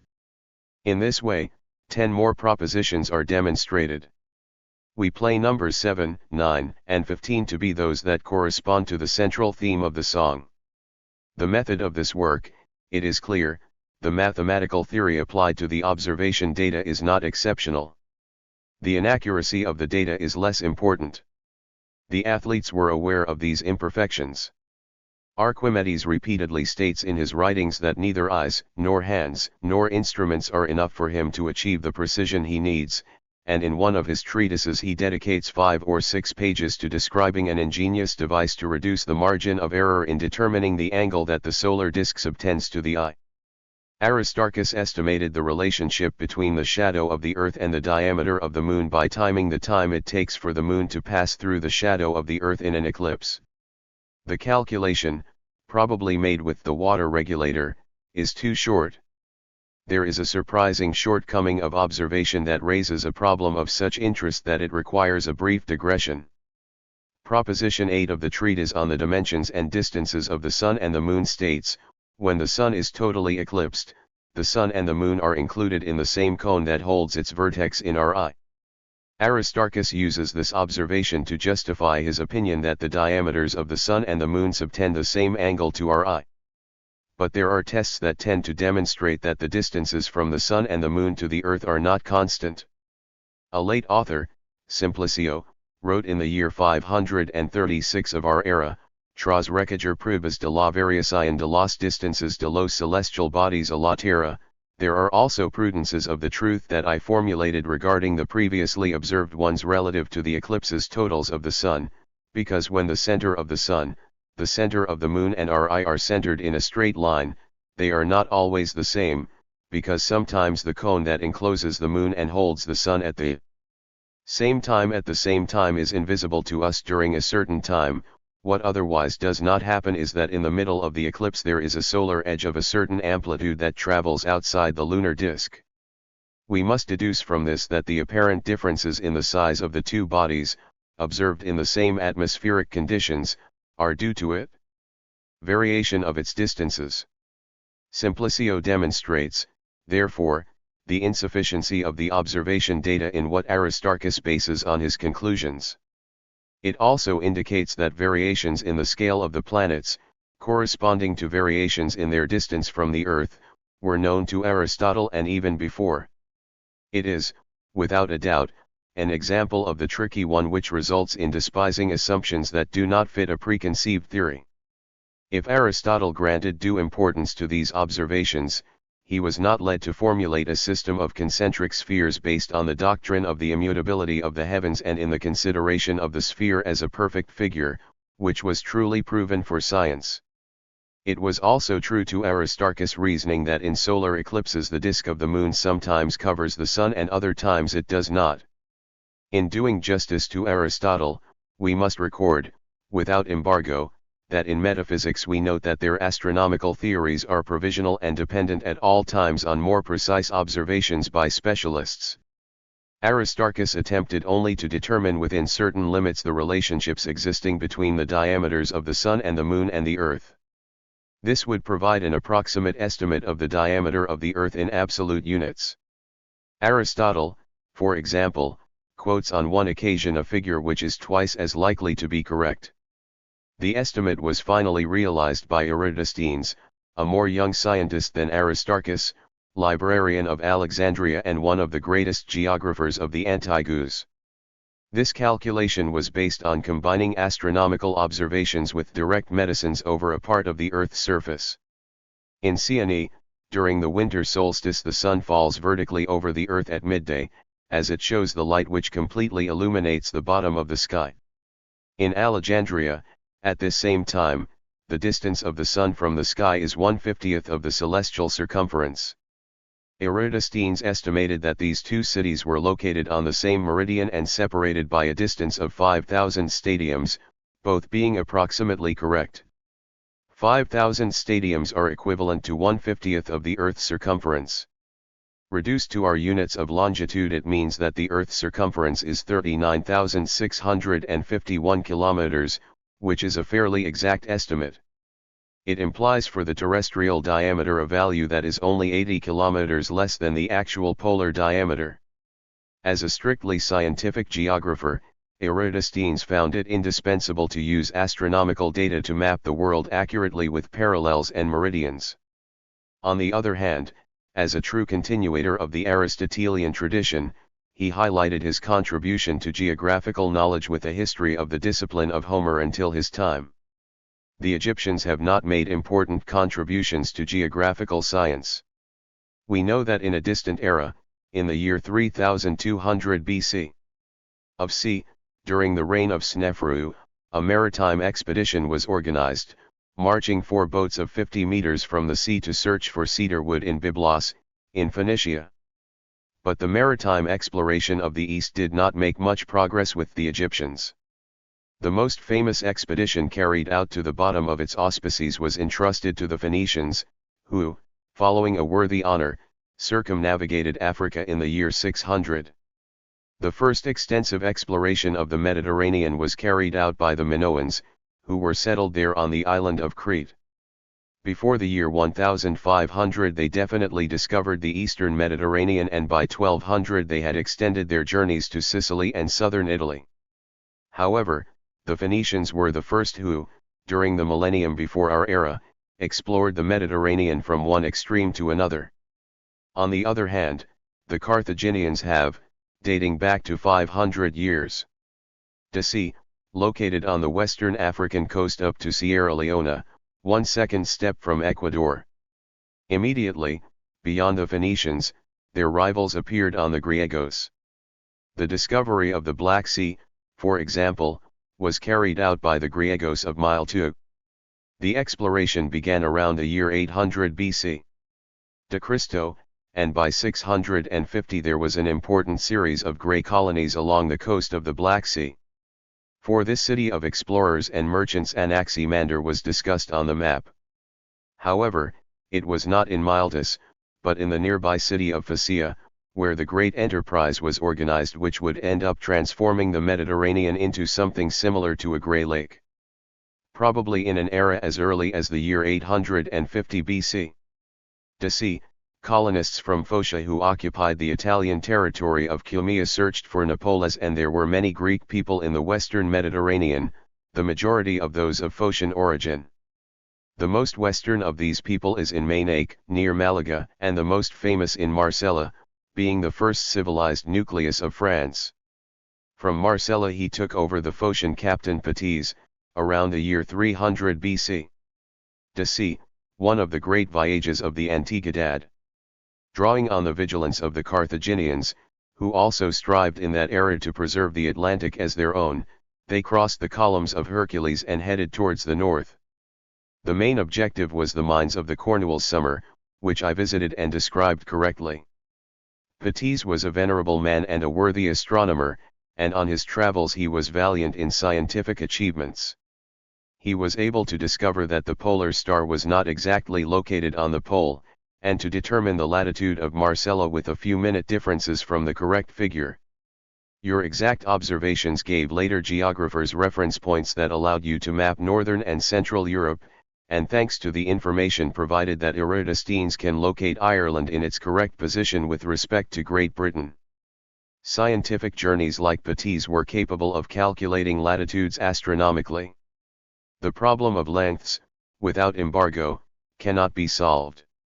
The light and the magnetic pole were unknown, and the captain wanted to rely on estimates based on the average speed of his vessel, and introducing corrections for special circumstances. The longitudes of the Black Sea and the Mediterranean were always greatly exaggerated in the Antiquity. The conditions were seated on Earth, where the solar quadrant and the poles allowed scientists to determine latitudes with sufficient accuracy.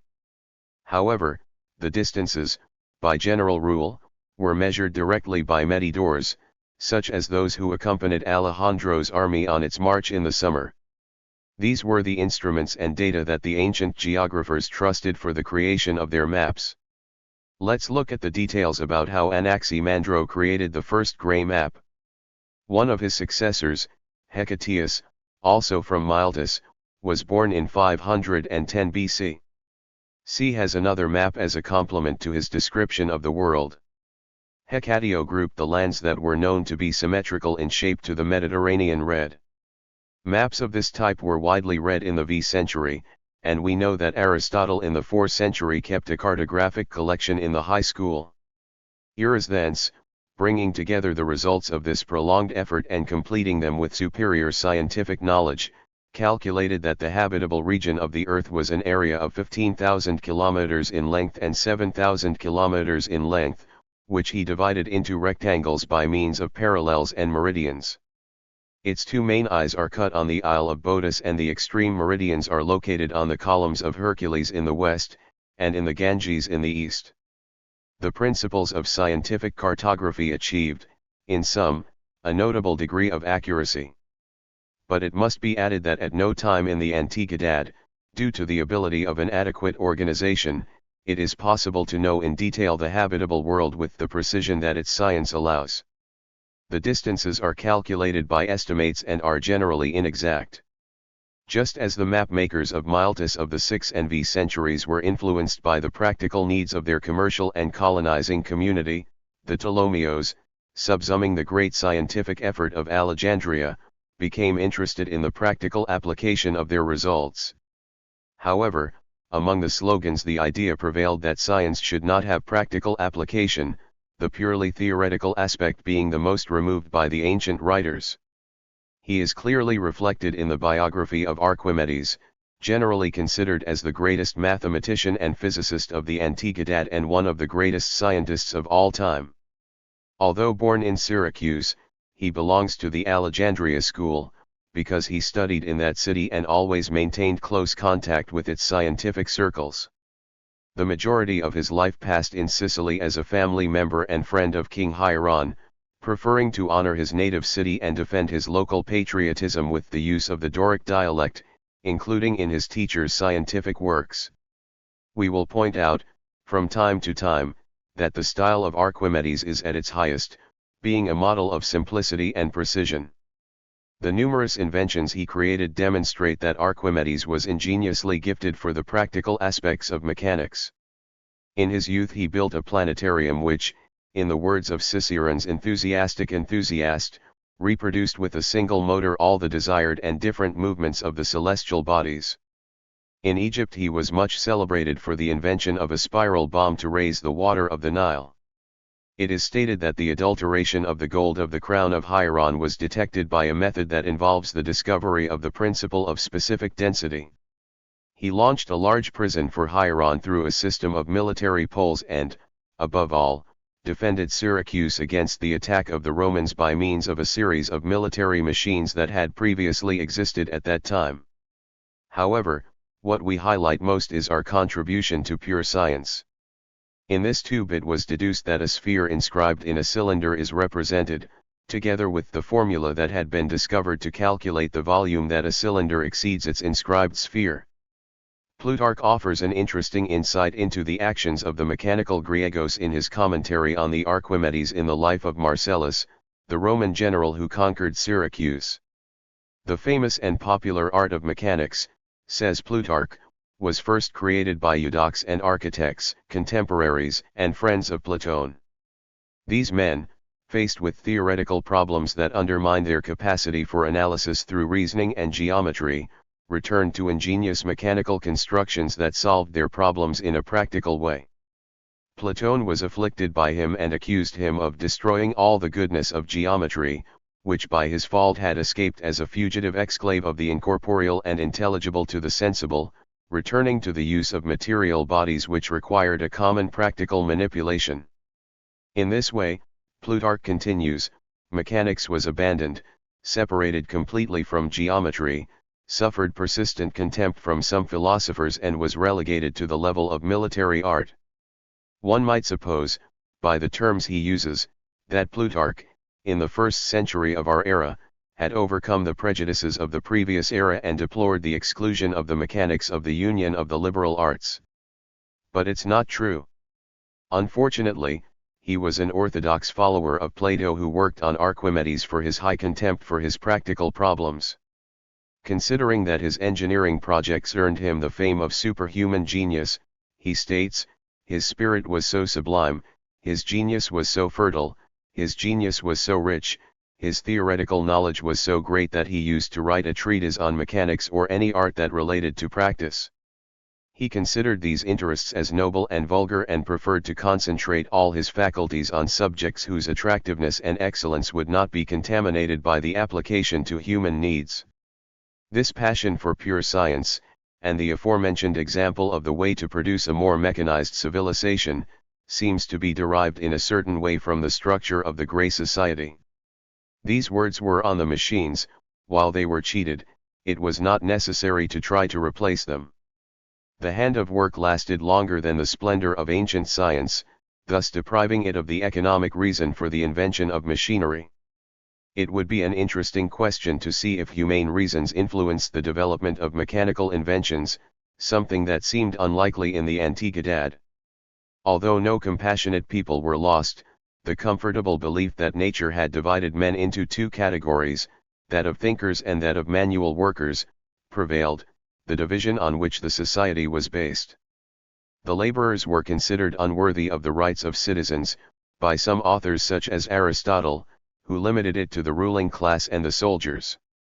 To exclude the workers of this area, it offers surprising reasoning. The workers, he says, are necessary to the state but do not form part of it, just as a field is necessary to maintain a vaca, but it is not part of the vaca. In a society in which such arguments weigh, science was a privilege of the economically independent and it was not thought that it would be a social function, since it was mainly concerned with as a discipline for the individual soul of the natural thinkers. It is therefore not surprising that Archimedes was proud of the theoretical aspect of his work. His contribution to mathematics and theoretical mechanics was enormous. His main writings are the following: on the sphere and the cylinder, the medicine of the circle, on the conoids and the spheroids, on the spirals, the square of the parabola, the sandstone, on the floating bodies and on the balance of the planes. The sandstone is a process of popularization directed at Galileo, the successor of Hieron, who shows how the gray number can be used to express any number as large as it is. The basics of hydrostatics can be found in the 2 books on the floating bodies. In this study, Archimedes explains the famous principle that a body submerged in liquid experiences a weight loss equivalent to the weight of the volume of liquid that it drains. In the same writing he states and demonstrates that the surface of any fluid at rest is a sphere whose center is the same as that of the earth.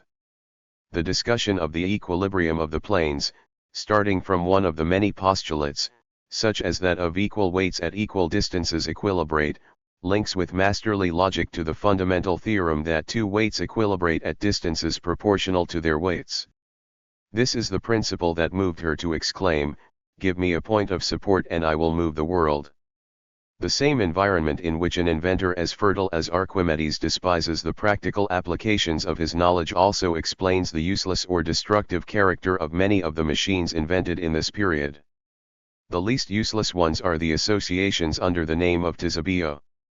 This author invented a highly accurate water clock designed to indicate the hours of the day and night of the hour with the usual system in the classic anti-clockwise, according to which the lengths of the hours vary with the seasons of the year. He also invented a water organ, a double-action piston bomb and a rifle that operated by compressed air. The most important thing about these inventions is that they are based on the force exerted by compressed air.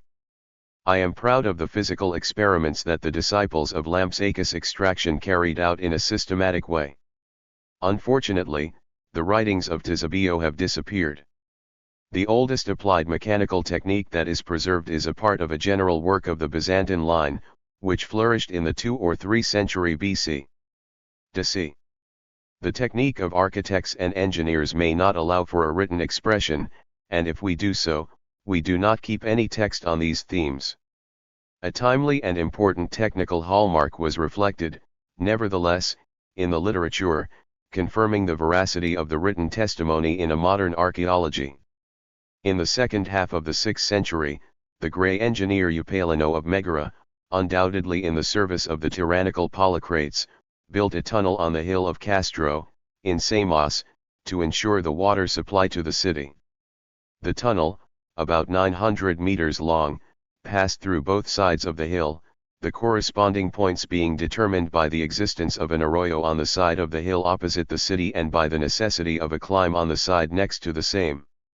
It is also a mystery how the problem of coordinating the operations of the excavators of both parties to meet in the center was solved.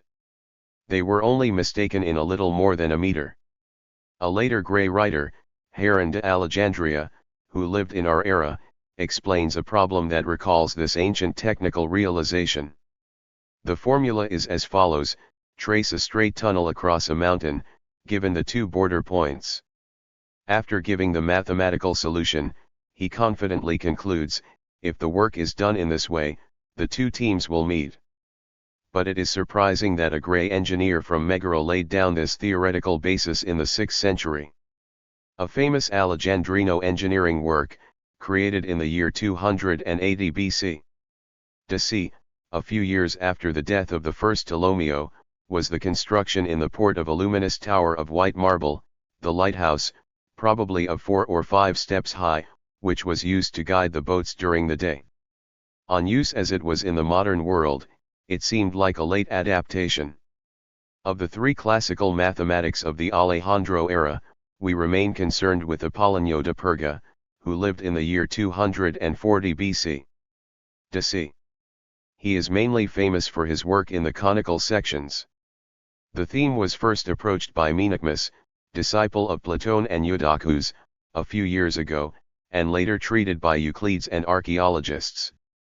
The work of Apollonius, like that of Euclides in the Elements, was to reunite, systematize, and complete the contributions of his predecessors. On the work there was an authority in the matter as long as Descartes. It originally consists of 3 volumes, of which 4 are preserved in Greek and 3 others in Arabic translation. Lastly, we refer to Hipparcho, who lived at the end of the first Alexander period. Muriel lived in the year 125 BC. D.C. and is generally considered as the greatest of ancient astronomers. Born in Nicaea, Bithynia, the Asian progression of so many great scientists is despicable. But he lived the majority of his life in Boeotis and Alexandria. His name was combined with a process that, considered superficially, seems like a regression in the history of science. Hipparchus abandoned the heliocentric hypothesis of Aristarchus to turn to the geocentric, but based it on objective reasons. The perfected observation methods brought new data to explain the variation of the distances and the irregularities of the movements of the Sun, the Moon, and the planets, and the Aristarchus system, which assumed that the Earth revolved around the edge of a circle in which the Sun was exactly at the center, was unable to explain these new phenomena. Hipparchus attempted to explain the relative movements of the planets through an elaborate system of epicecles which worked better than Aristarchus' hypothesis. The theory also held the possibility of not choking with popular prejudice, changing to the land of its traditional place in the center of the universe. Hipparchus is used not only for the initial and average results of work in the Alexandrian observatory, but also for the much more ancient information of the Babylonian astronomers. We have seen how I use these information, trying to determine more precisely the duration of the tropical year and the medium lunar month. There are also 2 important contributions. I describe the precision of the equinoxes, which is equivalent to observing that the longitudes of all the physical stars increase 5 seconds per year. The belief that this discovery had the potential to preserve the observations of previous astronomers encouraged them to make a prodigious effort in the interests of posterity. Here is a map of the position of one of the 850 stars and noted its special characteristics so that later generations were able to determine whether they changed position, size, and shine with the passage of time.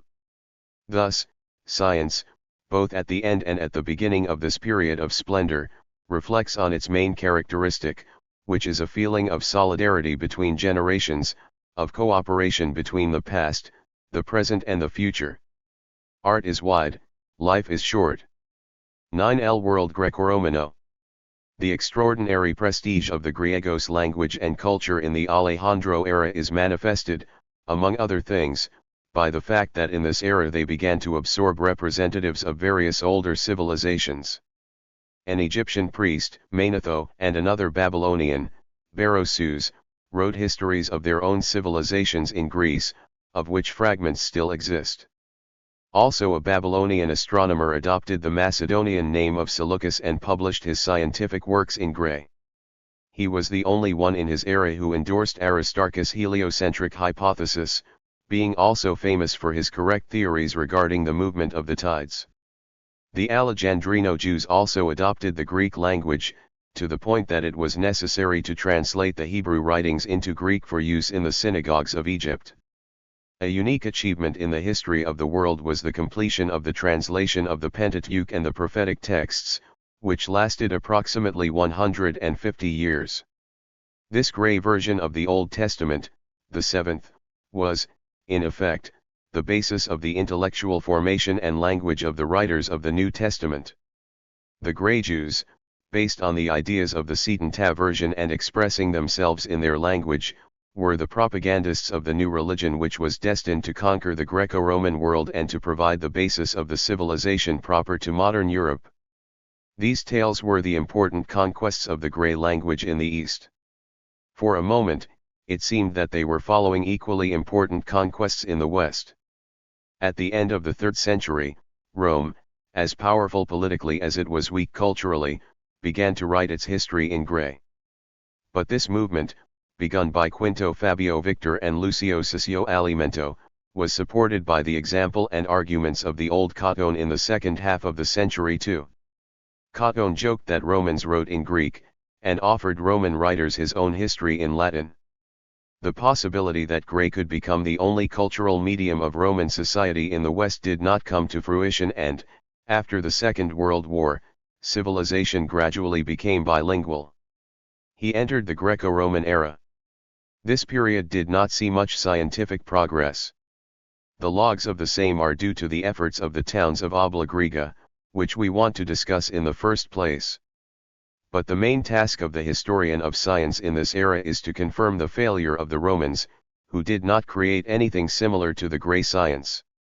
In effect, it depended on the type of culture that the Romans were capable of spreading among the recently conquered pueblos of Western Europe. The truth, unfortunately, is that in the scientific field Romans were not successful students. This must be done in the great measure that only in the 17th century did the degree of scientific culture that was achieved in Alexandria 2000 years ago increase in Western European cities. The advances achieved by the Griegos in the Greco-Roman period, which began approximately from the middle of the 2nd century BC. Of C had the fall of the Western Roman Empire at the beginning of the V century of our era, they corresponded mainly to the sphere of mathematics, astronomy, and geography. But he is also a great doctor and a great botanist.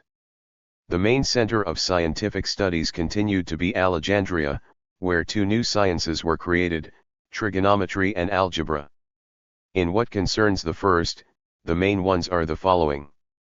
The astronomer Hipparchus had constructed a table of circular arc numbers, which included angles of different dimensions. It was equivalent to a trigonometric sine table. The theme was further developed by Menelaus in the 1st century of our era.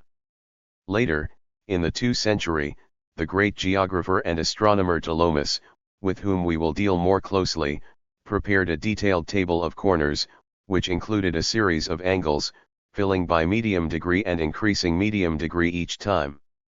Algebra was the work of Diophantus, who flourished in the year 250. Of his Arithmetica in 3 volumes I have remembered the first 6. Here the science of algebra was virtually established, although without the appropriate symbolism which, together with the same name of algebra, we owe to the Arabs. Ptolomeo, to whom we acabamos de referir, gave definitive shape to the astronomy and the geography of the Antiquidad. In astronomy he accepted the geocentric system proposed by Hipparchus and completed it in a generally known treatment by his Arabic title of Almagest. It was the fundamental text of astronomical science that, following the publication of Copernicus' work in 1543, heliocentric theory began to be accepted in Europe. The main idea of the Almagest is to explain the irregularities of the movements of the planets through the system of epicecles introduced by Hipparco. In this system, in which the movement of all the stars surrounding the Earth was maintained, two modifications were introduced. 1. The Earth is not exactly in the center of the celestial orbit.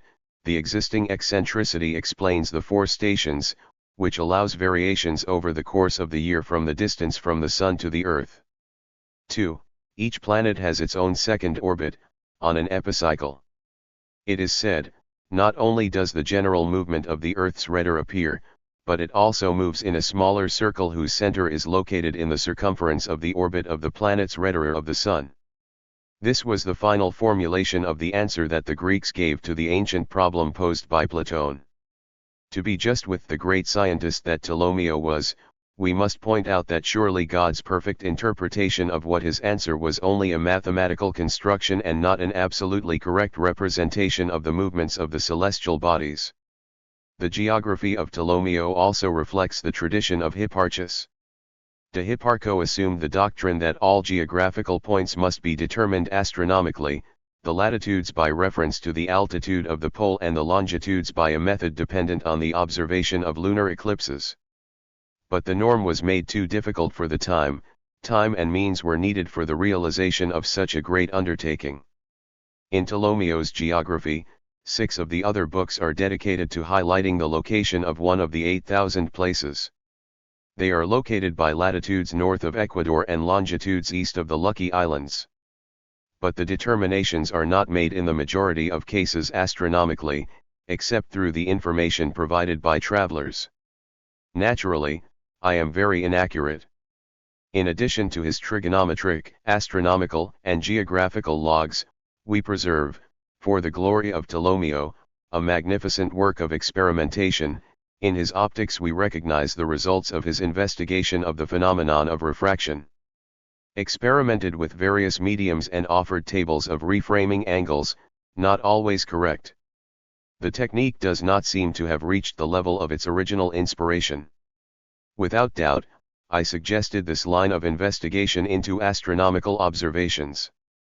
In political geography, unlike astronomical geography, the main Greek representative was Estrabon. Born in Amasia, in Ponto, in the year 64 BC. From Griegos, and Asian ancestry. Having traveled extensively and written a historical work that has not been preserved, he dedicated his energy and talent, in the last decade of the pagan era, to the writing of a panoramic review of all the lands included within the frontiers of the Roman Empire, in which 10 books have been written. Please keep us practically intact. In his first book he offers, according to current historical custom, a critical review of the work of his predecessors in the geographical field. In the second book he intends, to a great extent, to explain the mathematical part of geography. In the remaining 5 books he deals with the theme that dominates best, explaining, in a fluid and easy-to-read language, an intelligent description of the customs, institutions, and history of the main countries of the civilized world. The work is typical of the era. This great teacher of scholarship is the creation of a man of mixed ancestry born on the remote coasts of the Black Sea and a firm defender of the political domination of Rome. Equally representative of the new Greco-Roman world is the biography of the only great doctor who lived between the periods of Herophilus and Erasistratus and the resurgence of medicine in the Renaissance. Galen was born in 130 in our era in Pergamo, which at that time was a cultural center of the same importance as Alexandria. After studying philosophy and medicine in his native city, he continued his medical studies in Smyrna, Corinth, and Alexandria, and finally moved to Rome where he was a physician to the court of Emperor Marcus Aurelius. He was one of the most prolific writers of the Antiquity. Even though most of their work has been lost, they continue to seek medical and philosophical treatment. Such a prolific author takes the risk of being hidden and prolific, and a good part of his production is forgotten. Such is the character and it was the fate of many of Galen's works. Without embargo, as a systematizer and investigator it is of capital importance. Based on the tradition of the historical school, he studied and commented on his books, and complemented his theories with the teleological doctrine of Aristotle. Like Aristotle, he subordinated anatomical form to function, and it was ideal to discover the divine mind in every detail of nature. However, like Aristotle, he was an active investigator, who practiced the dissection of living and dead animals, and ultimately resulted in permanent value. The most important things correspond to neurology. His experiments on the spinal cord, described in detail about the anatomical operations, consist of separating the spinal cord of the mono at distinct levels and showing how movement and sensitivity disappear in the lower parts of the section. They constituted a classic page in the history of science, and had a direct influence on Vesalius in the 16th century. The precise demonstration of the fact that the arteries contain blood and no air, through which the error of Erasistratus was corrected, was an important step on the way to discovering the circulation of blood. The experiment consisted of tying an artery at 2 points at a certain distance. During the incision at any point between the ligaments, blood was encountered that filled the artery. The result and the technique were linked to Harvey, the discoverer of the circulation of blood, through Vesalius and his disciples. Due to the mastery with which each anatomical, physiological, therapeutic, ethical, philosophical, and historical aspect of medicine was treated, Galen's writings were, until the 16th century, the incalculable authority in this field. Strongly respect this position of authority. That the authority was inexcusable was not the fault of Galen. And when Vesalius, the restorer of anatomical investigation in the 16th century, attempted to point out Galen's errors, he fought against his followers even more than against the master. Revising the practice of Galen, he derito to the Galenists. Another master scientific work of this era that I maintained on authority in modern times was the medical material of Dioscorides. It consists of a catalogue and description in 5 books of 6 scientific plants considered curative. The author, like all the scientific figures of this period, proceeded from the eastern part of the empire. Dioscorides was born in Cilicia and written in a book in the middle of the 1st century of our era. The most important progress of the Latin part of the empire to assimilate the Greek scientific culture was the recreation of the same Latin language. As an instrument of deliberation and administration, the Latin language dates back to the 3rd century BC. To see reasons to be admired by humanity. But it was an inflexible language with a poor vocabulary, appropriate only for the expression of a reduced range of political ideas. The first historians of Rome were Griegos or Romans who wrote in Grego. The Greek language remained throughout this period as the main language of higher culture in Rome. But the Romans' own love required that their ideals not be expressed as the only medium of expression in the language of the conquered Griegos. A movement began to create a national literature in Latin. Latin writers learned from the Greeks, and generation after generation grappled with the problems of translating, adapting, or imitating the works of the masters of Greek literature. The vocabulary expanded, the turns of expression multiplied, and the range of ideas expressible in its language increased enormously. Each Roman writer was a conscientious grammarian and stylist.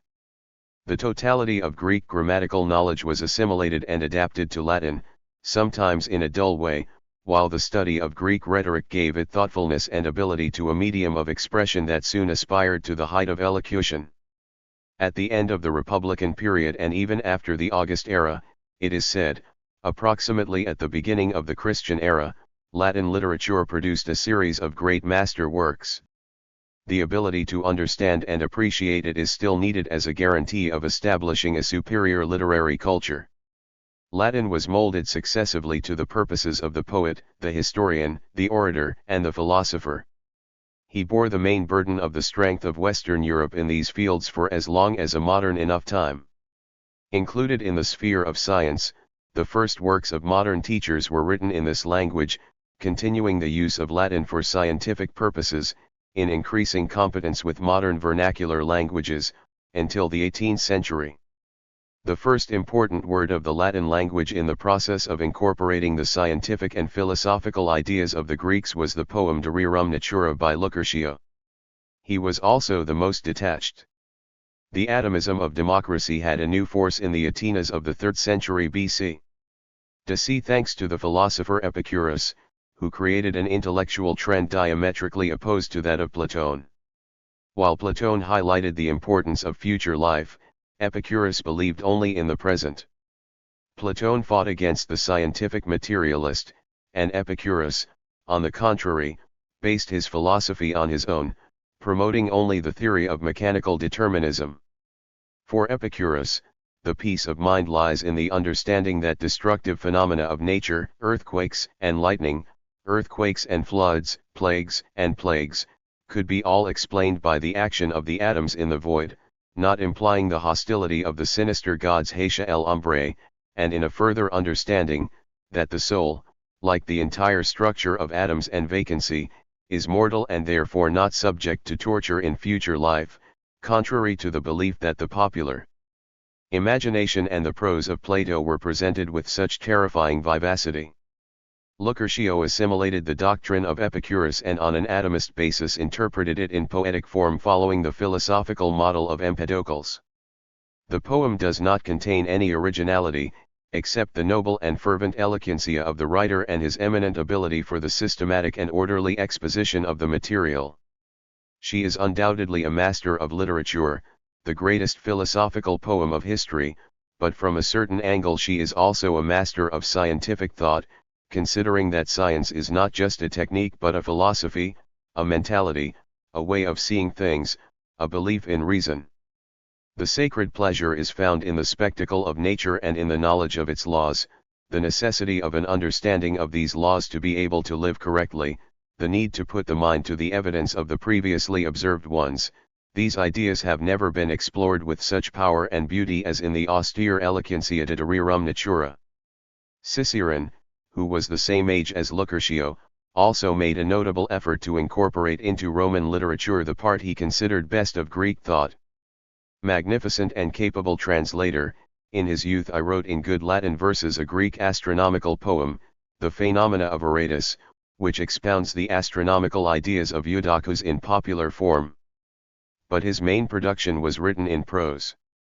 Less rigorous than Lucretio, and incapable of dedicating time, in the intervals of his intense public life, to such an active study as that which required the composition of the poem on the naturalness of things, he was content with a more popular and less demanding theme. Written in this form a work in 3 volumes, published like the other Grey sources, on the naturalness of the gods. In it she exposes the Epicurean and historical conceptions of the governance of the universe and the criticism from the own scepticism of the Academy of recent years. He was a keen thinker and an exquisite writer, with an agile and impressionable mind and a capacity for moral elevation, who found compensation in literature for the sordid demands of Roman public life. One of his most interesting and useful treatises is the title Sobre la Divination. Here it is proposed to conscientially analyze the totality of the problem, so important for ancient society, of the possibility of predicting the future by signs and hopes, by ideas, dreams and things that are seen. There is an ancient creed, he says in his introductory words, proceeding from fabulous times and firmly established by the general assent of the Roman people and of all nations, according to which the divine advice is at the heart of the man. Cicerone vigorously and staunchly opposes the belief, so present in the customs of his own people, and concludes with a final condemnation, have to recognize that superstition, widely spread among peoples, has led to human weakness to influence the reason of all cases men. In my discussion of the naturalness of the gods I defend this point of view, and now I dedicate this writing to demonstrate that it is correct, in fact, that it will provide a great service to my country and to me as well as to eliminate this superstition. A page, in sum, of great nobleness within Latin literature. While Lucretio and Cicerone were interested in the capacity that science has to free the human mind from superstition, Celsus, who wrote much later, is the greatest Roman example of a purely scientific author. Celsus wrote a comprehensive encyclopedia of the distinct branches of Grey science. Unfortunately, we only keep the section dedicated to medicine. This text, of noteworthy importance, is totally based on the Grey elements, just like the works of Lucretio and Cicerone, since there is some evidence of the original work. But Celsus, just like the two-sided authors, demonstrates the typically Roman ability to dominate the matter he is dealing with and expound it in a logical and coherent form. Therefore, his work is, in addition, the best general exposition on the theme that has linked us to the Antiquidad. Much inferior is the information of Vitruvio, a military engineer of the era of Julio Caesar and Augustus who, at his jubilee, dedicated his free time to the drafting of a work on architecture in these books. You are the first to deal with architecture properly, the 8th of waters and canals, the 9th of water switches and the 10th of machines. The work was of practical use in the Renaissance and is studied in actuality for its historical importance. But the exposition is so obscure and confusing that it makes one doubt whether Vitruvius was really capable of understanding the original words.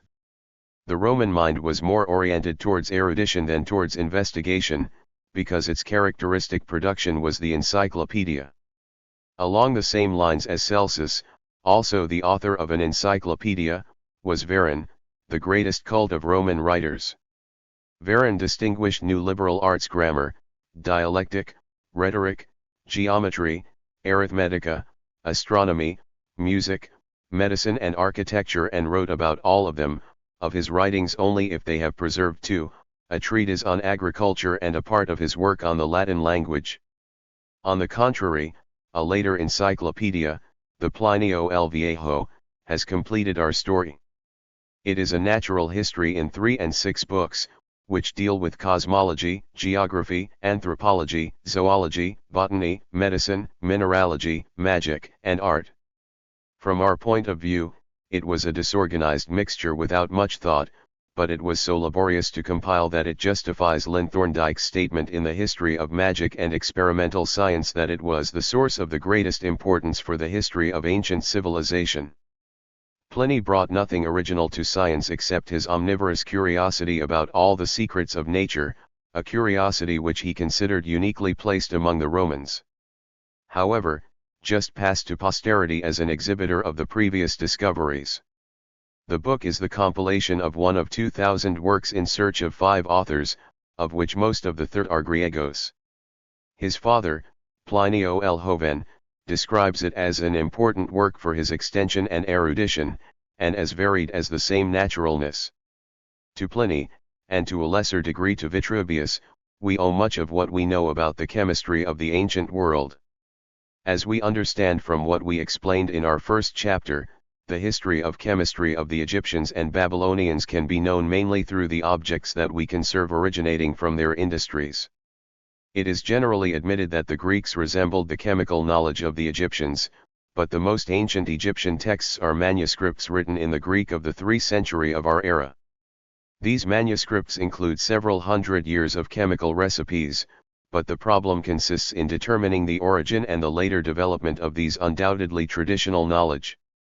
600 years ago we have an interesting testimony regarding the state of grey chemistry in the writings of Theophrastus, the disciple of Aristotle, in his work on the stones describing many minerals in clear form and the products that are obtained from them. We should especially note the notable description of the yes. From the history of the plants you can also cite an exposition of the methods for preparing animal carbon and for collecting resin from trees.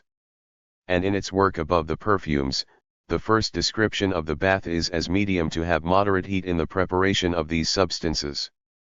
But our knowledge of ancient chemistry appears to be extraordinarily reduced if the texts of Vitruvius and Pliny are preserved. Both, for example, describe the gold recovery process in small quantities for amalgamation. And the fragment of Pliny is well known about the forgery of semi-precious stones such as beryl, carbuncle, sapphire, and opal. There are no frauds, he says, who produce greater benefits, and to avoid possible victims, mention the precautions that can be applied, such as examining them in the light of the sun and examining their relative weights, the sensation of crunchiness that they produce in the mouth and their different hardness. The examples can be multiplied indefinitely to demonstrate the breadth and variety of ancient chemical practices, which, however, did not find an adequate theoretical basis. The atomist theory of the constitution of matter was abandoned, and the four traditional elements, earth, air, fire, and water, provided an insufficient basis for chemical analysis. Seneca, the Stoic philosopher and tutor of Emperor Nero, also wrote about scientific matters in his work Natural Questiones. With clarity, he disclosed in a pleasant style themes such as the formation of the Iris Arch and the reasons for the periodic growth of the Nile. But his contribution belongs in a certain sense to the pre-scientific era. Celsus, in his work on medicine Euclid, states of Hippocrates that he was the first man who separated medicine from philosophy. There is no reason to distinguish between science and philosophy. According to scientific truth, it is established by more reasoning than by experiment. Seneca, like other illustrated Romans, was interested in the results, but not in the method of scientific investigation. The only Roman geographer was Pomponio Mela, who was born in Spain and flourished in the middle of the 1st century of our era. It is not necessary to decide that your work is more descriptive than mathematical. Starting from Fuentes Griegas algo antiquadas, describe a circular journey through the Mediterranean lands. The style, which is very pleasant, is the characteristic of Roman scientific writers. It is not the work of a textbook, nor the work of an original investigator, nor the work of an artist who gives literary form to a borrowed material. Mela traces the general plan of the land as it is known, the layout of the main land masses and water, and the division of the land into 5 zones. Luego deals with the 3 known continents, Africa, Asia, and Europe. No distances or distances. For this reason, the work barely reaches the level of the best Roman replicas in Grey society. The treatises of Celsus and Vitruvius, although this last defective fuies, were conceived as solid practical manuals. Appel's work belongs to the style called, according to French custom, for women, in which complicated details are systematically omitted. Unfortunately, the majority of Roman scientific literature consists in transforming solid Grey science into fine Latin letters. We remain to mention the notable example of the effort of Roman culture to assimilate Grey mathematics. The Roman attitude is reflected by Cicerone in the introduction of his Tusculan Questiones.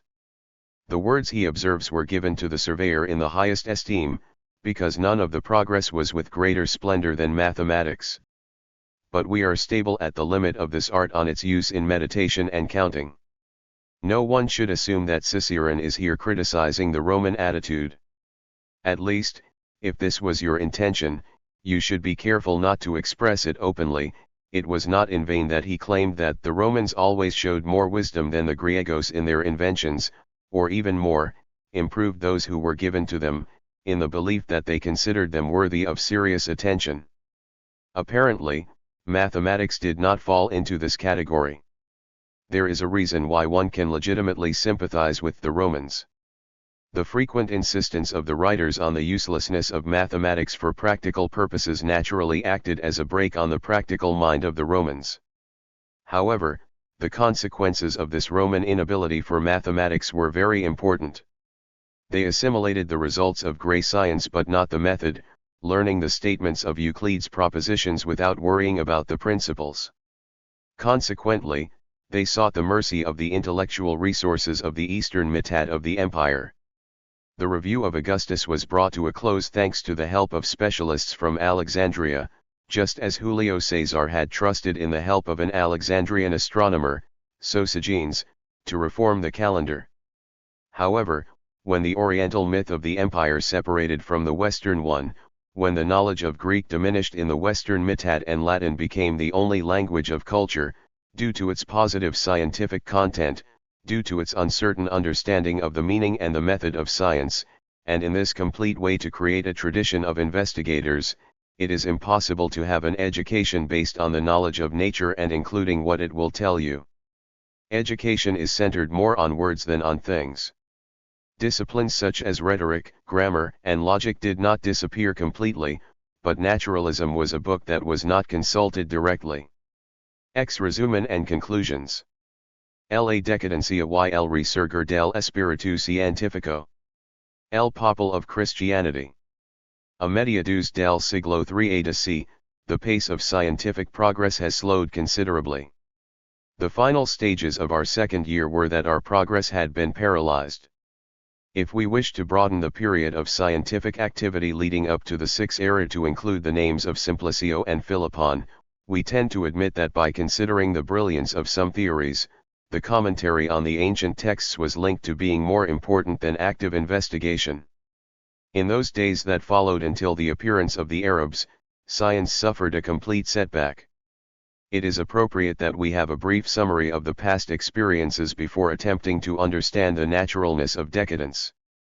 The history of science as a continuous process is filled with the Greeks in the 6th century BC. De si sin embargo, los griegos tuvieron predecesores, and although we still do not know the connection between archaic and grey civilizations, recent investigations tend to confirm the old grey tradition of which its science had its roots in the anterior civilizations of Egypt and Babylon. In these cultures we encounter practices of a multitude of techniques that imply empirical knowledge of the properties of many things of nature and a rational use of the same things. From both civilizations we also pose texts that contain important words in particular fields of positive knowledge. From Egypt proceeds a surprising fragment of genuine medical science, which outlines the possible existence of others, as well as the problem of its origin.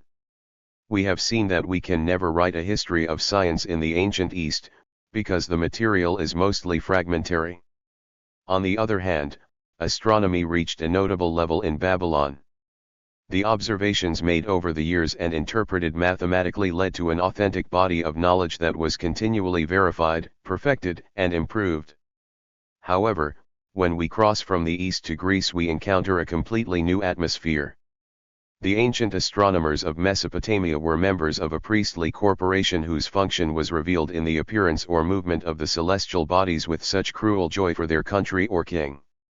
The story of the investigation of the naturalness of the Jonios and their followers is that it appears as the plot of a series of personalities, driven by their intellectual curiosity regarding the naturalness of things. Once started, the movement will have enough strength to perpetuate itself.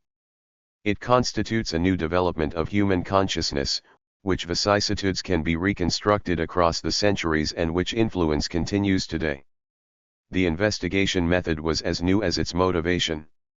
He explained the implicit assumption that the entire universe is intelligible in terms of everyday experience.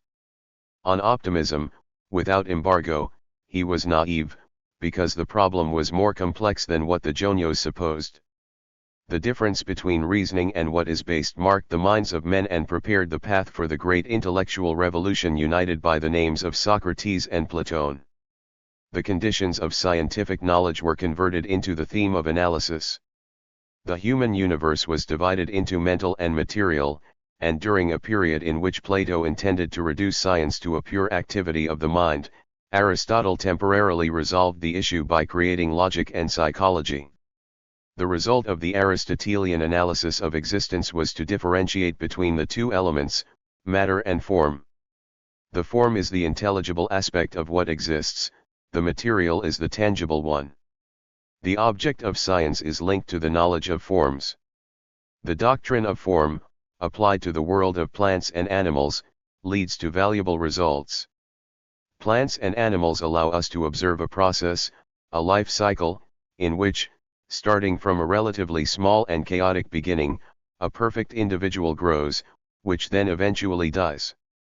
If we consider that the individual in his maturity has fully realized his form, we can understand the vital process as a continuous dominion of the form over the matter. Form is what imposes unity and identity on a changing material content, both in the individual and in species. Biological sciences are established on these bases in high school. The doctrine of form was not very useful in the field of physics. Physical processes do not culminate with the mastery of an individual form which can be considered as the goal of natural strength. It is more important to connect successfully and determine the law of your connection. What the advance of physics needed was a doctrine of strength rather than a doctrine of form.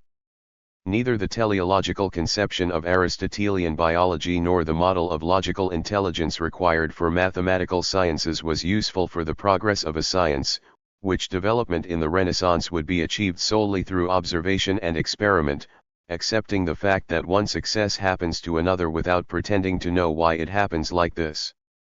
Only one school, the school of medical doctors, attempted this concept. They were also the first to clearly enunciate the ideal of science as a service to humanity. The idea currently now, considering its practical realization, that science must benefit the human species, was proclaimed in the first place by Hippocratic doctors, who organized ascemism in its wake. The science that stood out the most among the Greeks was mathematics, which in large part constituted the model of other sciences. With the ambition to achieve that each part of mathematics was a logical series of deductions starting from a few evident principles, he revolutionized the science that had assimilated the Egyptians and Babylonians. The outcome was complete while the science remained pure and without application. But the result was not so good when he tried to organize the empirical sciences based on the same deductive plan. The static and hydrostatic nature of Archimedes are explained in a series of marvelously connected proportions, whose logical coherence excites the admiration of readers. But the spirit is much different than that of a modern laboratory, in which the experimental technique is taught, to meditate, weigh, tabulate results and work out procedures. Archimedes was still low in the dominion of the idea, sufficiently correct in the abstract world of pure mathematics, that what is logical exists. The scientific knowledge as a remedy is completely helpful to you. It is not surprising that physics and chemistry have made little progress.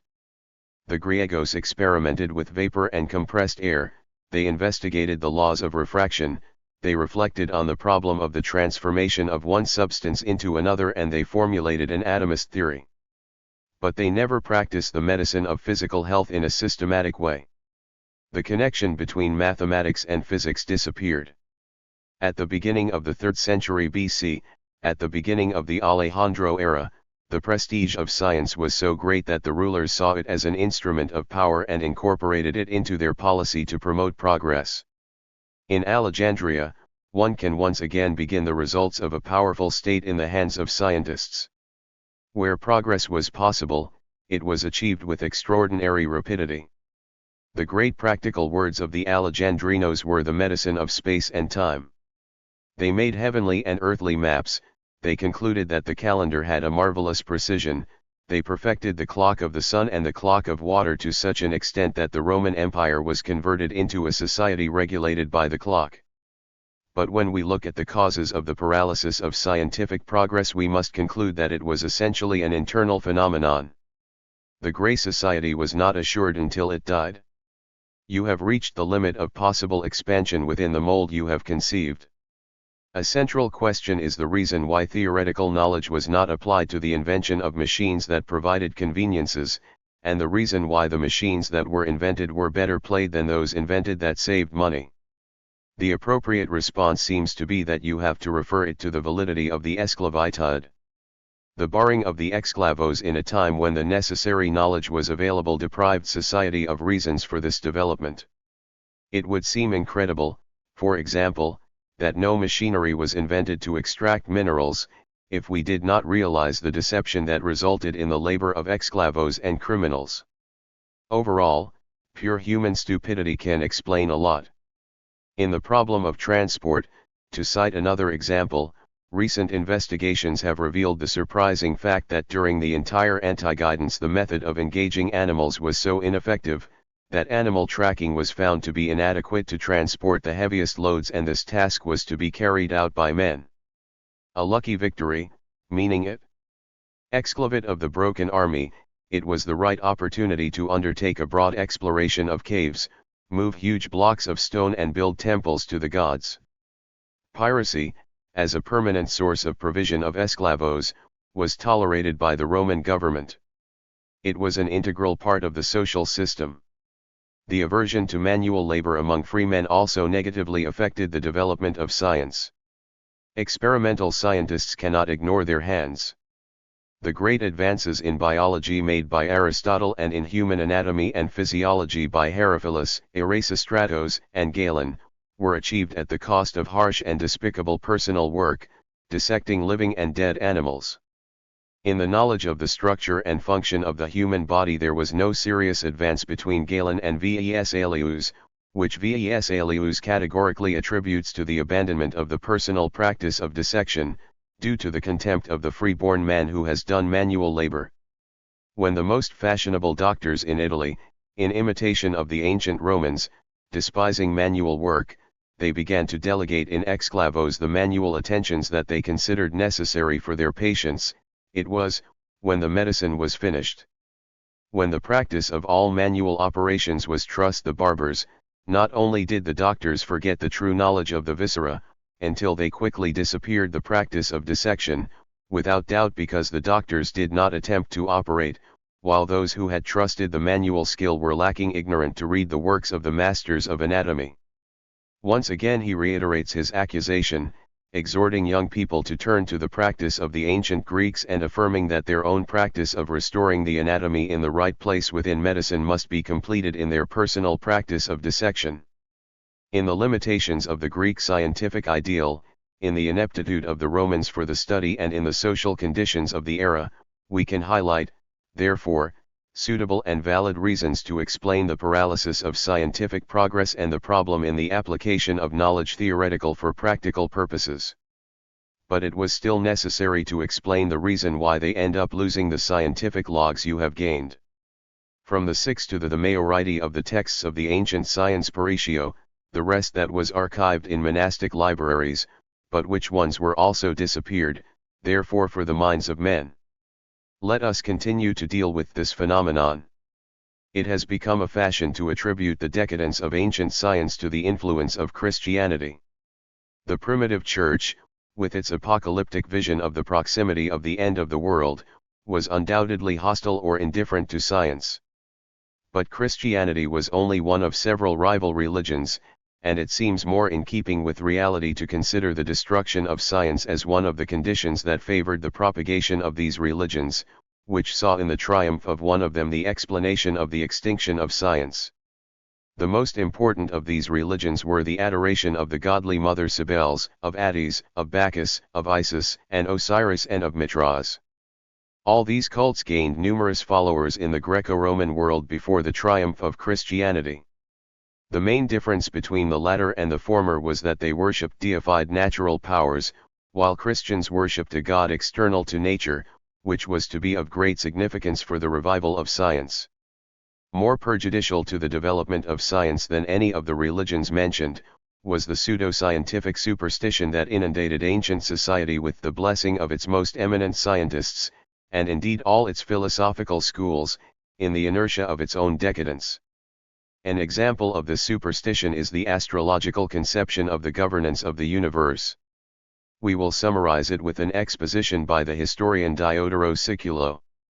The Chaldeans taught, he says, that the cosmos is eternal, that it has no beginning and will never end.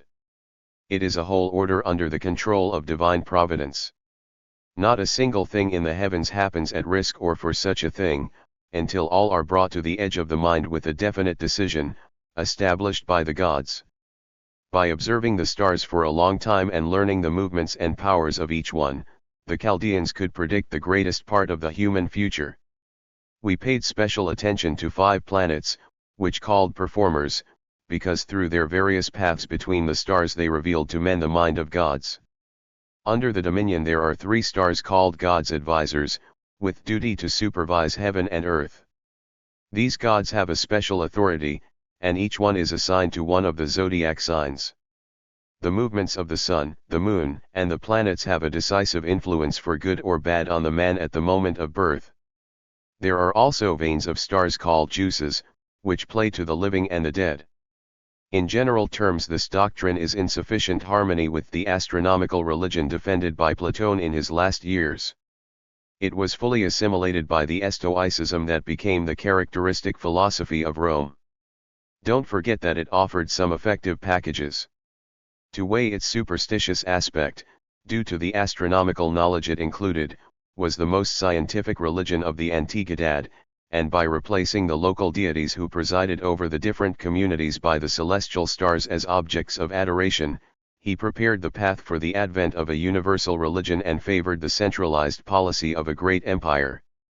On the contrary, I imposed to thousands of people a conception of the universe that made the ancient Ionian philosophers, with their cosmological theories, seem like presumptuous atheists, and fomented belief in the advice of stars, against whom they had leached in intellectual vein illustrious like Cicerone.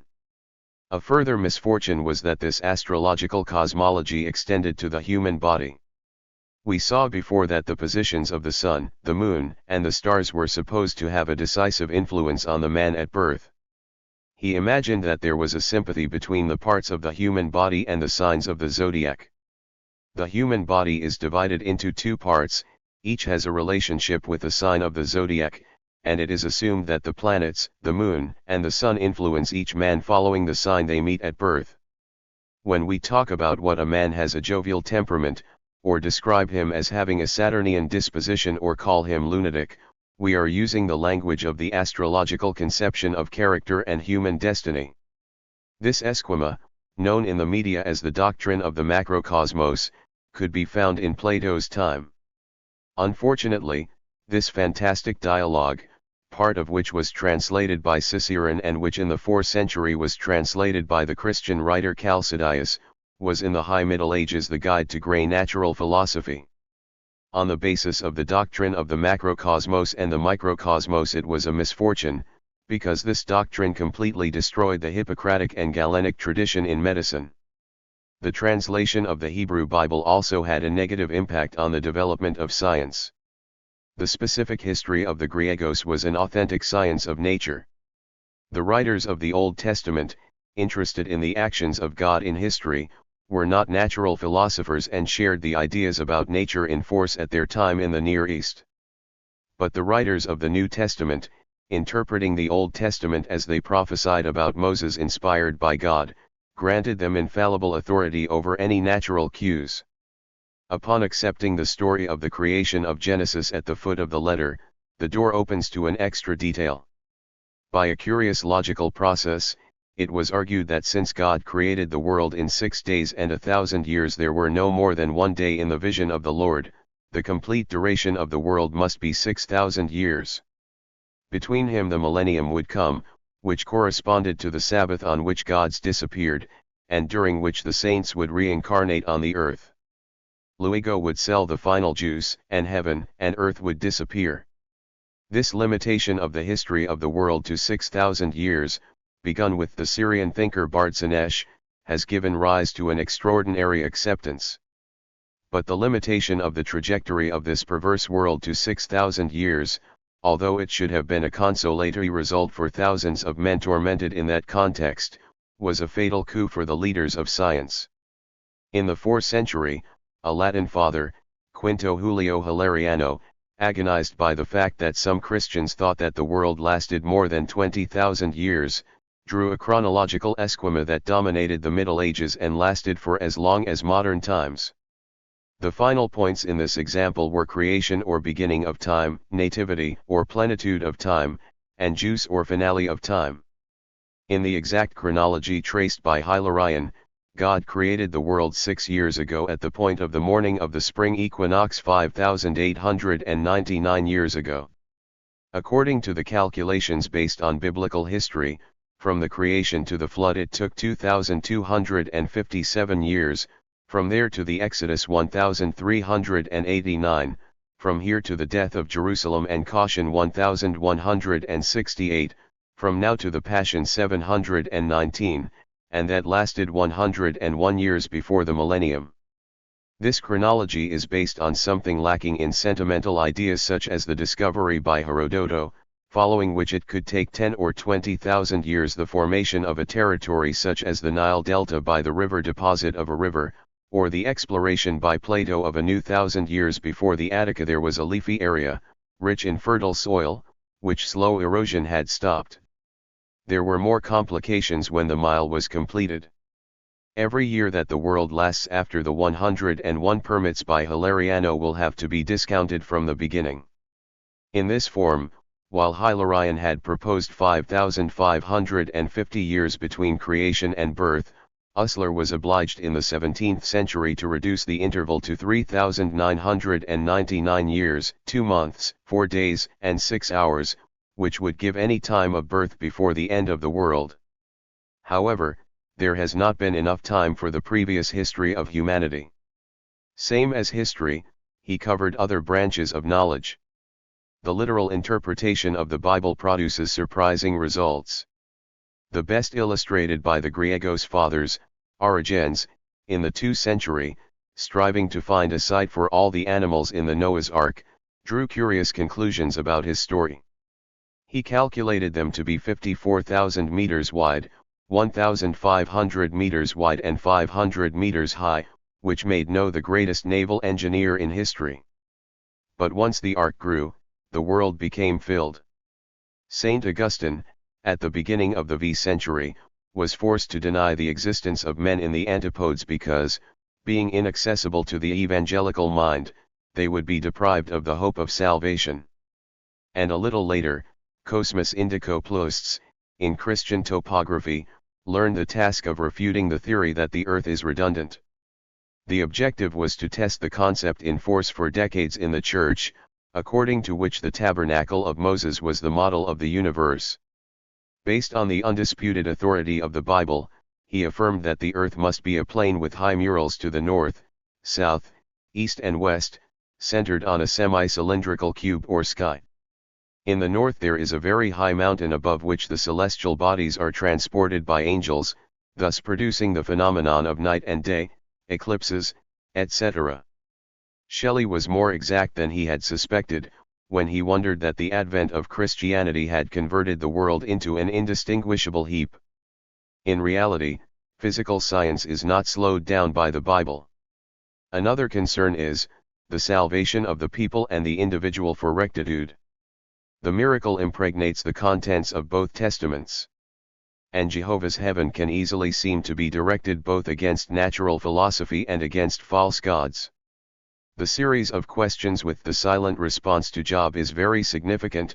Jehovah responded to Job from the breast of the stormed one and said, "Why is it that he empties the counsel with unfelt reasons?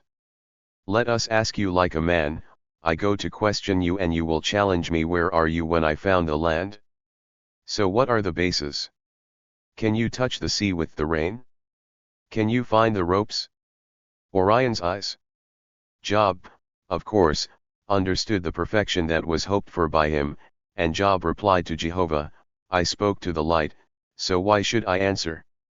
Among Christian writers, the practice of attempting to confuse gray physicists in a similar way to how Jehovah had confused Job was a habitual practice.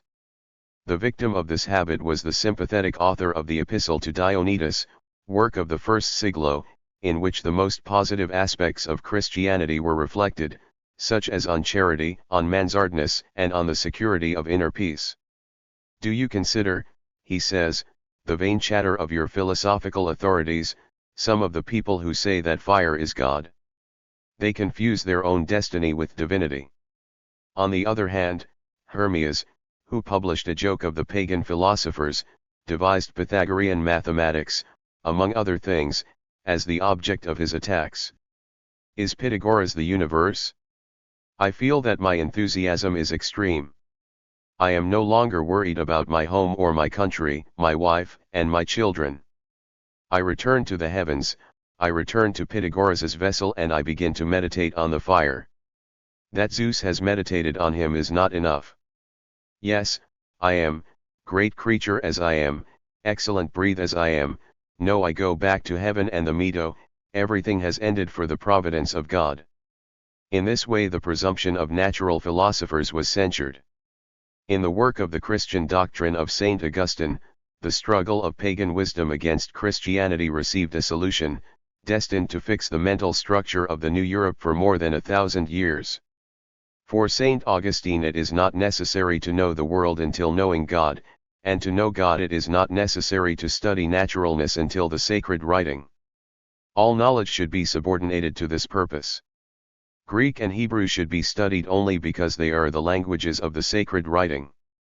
Pagan Greek literature, with all its scientific tradition, must have an influence on Christians. Naturalness must also be studied to be very useful for understanding writings. The examples that the same St. Augustine offers are that knowing the snakes helps us to understand a text of St. Matthew and the Psalm of Hippo. The same affirmation in what respects Aristotle's and Dioscorides. The mechanical arts do not require special study. The familiarity that we develop with her in the course of life gives us the ability to understand the allusions to the things that exist in writing. It is not unfair to say that, in general, consider nature simply as a possible aid to understanding the Bible. From your point of view, this act is easily understandable. For St. Augustine, the world was no more than the ephemeral scenario in which the drama of the eternal destiny of the man is represented. El libretto was the Bible, the scenario was destined to disappear at any moment. This is the meaning of the fundamental principle that eternal wisdom is preferable to peace. He concludes his work with a famous sentence that dismisses as superfluous all pagan wisdom, whatever knowledge that the man seeks outside the sacred writing. If he is prejudicial, he is condemned in it; if he is salutable, he is contained in it. It might seem that St. Augustine was willing to draw on the board the totality of the pagan sabers that in modern times we tried to recover with so much patience. In reality, it wasn't like that. In this article I have made an important contribution to science, when, as we have pointed out, it clearly distinguished between astrology and astronomy, naming the first and assigning to the second a place among the sciences that deserve the Christian's attention. He was able to make this contribution precisely because of his adherence to the traditional monotheistic ethic of the Bible. Abraham, when he abandoned Ur in Chaldea, opposed him to the adoration of nature practiced in that city. Moses, when I took him to his village outside Egypt and after being forbidden to sculpt images, I was bringing the Egyptian adoration of nature. His concern was, when you raise your eyes to the sky, when you see the sun, the moon, the stars, and all the army of the heavens, don't go away and seduce yourself and prostrate yourself before them to give them worship.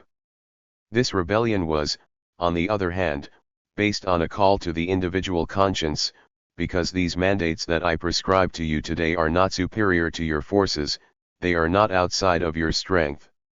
They are not in the sky so that you can decide, here we will suffer from the sky to seek them, for them let's look at them and let's put them in practice.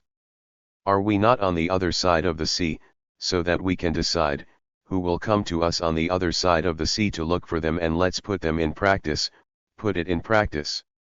On the first pages of this book we celebrate the great discussion of individual reason, by virtue of how the man refuses to feel the truth.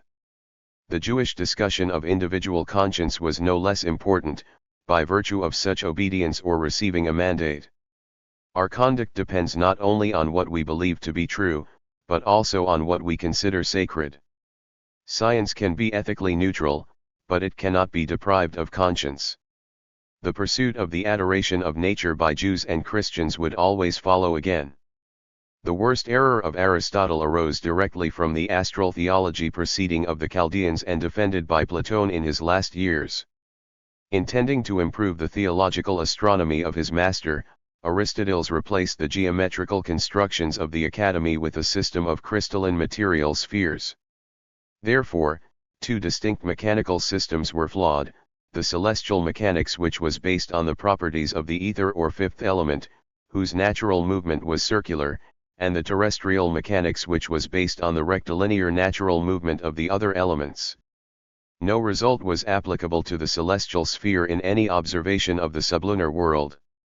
The hubbub fell in the compartment above Newton's head, and this Hubera theory was still in force in the 17th century. The reason why this was not the case is owed to Philippon, philosopher of the 6th century. When converting to Christianity, he opted for the adoration of the stars, which implied the celestial sphere of Aristotle. Para Philippon, in effect, the unity of heaven and earth was deduced from the doctrine of creation. The sun, the moon, and the stars were, like my man, parts of the creation that required no more adoration than the rivers, the mountains, the animals, or the trees. Philippon's point of view was very influential. His writings appealed to the interests of Arabs and Western scholars, potentially influencing Galileo. But the separation of the celestial and terrestrial spheres was not the only obstacle to the scientific progress linked by Aristotle. Equally paralyzed was his limited conception of the function of science. In the previous period of gray science, at least a few authors connected their theories with a progressive governance of nature for the benefit of humanity. The medicine that has always been considered as science and as art, is the best example.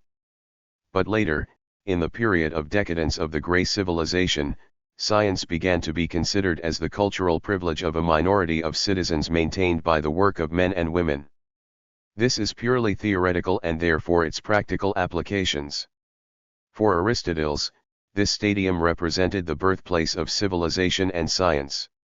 Only when vital necessities and comforts were ensured, did one begin to aspire to pure science, the science that exists in such a way. This contemplative science, considered as the culmination of culture in the decade of the gray civilization, had a theoretical content that was likely to be of great value for modern science, but served a distinct ideal and had a much more limited function than the philosophy of the works created in the 16th and 17th century. In this respect, the biblical inspiration was once again decisive. If God created the man with his image and seed, therefore the man must be a creator. Giordano Bruno exhibits at the end of this event with his characteristic heat. The gods have given the man intelligence and hands and have made him his image, with the aim of modifying the naturalness with his freedom, without which his relationship with the divinity would not exist. He could eventually convert himself into an earthly god. Francis Bacon is less exalted but no less convincing. In Artificial Things, he states, naturalness follows the orders of the man. Without the man such things will never happen again. Thanks to the work of the man appears a new aspect of the things, a new universe. Bacon explicitly relates this vision of the true paper of science with the promise of dominion that God gave to Abraham, and with his mandate that he will conquer the earth and dominate it. Newly, the biblical attitude before the work helped modern science to overcome the depreciation expressed by manual work. Come with the work of your hands, says the psalmist, I say it will be good and everything will be good for you. San Pablo is equally explicit, let us not take the bread of our children, even day or night, let us work with effort and despair, so as not to be a load for any of you. Let us send us this, if no one wants to work, who just like that. With the Griegos, the Spartan dedication to the war and the contempt for labor became an attractive ideal, which triumphed at the top of the most healthy civic sentiment of the democratic Athens and invilled the gray life. It is illustrative to confirm the contempt of judgment Flavius Josephus for the Spartan way of life. A small reflection will demonstrate, he writes, that our laws impose on us prudence and work much harder than the many famous Spartan discipline. They never cultivated the land or worked on the carpentero's bench, until, avoiding all forms of work, they passed their lives in the city atildados and perfumed, dedicated solely to exercises which can enhance physical beauty. Sacrifice yourself. Do I have to decide that no one in this situation will succeed? Josephus' contempt for the gray way of life is a precedent for a theme that has become dominant in the thoughts of many of the first creative figures of modern science. Francis Bacon's concern was to deprive the humanity of its passive acceptance of poverty, illness, and ignorance. In his opinion, the solution lies in the greatest possible collaboration between the artisan and the natural philosopher. But in a society in which the craftsmen relegated themselves to the condition of exclavos and where the citizen's science existed solely for the satisfaction of the mind, how could a fruitful union of theory and practice be established? Condensed to the Griegos for his method of acquisition and transmission of knowledge. These conclusions, taken by men without contact with nature, were based on insufficient preparations. The instruction was only verbal, from teacher to student, not from investigator to learn. Bacon thought that this system was scientifically frivolous and morally corrupt. Only topics for discussion were proposed, but no means to achieve work that would satisfy human needs. This theme of the moral inferiority of the Griegos compared to the Jews is repeated once and again in the works of Bacon. we will find one of the least recorded examples. In his refutation of philosophy, Bacon imagines himself to be a philosopher of the new style, trying to persuade an international assembly of important public men of the insufficiency of the Greek culture. Let me record with the words of the prophet the punishment of where we were tall, while where the authority follows the gray. Your eyes will surely understand the allusion and record the text of Isaiah, before me, followers of the just, those who seek the Lord. Be prepared in the pain of where they were tall and in the cavity of the pit from where they were excavated. Because the Lord will console you Zion, consolera all their ruins and will find the desert in Eden and the Spa in the paradise of the Lord. Here manifests all the poetry and passion that inspired the Renaissance of science, all the strength of the conviction that the new Atlantida would be incomparably greater than the terrible civilization of the Mediterranean peoples of the Old World, because it was founded in a vision more noble. The creators of modern science do not ignore the slurs of the Griegos. Vesalius followed up on where Galileo had been held, using his texts and, at first, aspiring nothing more than to correct them. Leonardo returned to Archimedes to find his way in mechanics. Copernico met his deed with Ptolomeo. Francis Bacon did not escatimo alabanzas para la biologia de Aristoteles. However, modern science was not simply a continuation of the great tradition. It was a new creation. She was as practical and idealistic as ever. It was more practical because there was a series of important technical logs of the Middle Ages, perfected methods of engaging the shooting horse and the saddle horse, the water mill, the windmill, the mechanical sierra, the vidrieras, the anteojos, the plow with wheels, the helm, the exclusive computers, the mechanical clock, and lastly, the imprint, which multiplied the examples, not only of the ancient classics but of the master workers of the new technology. But it wasn't just more practical. He was more idealistic, because he had discovered in the biblical model of reality a more optimistic conception of the future of humanity. This is a topic that requires words of explanation. To escape the fatalism of the ancient civilizations of the Near East, it was necessary to completely abandon the adoration of the naturalness of the ancient mythologies, as well as their ritual practices. Considering what is commonly believed to the contrary, it corresponds more effectively to the monotheistic ethics of the Jews than to the rationalism of the Greeks. In the Grey World, the possibilities of natural philosophy to destroy mythology were approved by the thousands and their immediate successors. They offer a fairly simple explanation of the universe referring to the usual operations that serve to dominate the environment. They did not distinguish between celestial and terrestrial phenomena, until they interpreted the phenomena of the sky and of the earth as strange, inaccessible, and grandiose, in terms of their daily experience as more seeking, intimate or manageable. He is reflected in what we say about the work of Thales, Anaximander, Anaxagoras, and Hippocrates. When these men exhausted their ideas, sensible people decided to believe that time was governed by the gods, that the celestial bodies were composed of a matter distinct from the terrestrial, or that the illnesses were of divine origin. But, unfortunately, science did not continue this tragic promise. For reasons difficult to explain, Plato forbade the application of mechanical or physical concepts to the sun, moon, and stars. He proclaimed his divinity and signaled the form as they should be adored. This reaction was expressed with great enthusiasm by Aristotle, with his dichotomy between the eternal and immutable sky and the instable and finite things of the earth. Starting from the beginning, the grey world fell by natural decadence into the complicated astrological superstition that explained it all, not very distinct from the mythological esquema of reality. The men were once more muñecos in the hands of the gods of nature. Civilizations move in circles of flora and decadence, and nothing can be done to avoid it. The Bible has offered a solution to this problem on various occasions. At the beginning of the Christian era and later, especially in Protestant countries, at the beginning of modern science. The Jewish conception of the man, once removed from the particular history of a small village, offered the human species a more central, safe, and hopeful situation within reality. A creator God, who with all due respect to our rationalists did not hold anything in common with the old natural gods, until he tried to destroy them.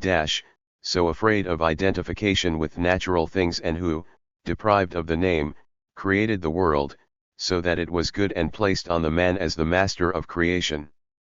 The man lost his dominion through moral disobedience, but was not deprived of the hope that he could recover what was his due to the original nature of nature.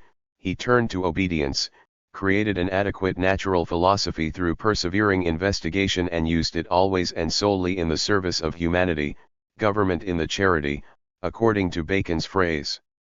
Starting from this impulse, the modern scientific effort was developed, one of the most hopeful enterprises undertaken by the man. They assimilated the contributions of the Griegos, hoping to place them in a purer social context. I finally led him to the foundation of investigative institutes maintained by public funds. The efforts of technicians and philosophers were consumed in them.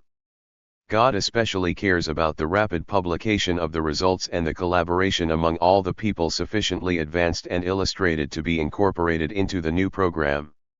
They highlighted the beneficial aspects for all humanity. These great expectations have been fulfilled only in part. The face of the earth has changed in the space of just over 3 decades, as much as the image of science. The investigation, now multiplied by thousands, is fundamentally dangerous and therefore secret. Posting the finished results is a treat. Try to get them from outside the espionage. The majority of the industrial investigation includes the following restrictions. Poorness has never been overcome. Increase the distance between fed communities and residential communities. The sea was crossed by submarines and the air was surmounted by aircraft capable of causing the death of most of the people who existed on Earth when the Royal Society was founded in just a few minutes. Let's go back to the point again, and we can conclude with a warning that we are not Grey or Jewish, although we still follow both traditions.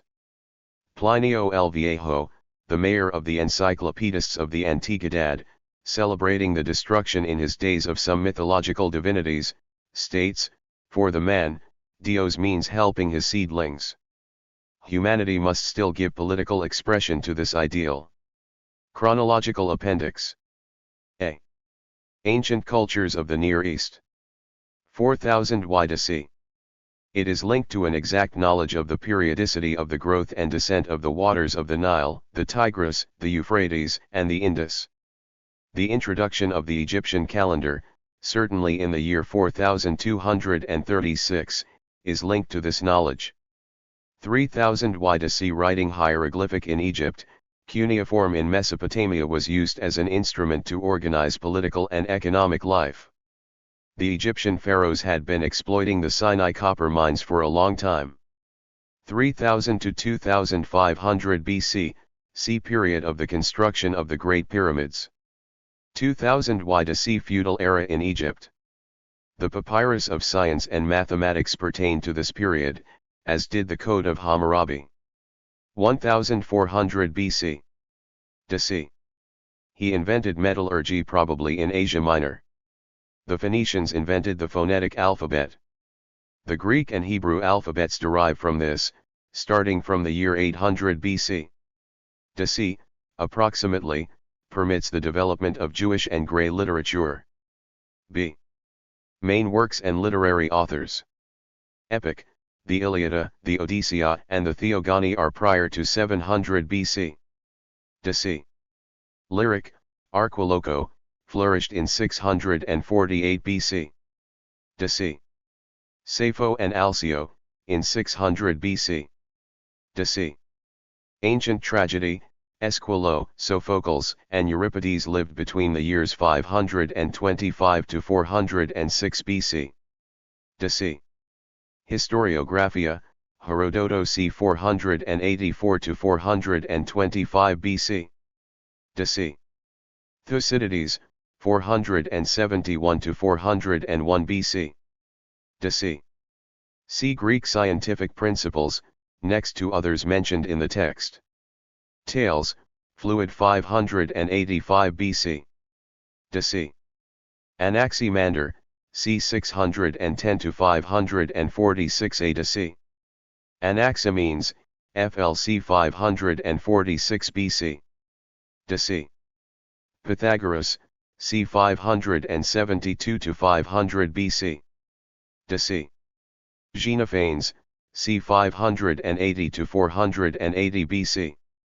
DC. Heraclito, fluid c. 504 BC. DC. Parmenides, fluid c. 475 BC. DC. Anaxagoras, 500 to 428 BC. DC. Zenon de Elia, fluid c. 464 BC. DC. Protagoras, 480 to 411 BC. DC. Gorgias, c. 483 to 375 BC. DC. Empedocles, fluid c. 445 BC. DC. Democrito, fluid 420 BC. DC.